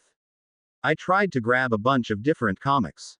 Whatever you recommend is good with me, Harry said. Seth looked through his stack of comics for a moment before handing the wizard a handful. Start with these. The pair sat in silence for the better part of an hour as they read the comics. Seth's presence was fairly nice, but he had the bad habit of looking up to check on Harry once every minute or two. The British boy assumed it was just because Seth was worried about him in a very general sense. It turned out that Seth was much more observant than Harry gave him credit for. Do you mind handing me issue 4? Seth asked. Harry looked down at the comics spread out in front of him. He picked the 4th comic out of the stack and handed it to Seth. The werewolf frowned. This is issue 3, Seth pointed out. Harry, apparently, didn't realize that the comics he had been handed began with a prequel, issue 0. Oh, Harry said in embarrassment. Sorry about that. He picked the next issue from the stack and handed it Seth. Here you go. Seth was still frowning at him. What did you think of the part where the bad guy demanded $100 billion from the president? The older teen forced a laugh. I thought it was pretty over the top. That's funny. I didn't think that. Then again, it never happened, Seth pointed out. Harry's forced smile melted away from his face. He looked back down at the comics in front of him. If you didn't want to read them, you could have just said something, Seth said gently. Sure, he was disappointed that Harry hadn't liked his gesture, but he didn't want him to just sit there being bored out his mind either. It isn't that, Seth. Then what is it? Harry hesitated before continuing. I can't see straight, he confessed in a small voice. I've been trying to read them, but I can't make out most of the words. Shouldn't we get you to a doctor then? The shapeshifter asked in rising alarm. Dr. Sheldon said that it was a possible side effect of the new chemo. It's new. I haven't experienced this before, Harry explained. Did you tell Edward? Seth inquired. He didn't really like the vampire, but he understood his importance to Harry. If the wizard cared for the leech, Seth could at least drop the hostility around Harry. No. Didn't you see how dark his eyes have gotten? Or the big, purple bruises under his eyes? He needs to eat. If I told I was having trouble seeing, he would have just worried. He wouldn't have gone. Well, if you can't read, you wanna watch TV or something. How about we just talk for a bit, Harry suggested. Leah and Jacob haven't been by much when I was conscious. I'm interested in what's new on the res. The res, of course, was short for reservation. Oh, you haven't heard the big news, have you? Seth paused and waited for Harry to shake his head. We've got 2 new packmates. Colin and Brady transformed 2 nights ago. Really? Harry said in surprise. Colin and Brady, he thought for a moment. I think I've met them. They're in the same year as you're, right? Yup, Seth replied. But, they're both a couple of months younger than me. The way the wolf changer said the last part made Harry think that Seth had been lording his experience over the younger teens. So, you're not the pup of the pack anymore. I'll have to find a new nickname to call you by, Harry said with a smile. He laughed for a moment, but it was cut off by another round of coughing. He took a deep breath after he stopped hacking. What else is new? He asked, trying to keep the focus off of himself. Seth's face took on a very apprehensive look. Harry knew the boy well enough to spot when he was trying to think up a lie. His lips tightened into a thin line and he started to blink rapidly. You're a horrible liar, so you might as well tell me the truth. Seth heaved a big sigh before beginning. There's a pretty big fight going on. About you, actually. Me? The wizard asked in surprise. Yeah, Leah said that Sam's letting his hatred of the Cullens cloud his judgment. That you should be allowed to make the decision about whether or not to, become one of them. The word, them, was stressed in a way that left no doubt about what Seth was referring to. Sam has been arguing back that Leah's just bustin' his chops because she can, but we all know that's a lie because we all know what she's thinking. Seth was referring to the pack mentality of the shape changers. Whenever a member of the pack was in wolf form, he was privy to the thoughts of all of the other members of the pack in wolf form and vice versa. Jacob got real pissed about that. He didn't like that Sam would bother trying to lie when we all know that Leah's angry about Sam taking the choice out of your hands. Then Jacob started saying that if Sam was gonna try and lie to us and if he wasn't willing to look at things objectively, then maybe he shouldn't be leading the pack anymore. Wow, was all that Harry could say to that. Being a descendant of the last alpha, Ephraim Black, Jacob was the alpha of the pack by blood, but he'd always let Sam run things. Jacob had always said he had no interest in being the leader. It seemed that he just needed the proper motivation. Things have been getting really bad since then. Jacob and Leah have started making threats about what will happen if Sam doesn't change his mind. They keep pointing out that the Cullens will take good care of you and make sure you only eat animals. And they bring up the fact that we wouldn't have even known what that red-headed vampire was after, or that the vampires she's making are really powerful because they're newborns, if you hadn't told us. So, we kinda owe you. Leah says that Sam is enforcing the letter of the treaty, but not the spirit. Seems like I cause problems without even trying, Harry said somberly. The pair lapsed back into silence after Harry's statement.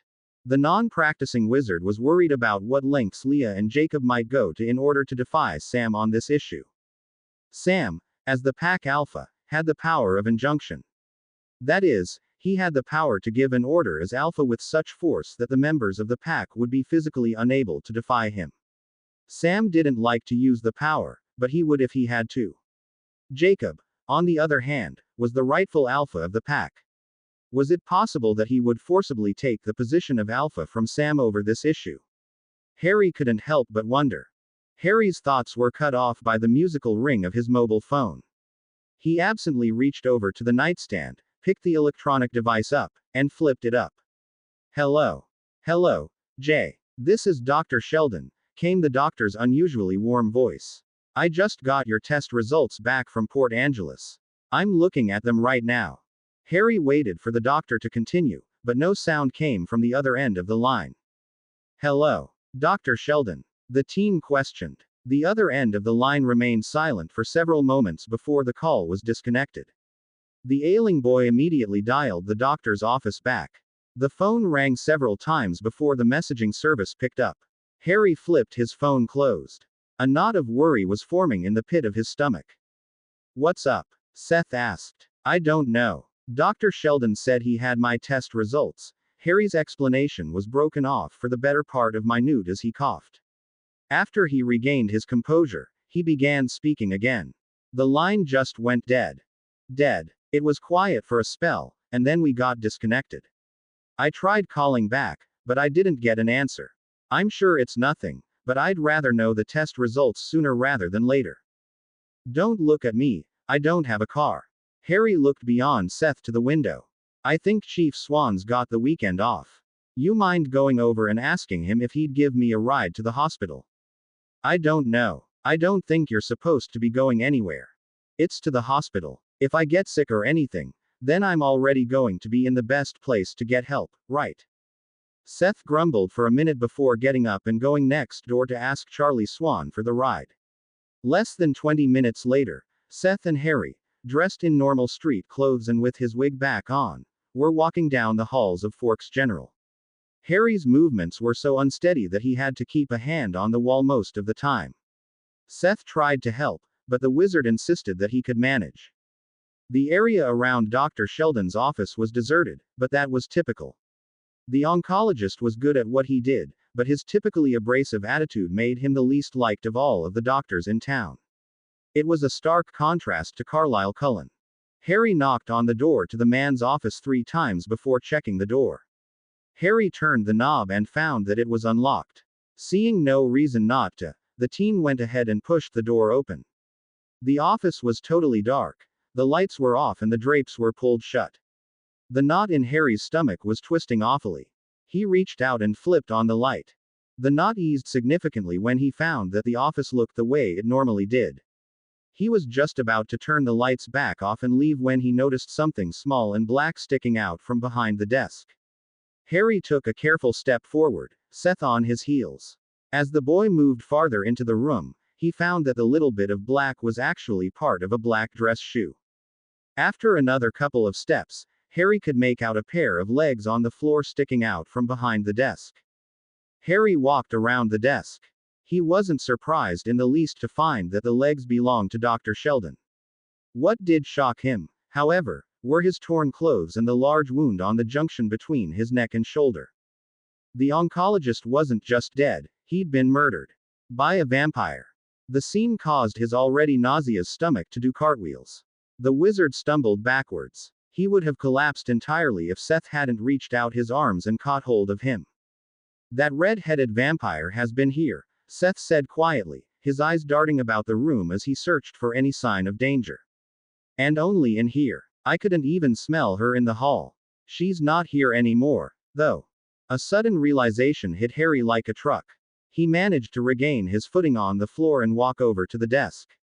The usual assortment of knick-knacks and office supplies were spread out, but there was no trace of what the teen was looking for.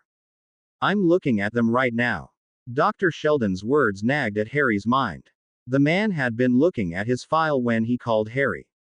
The file should have been sitting on top of the desk. She knows, Harry said, his voice barely above a whisper.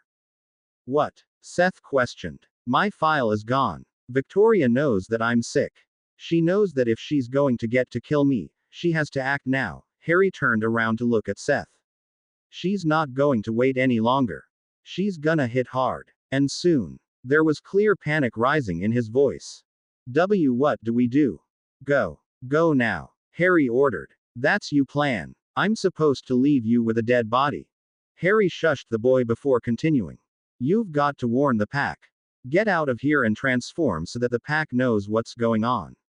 The boy's instructions broke off for a short moment while he coughed. What about the body? Seth said, referring to Dr. Sheldon. Harry cleared his throat and looked back down at the man that had kept him alive for so many months. The knowledge that he had brought this fate upon the man caused guilt to eat away at him. I'll count to 20 after you've left and then scream. That will get someone down here. I'll have to stick around for a bit, but it shouldn't be too long. Chief Swan will insist that someone come and pick me up. I'll be able to call Dr. Cullen then. But, Seth began to protest. We've got no time to argue, Seth, Harry snapped. Now do as I say, he commanded. Reluctantly, Seth left Harry alone in the office. The boy began to silently count in his head. He tried not to look over at the corpse, but he couldn't help himself, the guilt was just too great. When Harry reached 17 Mississippi, he doubled over and threw up all over the floor of the office. He spent several moments spitting bile out into the mess before he was able to regain his composure. He stood up straight and let out the loudest scream he could muster. It was only a few seconds before a nurse came rushing into the room from somewhere down the hall.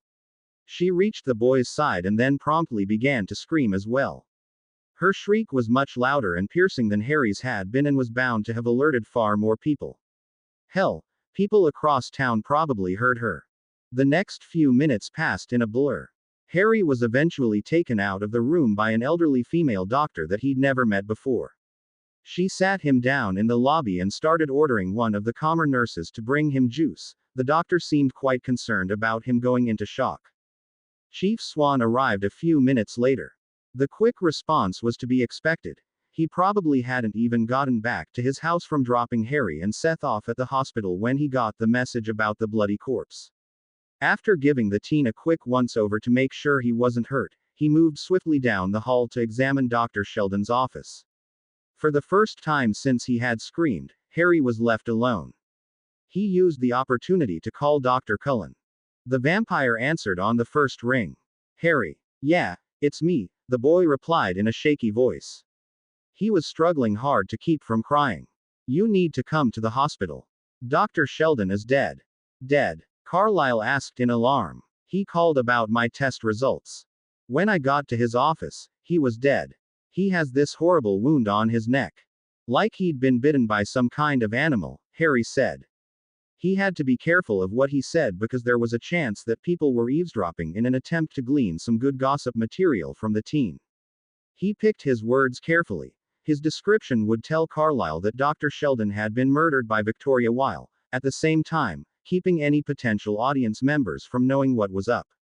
Edward's already heading your direction, Dr. Cullen said before hanging up. Harry flipped his phone shut just as Chief Swan emerged from the hallway leading to Dr. Sheldon's office. Jay, he greeted sympathetically. I'm so sorry you had to see that. Thank you, Chief Swan, Harry replied, his voice still shaking. He sniffed loudly before continuing. I'm sorry I threw up in your crime scene. Not the first time something like that's happened, won't be the last. The man assured Harry. I need to ask you a couple of questions, just to make sure I've got all of the details straight. Sure, Harry said before taking a drink of the orange juice one the nurses had brought him. You and Seth told me that you were coming here to discuss some test results, right? Relating to your illness. That's correct, the boy replied. I got a call from Dr. Sheldon earlier today telling me that some test results were in. Harry flipped his phone back open and showed the call's listing in the device's history. Chief Swan copied the information down on a small, white pad. He seemed very pleased to have the information because it narrowed down the time of death considerably. It says here that you called him back almost immediately, the man pointed out. Harry cursed in his head for forgetting that detail and quickly formulated a lie. When he called, I told that I'd be right over. I'd forgotten that everyone was busy today, so there was no one I could catch a ride with. I tried to call him back, but he didn't answer. It was because I couldn't get a hold of him to let him know I'd have to come in later in the afternoon that I sent Seth over to see if we could catch a ride with you. All right. Walk me through what happened after you got to the hospital.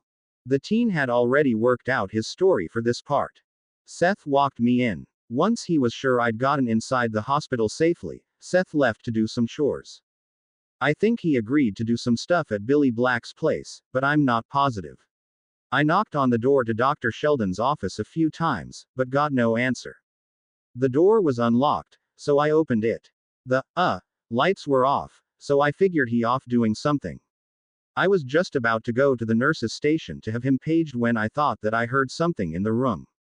I turned on the lights and that's when I found Dr. Sheldon. Is there anything else? Anything you might be leaving out? Chief Swan pressed. Like the sound. Do you have any idea what it might have been? I'm sorry, Chief, I just don't know. It could have been papers rustling on his desk when I opened the door for all I know. It's okay, son. I know this is hard. Do you have anyone coming to pick you up? We are. Edward Cullen's voice called. The vampire was too far down the hall for a normal human to have heard Chief Swan's question, but the man didn't seem to notice. My parents are on their way, the immortal explained as he rushed towards the duo. Good, Chief Swan said sincerely. The man had always liked the Cullens and he much preferred the thought of them taking care of Jay to the thought of the boy's uncle being responsible for him. Carlisle and Esme entered the hospital only a few moments after Edward seated himself next to Harry. The intimate way in which Edward put his arm around the boy's shoulder got a couple of odd glances from hospital staffers, but most of them shrugged it off as a brotherly gesture. Edward's parents thanked Chief Swan for looking after Jay, and then hurried him out of the hospital. The rest of the coven was waiting outside. The vampires all looked significantly better than the last time Harry had seen them. The dark bruises around their eyes were gone and the eyes themselves had returned to their amber color. But everyone looked anxious, so Harry didn't waste a moment. Victoria killed Dr. Sheldon and stole my file, he whispered in a way such that only the vampires could make out what he said. Seth is warning the pack. The gravity of the situation was not lost on any of the vampires. Victoria had Harry's medical records, which meant that she knew that he was running out of time. The flame-haired vampire blamed the boy for the death of her mate. There was no way in hell she would allow anything else to kill him. Alice ran from the family at an inhuman speed. Harry sent a questioning look to Jasper. You and the wolves distort and obstruct her visions. She's trying to get enough distance to see when Victoria is going to attack, the blonde vampire explained. But how will she see it if I obstruct her view? It's my future she's looking at. Simple, Rosalie answered in an uncharacteristically gentle manner. Victoria is going to have to go through us to get to you. She's going to look into our futures. She'll meet us back at your house as soon as she knows something, Edward assured Harry. And she'll know something as soon as Victoria makes up her mind. The group traveled in silence to Harry's home. Each and every one of them was grappling with the concept that they would be fighting for their lives very soon. Once back at Harry's home, Emmett moved through the house to the back door without skipping a beat. As soon as he had the door open, Sam, Leah, Jacob, and Seth entered. The vampire must have been able to smell the wolves waiting for them. While the male werewolves remained just inside the door, Leah marched straight through the mess of vampires to Harry. She immediately engulfed the boy in a reassuring hug. The action pulled Harry a bit away from Edward. "Are you okay?" she asked in his ear. "As okay as I can be considering that I just got another person killed," Harry said. He pulled away from the young woman before breaking down into another coughing fit. Both Leah and Edward forced the boy to sit down on the couch once he started. "So, is there any kind of plan here?" Seth questioned the group at large. "Beyond. Kill the bad guys and don't die. We're working on one," Jasper explained. "Alice has gone to the outskirts of town to try and get a vision regarding how Victoria plans to attack. Once we know what she's going to do, we'll be able to figure out the best way to counter her." All of Harry's house guests lapsed into a very tense silence at that point. Although Sam Yulee had relented in his order that no werewolf was to be anywhere near Edward Cullen for fear of his mental abilities giving him access to sensitive information about the pack, he still wasn't comfortable around the leech. In fact, he seemed pretty uncomfortable around all of the vampires, including innocent-looking Esme. The only break in the silence was the occasional cough from Harry. Harry hated the silence. It made it hard to ignore how awful he felt, both physically and emotionally. As the day was wearing on, his symptoms were flaring again. Worse, however, was the awful guilt. He was responsible of all of this hardship and pain. Dr. Sheldon and all of the others whom Victoria had killed over the last 9 months were dead because of Harry. And now, his friends and family were preparing to fight a war because of him. He wondered if he didn't deserve his illness. Deserve to die for it all. Fortunately, the group didn't have to wait long for Alice to arrive. She all but sprinted into the house through the back door. The 3 werewolves who were still positioned around the kitchen door parted to let her through as though she was carrying a contagious disease.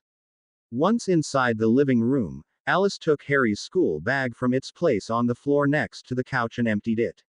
She picked a notebook and a pencil out of the mess and proceeded to draw a perfect map of Forks and the surrounding area. "Victoria is attacking tonight," she said as she drew.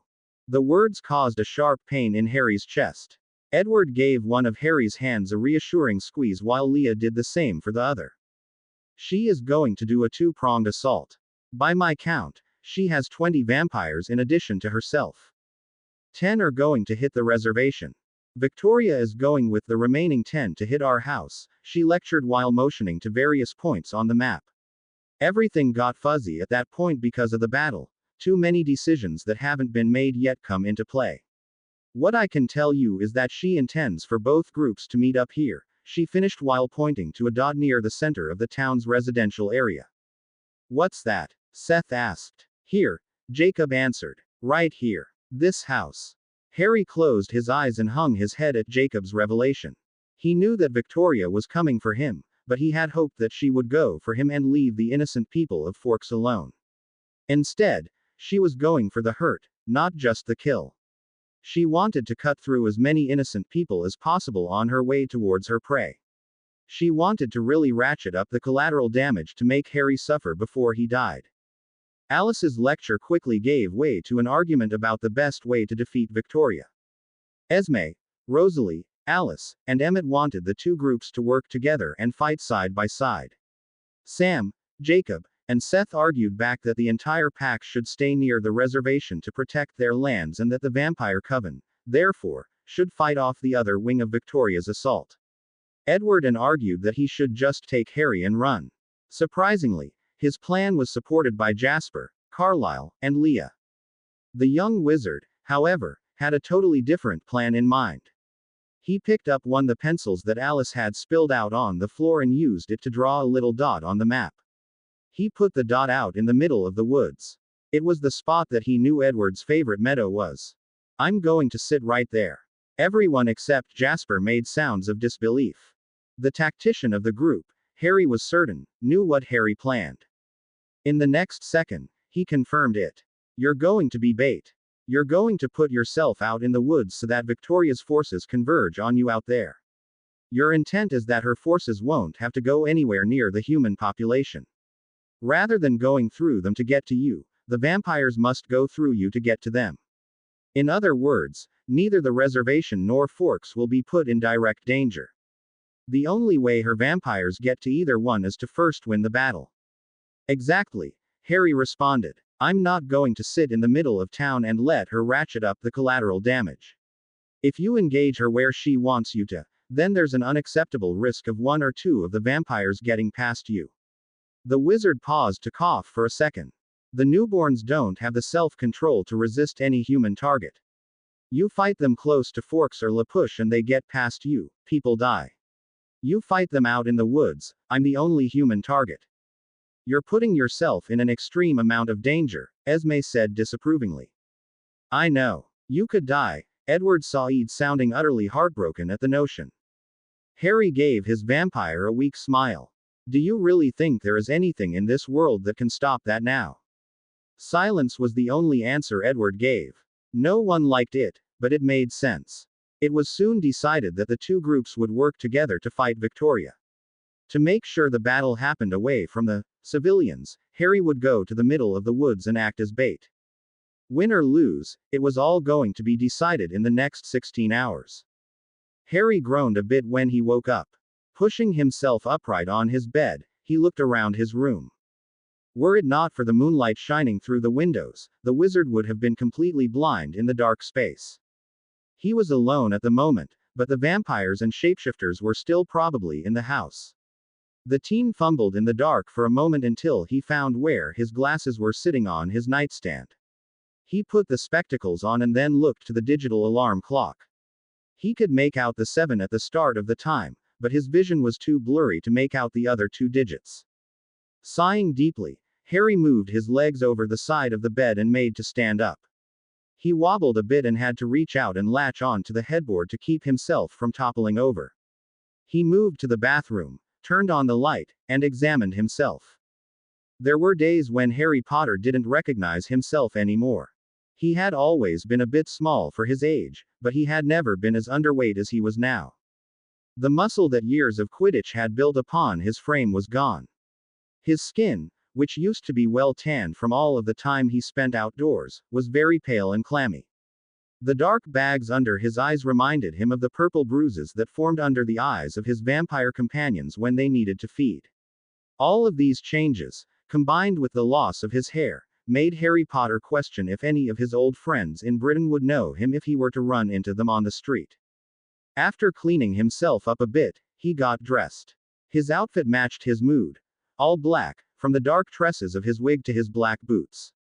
The boy then slowly moved back into the bedroom and sat on the floor next to the bed. He reached under the bed and pulled out a long, locked trunk. He then twisted around and reached under the nightstand. After feeling around under the piece of furniture for a moment, he managed to find the small metal key he had taped there. Once he had retrieved the key, he unlocked the trunk. Inside the trunk were the few remnants Harry Potter had of his 4 years at Hogwarts.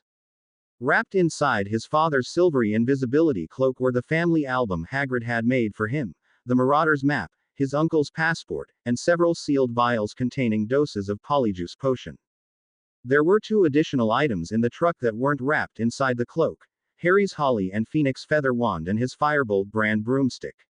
Harry felt a light thrill run up his spine as he touched those last 2 precious items for the first time in well over a year. After he pulled those 2 items out the truck, he placed them off to the side. He was about to close the trunk when the family album caught his eye.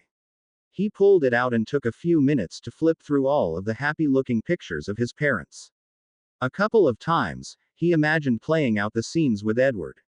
With a sad smile, Harry put the album back into the trunk before locking the box and sliding back under his bed. Placing his hand on the side of the mattress, Harry pulled himself back up onto his feet. He collected his wand and boomstick and then went downstairs to join the others. Only Sam Yulee had left in the hours since Harry had been ushered upstairs by Esme to rest. The large group of supernatural beings stood around the map that Alice had drawn earlier that day, discussing strategies for dealing with the impending threat. Everyone looked up when Harry entered the room. "What's with those?" Seth asked. "My wand and broomstick. Just in case," the wizard began to explain. "I don't want to risk getting the attention of wizards by using magic, but if all else fails," he trailed off. "Everything ready?" "Yes," Jasper said. "The two youngest werewolves are going to remain at the reservation to act as a last line of defense there. Jacob, Leah, Embry, Carlisle, Esme, Alice, and myself will head off Victoria's Western forces. Sam, Paul, Jared, Quill, Emmett, and Rosalie will head off Victoria's Eastern forces. Edward and Seth will escort you to clearing. And then they will be going to join the rest of you, right?" The green-eyed boy questioned. "No," Edward answered firmly. "We're staying with you. We can't afford to have anyone sitting on the sidelines babysitting me," Harry argued back. "After I'm in the clearing, you should go and join the others." "No," Seth and Edward all but shouted in unison. Seth's disagreement surprised Harry a bit. He had expected the younger boy to want to join in the fray. "It does make sense," Jasper said quietly to Carlisle. "Edward is an experienced combatant. Perhaps he should join Emmett's group. Seth can remain with Harry." "No," Edward sighed again. "You can't expect me to leave Harry so unprotected." "Hey, it's not like I can't protect Harry just as well as you can," Seth argued back hotly.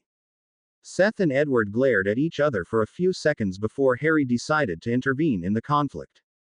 "Edward," he began as he placed a hand on the vampire's arm, "you know it's the right choice. The only way any of them are going to get to me is if they fight their way past our people. If they do that, one of the werewolves will notice. If one of the werewolves knows, they'll all know. As long as there is at least one werewolf on your team, you'll know as well. None of the Victoria's vampires will be able to get anywhere near me without you knowing about it." Edward looked mutinously at Harry before nodding his head in agreement. "At the first sign of trouble. I know." The group started to break up after that point was agreed upon. No one bothered to wish one another good luck or say goodbye. There was no need for it. Everyone knew how everyone else felt. Harry rode on Seth's back through the woods to the clearing. He would occasionally catch sight of Edward running nearby. Although it was hard to make anything out while moving at such high speeds, the moonlight would occasionally reflect off of Edward's skin in a dazzling display that caught Harry's attention. It took only a few minutes to reach the meadow. Once they arrived, the wizard rolled off of Seth's back and examined the clearing. It was exactly as Harry remembered it. A near-perfect circle surrounded on all sides by ancient-looking trees of various species. The full moon was shining brightly in the clear sky. The moon provided enough illumination that Harry was able to see everything in the clearing as well as he could on a typical day on the Olympic Peninsula. As Harry stood at the edge of the meadow, Edward walked forward carrying a large chunk of tree. In a flurry of movement, Edward had stripped the branches from the tree to create a large log for Harry to sit upon. He placed the log in the very center of the clearing before disappearing back into the woods. He returned a short moment later with Harry's wand and broomstick, both of which he had carried with him from Harry's home. "Thank you, Edward," the dark-haired boy said as he joined the vampire at the log. "You're welcome," the vampire replied. "Harry, Harry stopped Edward from speaking by placing a finger to the immortal's lips. "Tell me after." Edward nodded his head once before pivoting in place and running from the meadow to join his allies. As he watched Edward leave, Harry felt certain that it was the last time he'd ever see his beloved immortal. That thought broke his heart. Once the vampire was out of sight, Harry sat down heavily on the log. He had forced himself to ignore the pain in his joints and the way the world seemed to spinning in circles about his head while he was with Edward, but he couldn't maintain the facade any longer. Seth joined him a moment later and gave a sympathetic whimper. Seth's proximity was very comforting, both because it was nice to have a friend nearby and because the heat that radiated from the shapeshifter kept Harry warm. Although Seth looked to be resting, Harry could tell that he was highly alert, looking for any sign of danger. For several hours, Harry had nothing to do but wait. He watched Seth very carefully for any sign that the battle may have begun. About 3 hours after Edward left the duo, the wolf became very rigid and then raised his hackles. Is it the fight? Harry asked, the last word nearly unintelligible because of the start of a coughing fit. Seth turned to look at the wizard and nodded his head up and down. The boy's thoughts, which had already been plagued with horrible, what-if, scenarios, began to take on a darker tone. Harry took a deep breath and did his best to focus on his surroundings. He had to be prepared if the vampires managed to get past either of the two lines of defenders. It was about 20 agonizing minutes later that Seth rose from his spot. The sudden motion, after such a prolonged period of imitating a statue, caused Harry to jump slightly. The shapeshifter gave Harry a quick glance and then rushed off towards the tree line to Harry's left. Harry repositioned himself on the log to get a better view of Seth's destination. Seth reached the edge of the clearing at the same time that two pale individuals came into view in the distance. Harry knew that they were both vampires and that knowledge caused his heart to begin racing. The first of the two vampires to come into view was a short male who appeared to have been turned in his later 30s or early 40s. The vampire had short, receding black hair atop his egg-shaped head. The second vampire couldn't have been any older than Harry when had been changed. He was blond and built very much like Jasper, tall and lean. The younger-looking vampire's eyes were bright red, indicated that he had fed very recently.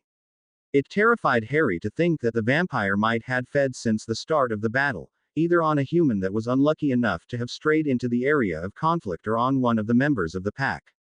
Both of the vampires were heading directly towards Harry when they caught sight of Seth moving into their path. Upon seeing the shapeshifter, the vampires slowed down and began to drift apart. Harry wondered for a moment if they intended to force Seth to pick one of them to fight while the other went for their intended prey. That thought vanished when it became apparent that they were attempting to maneuver so that they could attack the wolf from both sides. Seth's head was darting back and forth between the two vampires as they tried to circle him. Tired of waiting for the vampires to attack, Seth rushed at the balding vampire just long enough for the vampire to back away several steps. Once the first began to retreat backwards, Seth turned abruptly around and leapt at the blonde vampire. The leap, however, wasn't a feint like the move towards the first vampire. Seth would have landed directly on top of the blonde vampire had the immortal not taken a step backwards at the last possible moment. The evasion didn't faze Seth in the least. He continued forward and attempted to claw and bite at his opponent. The bald vampire rushed at Seth from behind. The next moment, all three of the combatants were engaged in a fight that was so fast that Harry had an extremely difficult time following it. The vampires kept trying to double-team Seth, but the shorter of the two seemed very afraid of getting caught in the shapeshifter's jaws and so would frequently make minor retreats. It was during those fleeting moments that Seth seemed to gain the upper hand against the other vampire. Harry held on to the wand in his hand so tightly that his fingers were going numb. He was prepared to take a shot when and if the opportunity to cast a spell without hitting Seth presented itself. Consequences of his use of magic be damned. The teen's attention was taken away from the battle when he caught sight of something bright moving through the trees towards the fight. Harry felt as though someone had punched him in the gut when that something moved close enough for him to make out its bright orange hair. It was Victoria. Tall and seductive, the vampire that had haunted Harry's dreams for months had arrived to finally exact her revenge for the death of her mate. Victoria walked in a slow and deliberate manner through the trees towards the fight.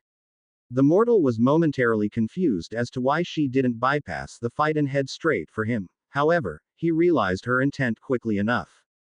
Victoria planned on joining the fight. She wanted Harry to see her kill at least one of his friends with his own eyes. Harry raised his wand and tried to take aim at the vampire.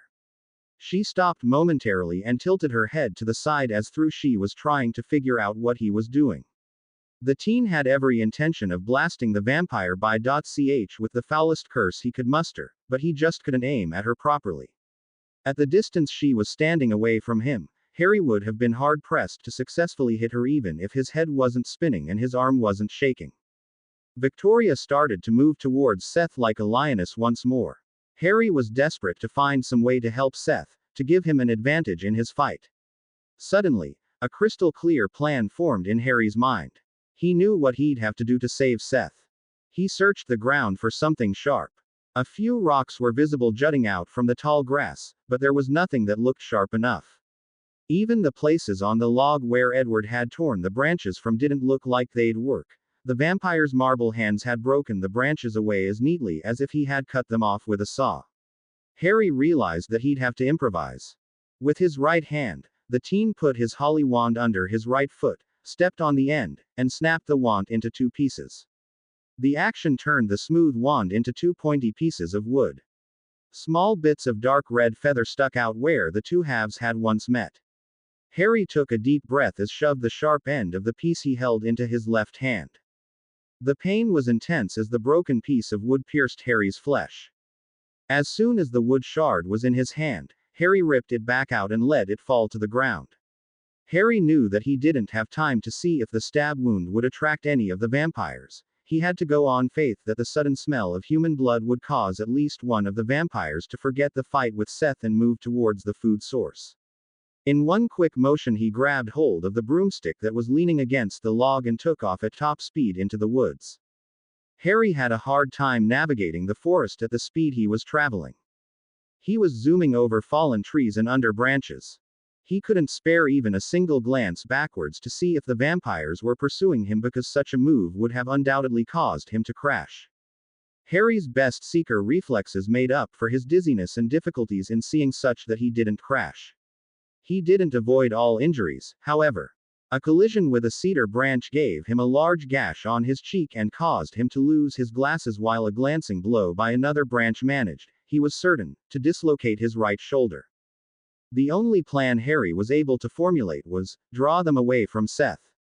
The wizard was doing his damnedest to navigate through the woods to where he believed the battle was raging. He couldn't risk leading the vampire or vampires that were pursuing him back towards town. The teenage wizard was forced to make a sharp right when he emerged from a line of trees in front of a wall of rock. No sooner had he made the quick course correction than he was yanked hard off of his broom. The boy hit the ground hard on his already injured shoulder and rolled for several feet. By the time he came to a stop, he was covered from head to toe with cuts and scrapes. Using his bleeding left hand, Harry managed to push himself upright to look at his attacker. Victoria was standing only a few feet away from where he was laying. She was giggling in a high-pitched and childish way that Harry wouldn't have expected from the vile creature. She held his wig in one hand and his broomstick in another. Such a neat little toy, the vampire said in fascination of the broomstick. She discarded his wig like an afterthought and then, in one quick motion, snapped the broom in two. Poor little human, she said with mocking sympathy. So sick. So tired. Don't worry, little boy, you won't have to suffer much longer. Staggering, Harry managed to get back up on his feet. If he was about to die at Victoria's hands, he had every intention of going out like a man. Poor little boy.ch, Harry mimicked. So ugly. So alone. What's the matter? Couldn't find another vampire desperate enough to take you as a mate? Victoria closed the space between herself and Harry with lightning speed. With a resounding crack, she hit the boy across the face. The impact was hard enough that it sent flying back against the rock wall. With a pained gasp and then a groan, Harry slid down the rock face. The metallic taste of blood filled his mouth. Still defiant, he pushed his back up against the rock wall and started to push himself up. That's right, Victoria encouraged. Put up a fight. I want this to be nice and slow. I want you to suffer. Gee, go to hell, you hag, Harry managed between gasps before spitting a mouthful of blood in her direction. Victoria put one of her deceptively delicate-looking hands around Harry's neck and began to squeeze. Her grip was like a vice, strong and precise. She allowed Harry just enough air that he felt like he was suffocating, but he was still able to gasp for mouthfuls of air every second or so. Harry tried to yank the vampire's fingers from his throat, but she was just too strong. Anything else you wish to say before you die? Victoria said. She put her ear next to Harry's mouth. She knew that her grip was tight enough that Harry couldn't speak. Asking him the question was just part of her game. What? No more insults. Nothing. Well, if you're not going to speak, then you have no need for a jaw, now do you? The red-haired vampire brought her free hand up to Harry's jaw. His eyes widened as he realized what she intended to do and he clamped his jaw shut. With her incredible strength, Victoria had no difficulty forcing his jaw back open. She put one of her marble-like fingers inside his mouth and then used her thumb to complete her hold on his jaw. Harry braced himself for what he knew was going to be the most awful pain he would ever experience. It didn't come. A hand shot out of nowhere and grabbed hold of Victoria's wrist. A moment later, Victoria's arm had been shattered into a million sparkling pieces. Victoria jerked backwards with an angry howl. Harry collapsed back to the ground, Victoria's hand still holding on to his jaw. In the next instant, the hand was gone and Jasper Cullen was supporting Harry's weight. "I have you," the Civil War-era vampire said softly. It took a bit for Harry's mind to catch up with what was going on. Apparently, Edward, Jasper, and Emmett Cullen had all arrived right before Victoria could rip Harry's jaw from his face. Edward had grabbed hold of the female vampire's arm and prevented her from completing her intended task. His brothers acted in the next moment and broke Victoria's arm into many pieces.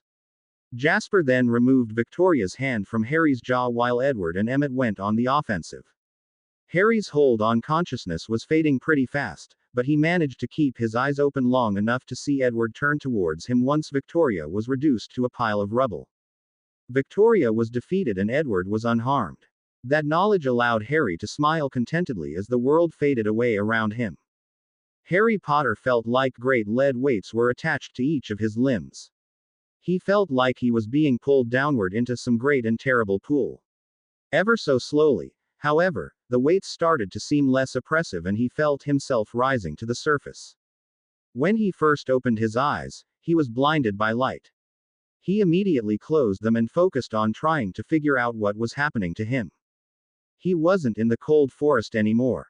He felt warm and comfortable. He was obviously in a bed. And he could hear something. A voice, perhaps. The boy focused on the sound as hard as he could. "Sometime too hot the eye of heaven shines," the voice said softly. Harry knew the words. Sonnet 18. Harry recognized the voice as well. He cherished that voice. Edward. Harry managed to say weakly, his eyes still shut. The reading stopped immediately and the teen could feel a cool hand press against his cheek. "Harry." The voice was hopeful. "Come on, Harry, open your eyes. Please." It took everything he had in him, but Harry complied. He opened his eyes once again. The room was still very bright, so he could only squint, but he was still able to make out Edward's handsome face. "Hey, you." "Hey, right back," Edward said softly. "You were reading my favorite one," Harry said, referring to the sonnet. "Good timing is all. You slept through Romeo and Juliet, and about a dozen others." The wizard smiled at Edward. He felt extremely tired, but the longer he was awake, the more lucid he became. He was able to take stock of himself after another couple of moments. He could feel various bandages covering the cuts and scratches on his body. The wound on his left hand where he stabbed himself with one of the shards of his broken wand was wrapped in a very large and bulky bandage. His right shoulder wasn't dislocated anymore, but it ached dully. His could also feel an IV attached to his right arm. "How do you feel?" the vampire asked. "Like Emmett ran me over with his jeep." Mentioning the brawny vampire caused Harry's memories of the fight to come rushing back to him. He suddenly felt panicked. "Emmett?" he asked in alarm. "What about Emmett? And Seth? What?"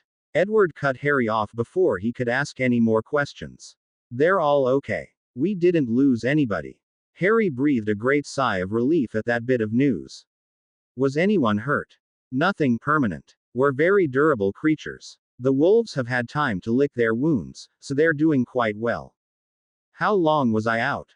Harry asked, his mind finally clear and his eyes adjusted to the light. "Only 2 days. A very long 2 days, the bronze-haired immortal said. "Are you ready for Carlisle to come in and examine you?" "Sure, I guess." Edward reached behind Harry and pushed the call button. A nurse arrived a moment later and, after seeing that J. Harris was awake, left to alert Dr. Cullen about the change in his patient. Harry spent the short time it took for the doctor to arrive enjoying Edward's quiet presence. Carlisle entered the room with an unusually large grin on his face. As soon as he shut the door, He addressed the teen. Ah, Harry, it's good to see you awake. Are you certain? Edward asked urgently. Both the question and the tone in which the vampire asked it confused Harry. He entertained the thought that he'd blacked out for part of the conversation, but soon realized that Edward was asking about something Carlyle was thinking about. Certain of what? Carlyle was still smiling when he gave Harry the news. Your cancer is in remission. What? Harry gasped. He thought that perhaps his ears were playing tricks on him. Perhaps he was hearing things that he wanted to hear rather than things that were actually being said. I just verified the results a short while ago. I believe that that was the news that Dr. Sheldon was calling to tell you before he was murdered. Harry thought back the phone call. The usually dour oncologist had seemed unusually cheerful. But I felt so awful. I was so sick the last few days before the fight. That was a combination of factors. The side effects of the chemotherapy caused the brunt of your symptoms. The treatment also suppressed your immune system such that you developed a number of minor infections and a mild case of pneumonia, hence the fluid I heard in your lungs, Carlyle explained. And the other obstruction of your throat turned out to be a cyst. The room was totally silent as the words sunk in. After a moment, Harry's shoulders started to shake so badly that both Edward and Carlyle thought the boy was crying. Their fears were dispelled when Harry opened his mouth and started to laugh almost hysterically. The amount of relief and happiness in the human's voice caused the vampires' hearts to soar. I can't believe it, Harry said as his voice calmed. It's over. It's all finally over. No more Victoria. No more chemo. It's all just over and done with. Well, Carlyle interjected reluctantly, Victoria is gone, but you've got a great deal of recovering to do. And you're going to need to start chemotherapy again in a couple of weeks. What? Both Harry and Edward asked in unison. You'll need to get over your infections and the pneumonia first. After that, we'll need to perform surgery to remove the cyst. And then you're going to need to undergo a few more weeks of chemotherapy. Why more chemo if the cancer is in remission? Harry demanded. The cancer is in remission, but it isn't gone completely. The second phase of your treatment involves using chemotherapy to destroy all of the remaining cancer cells. Using chemotherapy in this way has a decent chance of ensuring that your cancer never returns. Harry thought about it a bit before asking, how good of a chance? Over 20%. The teen sighed before looking back at Edward. I guess I can handle a couple more weeks. I'm sure that you can handle it, Harry, Edward sighed confidently. As am I, Carlyle added. You won't have to begin the treatments again until after we've dealt with your other maladies. And you'll be on the less aggressive treatment regimen. Well, at least there's that, Harry said in a resigned voice. Carlyle then went about doing a standard checkup of Harry. As he went about his work, Edward began to fill the human in on everything he'd missed. We took care of most of Victoria's army. Working with the wolves and our greater experience in combat gave us the edge. Only a handful escaped, and they didn't last long. The Volturi took care of them, he began. The Volturi. I thought that they were just ignoring the situation, Harry said as Dr. Cullen began to scribble notes on Harry's chart. That is what we assumed when they allowed the problem to continue for so long. Now we believe that they hoped that Victoria would succeed in thinning the herd, as it were. The Volturi have never been comfortable with our coven's size or its feeding preferences, so they probably hoped that Victoria would reduce our numbers. They didn't show up until the bulk of the fighting was over. Alice and Jasper were the only two that actually saw them.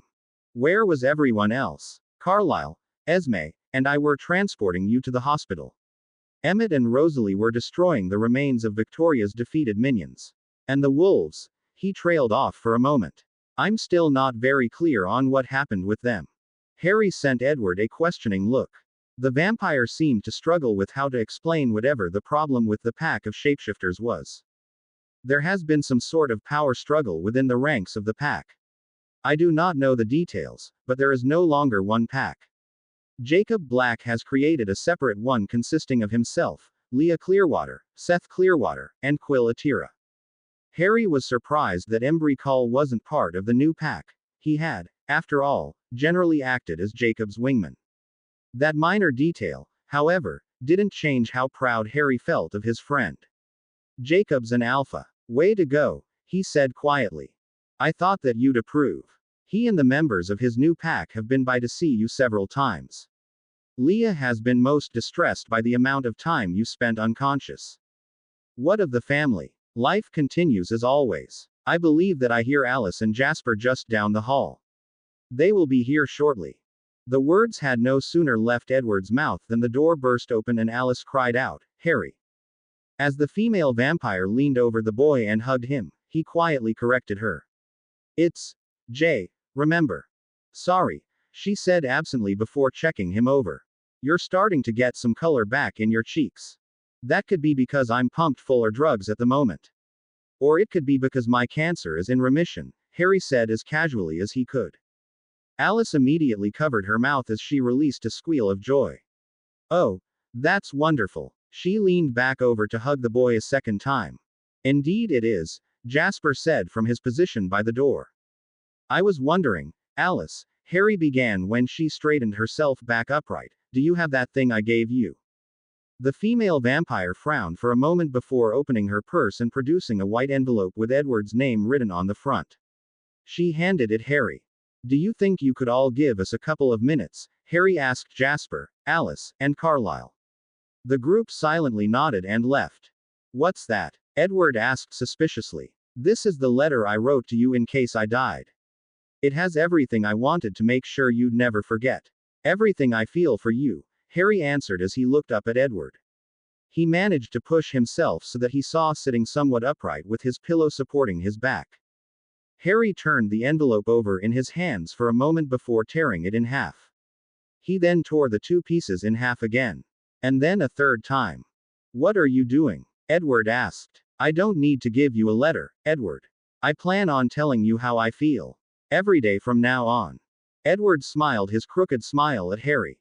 And how do you feel? I am madly and deeply in love with you, Edward Anthony Masson Cullen, Harry said using the vampire's full name.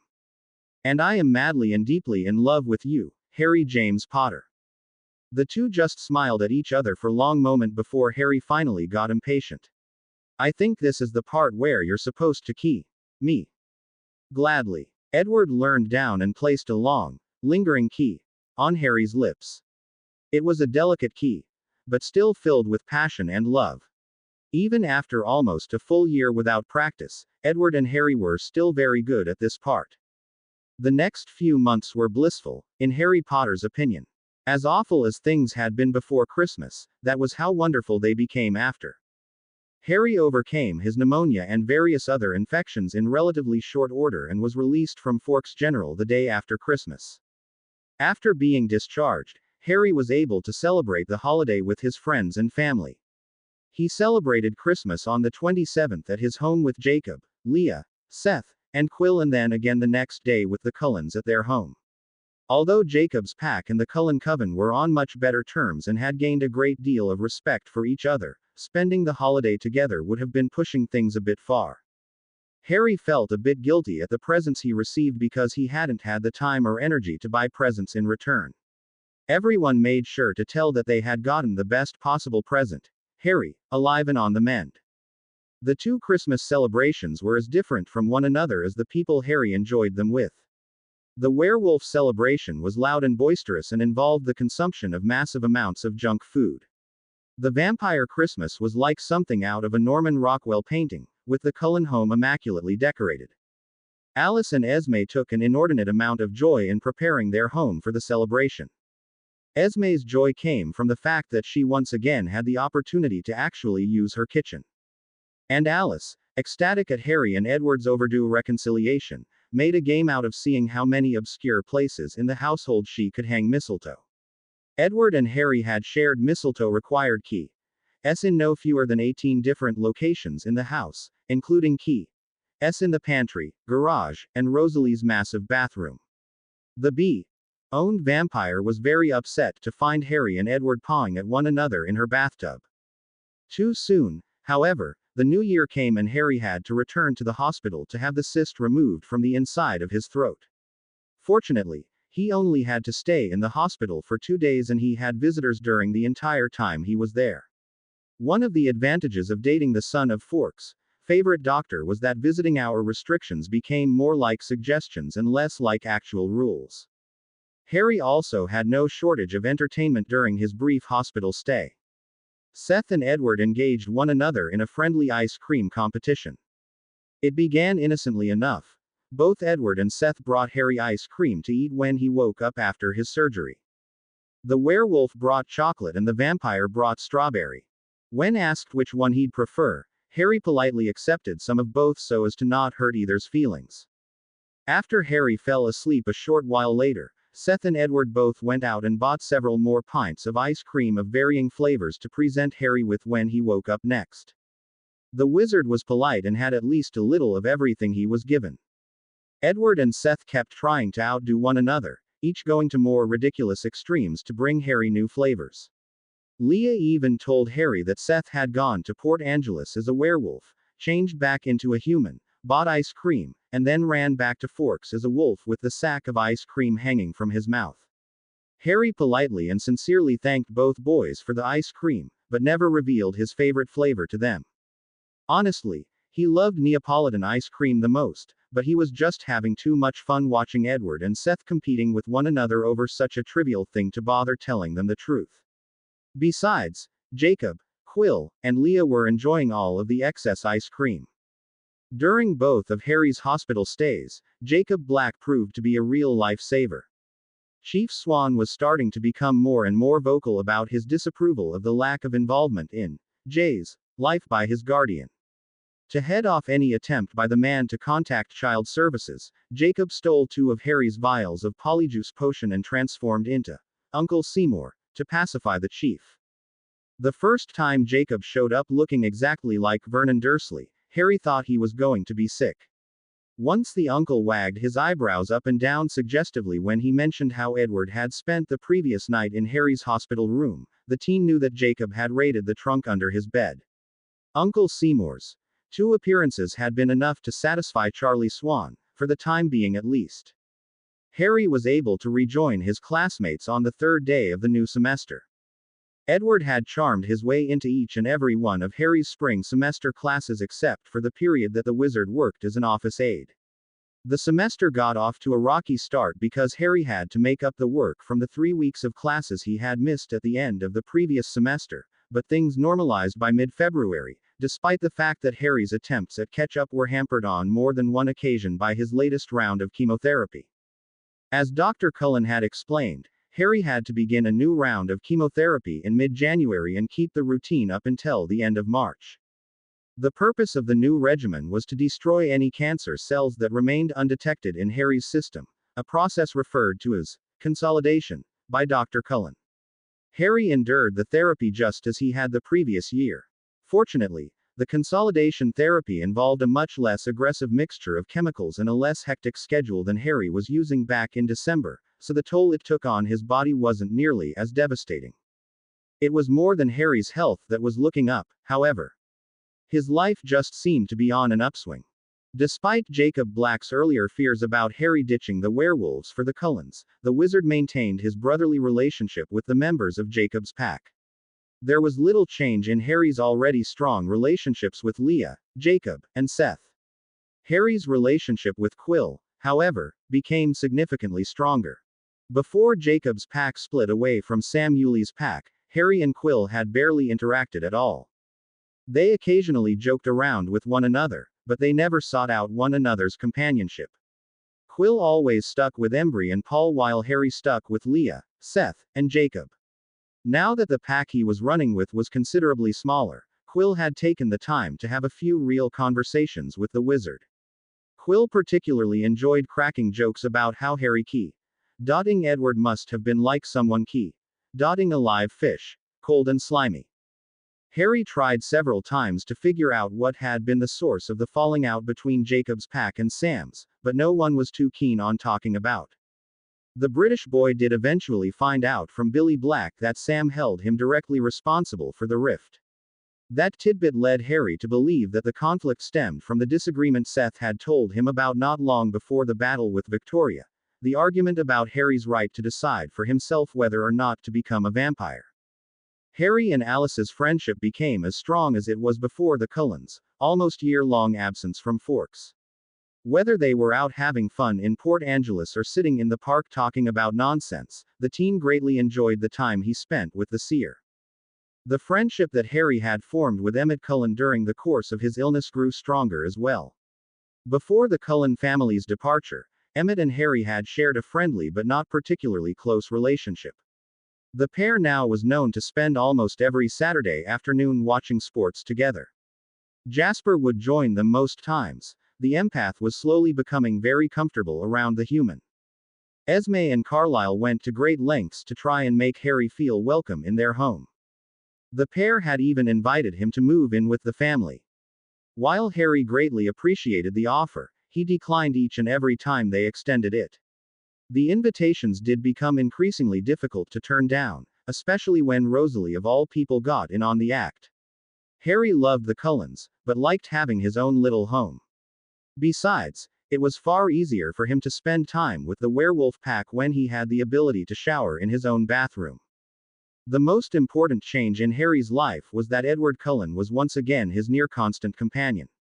The only times when the pair ever separated for any considerable period of time were when Edward went hunting and when Harry was spending time with his werewolf friends. By mid-May, everything in Harry Potter's life seemed to be perfect except for one minor detail: Edward was composing. It wasn't that Harry didn't like it when his vampire boyfriend composed music. In fact, the wizard was usually very flattered when Edward composed music because he almost always wrote it for Harry. But there were other things Harry wanted to be doing at the moment. He had much better plans for Edward's talented hands. The green-eyed boy stood at the threshold of Edward's room watching as the vampire played the parts of the song he had already perfected. After listening to the soft music for several minutes, Harry decided to make his move. "I can hear you," Edward said in a sing-song voice as Harry approached him from behind. "I know," Harry said. He liked it when he got to play the part of Predator. "You also know that I hate it when you hear my work before it's finished," Edward said matter-of-factly. "But there's something I want to show you," Harry replied. "Oh." Harry took the wig of dark hair off of his head and tossed it to the floor. His attention caught by the soft sound of the impact, Edward turned his head slightly to see where the wig landed. When he saw that it was Harry's wig, the vampire stopped playing abruptly and turned to look at his boyfriend. Harry was still so very careful not to be seen without a wig or other headpiece on, even if the only person who would see him was Edward. The vampire turned completely around on his piano bench to look at Harry. The boy had a large smile on his face and was rubbing the top of his head. Edward could make out a bit of light brown hair growing on top of the wizard's head. "It looks a bit lighter than before," Harry said with a large smile on his face. "I've read that when it comes back after chemo, it is often a different shade. Sometimes even a different texture." "That's wonderful," Edward said sincerely. He knew how self-conscious Harry had been about the loss of his hair and was very pleased that the last remnant of Harry's illness was fading away. "Yes, it is wonderful," the human said as he approached Edward. Edward was about to ask Harry what he was doing, but he couldn't find the willpower to say anything as Harry pushed back on his chest and then straddled his hips. Had Edward been human, the pair would have likely tumbled to the floor as Harry forced him to lean back slightly. Instead, they were nicely balanced with Harry straddling the vampire's hips and his arms encircling Edward's neck. The wizard placed a gentle key on Edward's lips. It wasn't anything fancy or forceful, just a momentary connection. Harry moved his head so that his mouth was directly next to his boyfriend's left ear. "Do you really want to spend the evening playing with the piano keys, Edward? I can think of so many more interactive things we could be doing." Edward tipped his head down and began to key on Harry's neck ever so lightly. "Oh yeah?" he asked in a brief moment when he was able to tear himself away from his love. "Yeah," Harry replied as he ran his fingers through Edward's copper hair. In a quick motion Edward stood from the piano bench and carried Harry over to the large black leather couch that the pair frequently used for their romantic interactions. Such abrupt motions used to startle Harry, but he was used to them by now. The movement turned the tables on Harry as Edward was now the one in control. The vampire pushed Harry down on the couch, straddled his hips, and proceeded to attack the human's lips with great enthusiasm. For a moment, Harry thought that this was going to be the night that the pair crossed the invisible boundary line that limited how far Edward was willing to take their physical relationship. The thought was short-lived, however. Harry knew that Edward wouldn't have say with him. At least, not while he was a human. There was too much of a risk that Harry could be seriously injured or worse. What if Edward's fingernails accidentally drew blood? What if one of Edward's keys accidentally became a bite? What if Edward became lost in the heat of the moment and didn't keep the tight hold on his superhuman strength? What if? What if? What if? What if? Questions often seemed to be the bane of Harry's existence. Aside from Edward's fears of hurting Harry, there was another practical concern: the family. Harry had only recently become comfortable enough to go to the bathroom in the Cullen household. Whenever Harry was thinking clearly, the idea of having say in a house full of people who would be able to hear every detail no matter how quiet you tried to be really creeped him out. Too soon for Harry's tastes, Edward began to slow down his attack. The keys lost their fury, they became soft and gentle instead of harsh and hungry. It was the vampire's way of signaling to Harry that his self-control demanded they stop for a while. Reluctantly, Harry complied. Edward remained above Harry for quite some time. Another advantage of being a vampire was that his marble frame could hold an otherwise uncomfortable position almost indefinitely. "What are you thinking about?" Edward asked quietly. Harry ran a hand down Edward's cheek and chest and then back up. He felt a great sense of satisfaction in the way the vampire let out an involuntary sigh at the gesture. Earning such an honest reaction from a man that was basically a living sculpture was quite the accomplishment. "I'm thinking about you and me. And the summer. The summer. Bathing suit season," Harry said as he hooked a finger around the top button of Edward's shirt and made to look under. The vampire laughed softly at Harry's action. "Since when have you been so desperate to get my clothes off?" "Maybe I'm just hanging around Emmett too much. He is quite the pervert when your parents aren't around." Edward leaned down and gave the wizard a quick peck on the tip of his nose. "Seriously, though, what were you thinking about?" "It kills me not to know." Harry smiled back up at Edward. "I was just thinking about how perfectly everything is going. The best is yet to come, my love." To be continued. I hope you enjoyed this story. Also remember to subscribe and like this video. See you in the next video.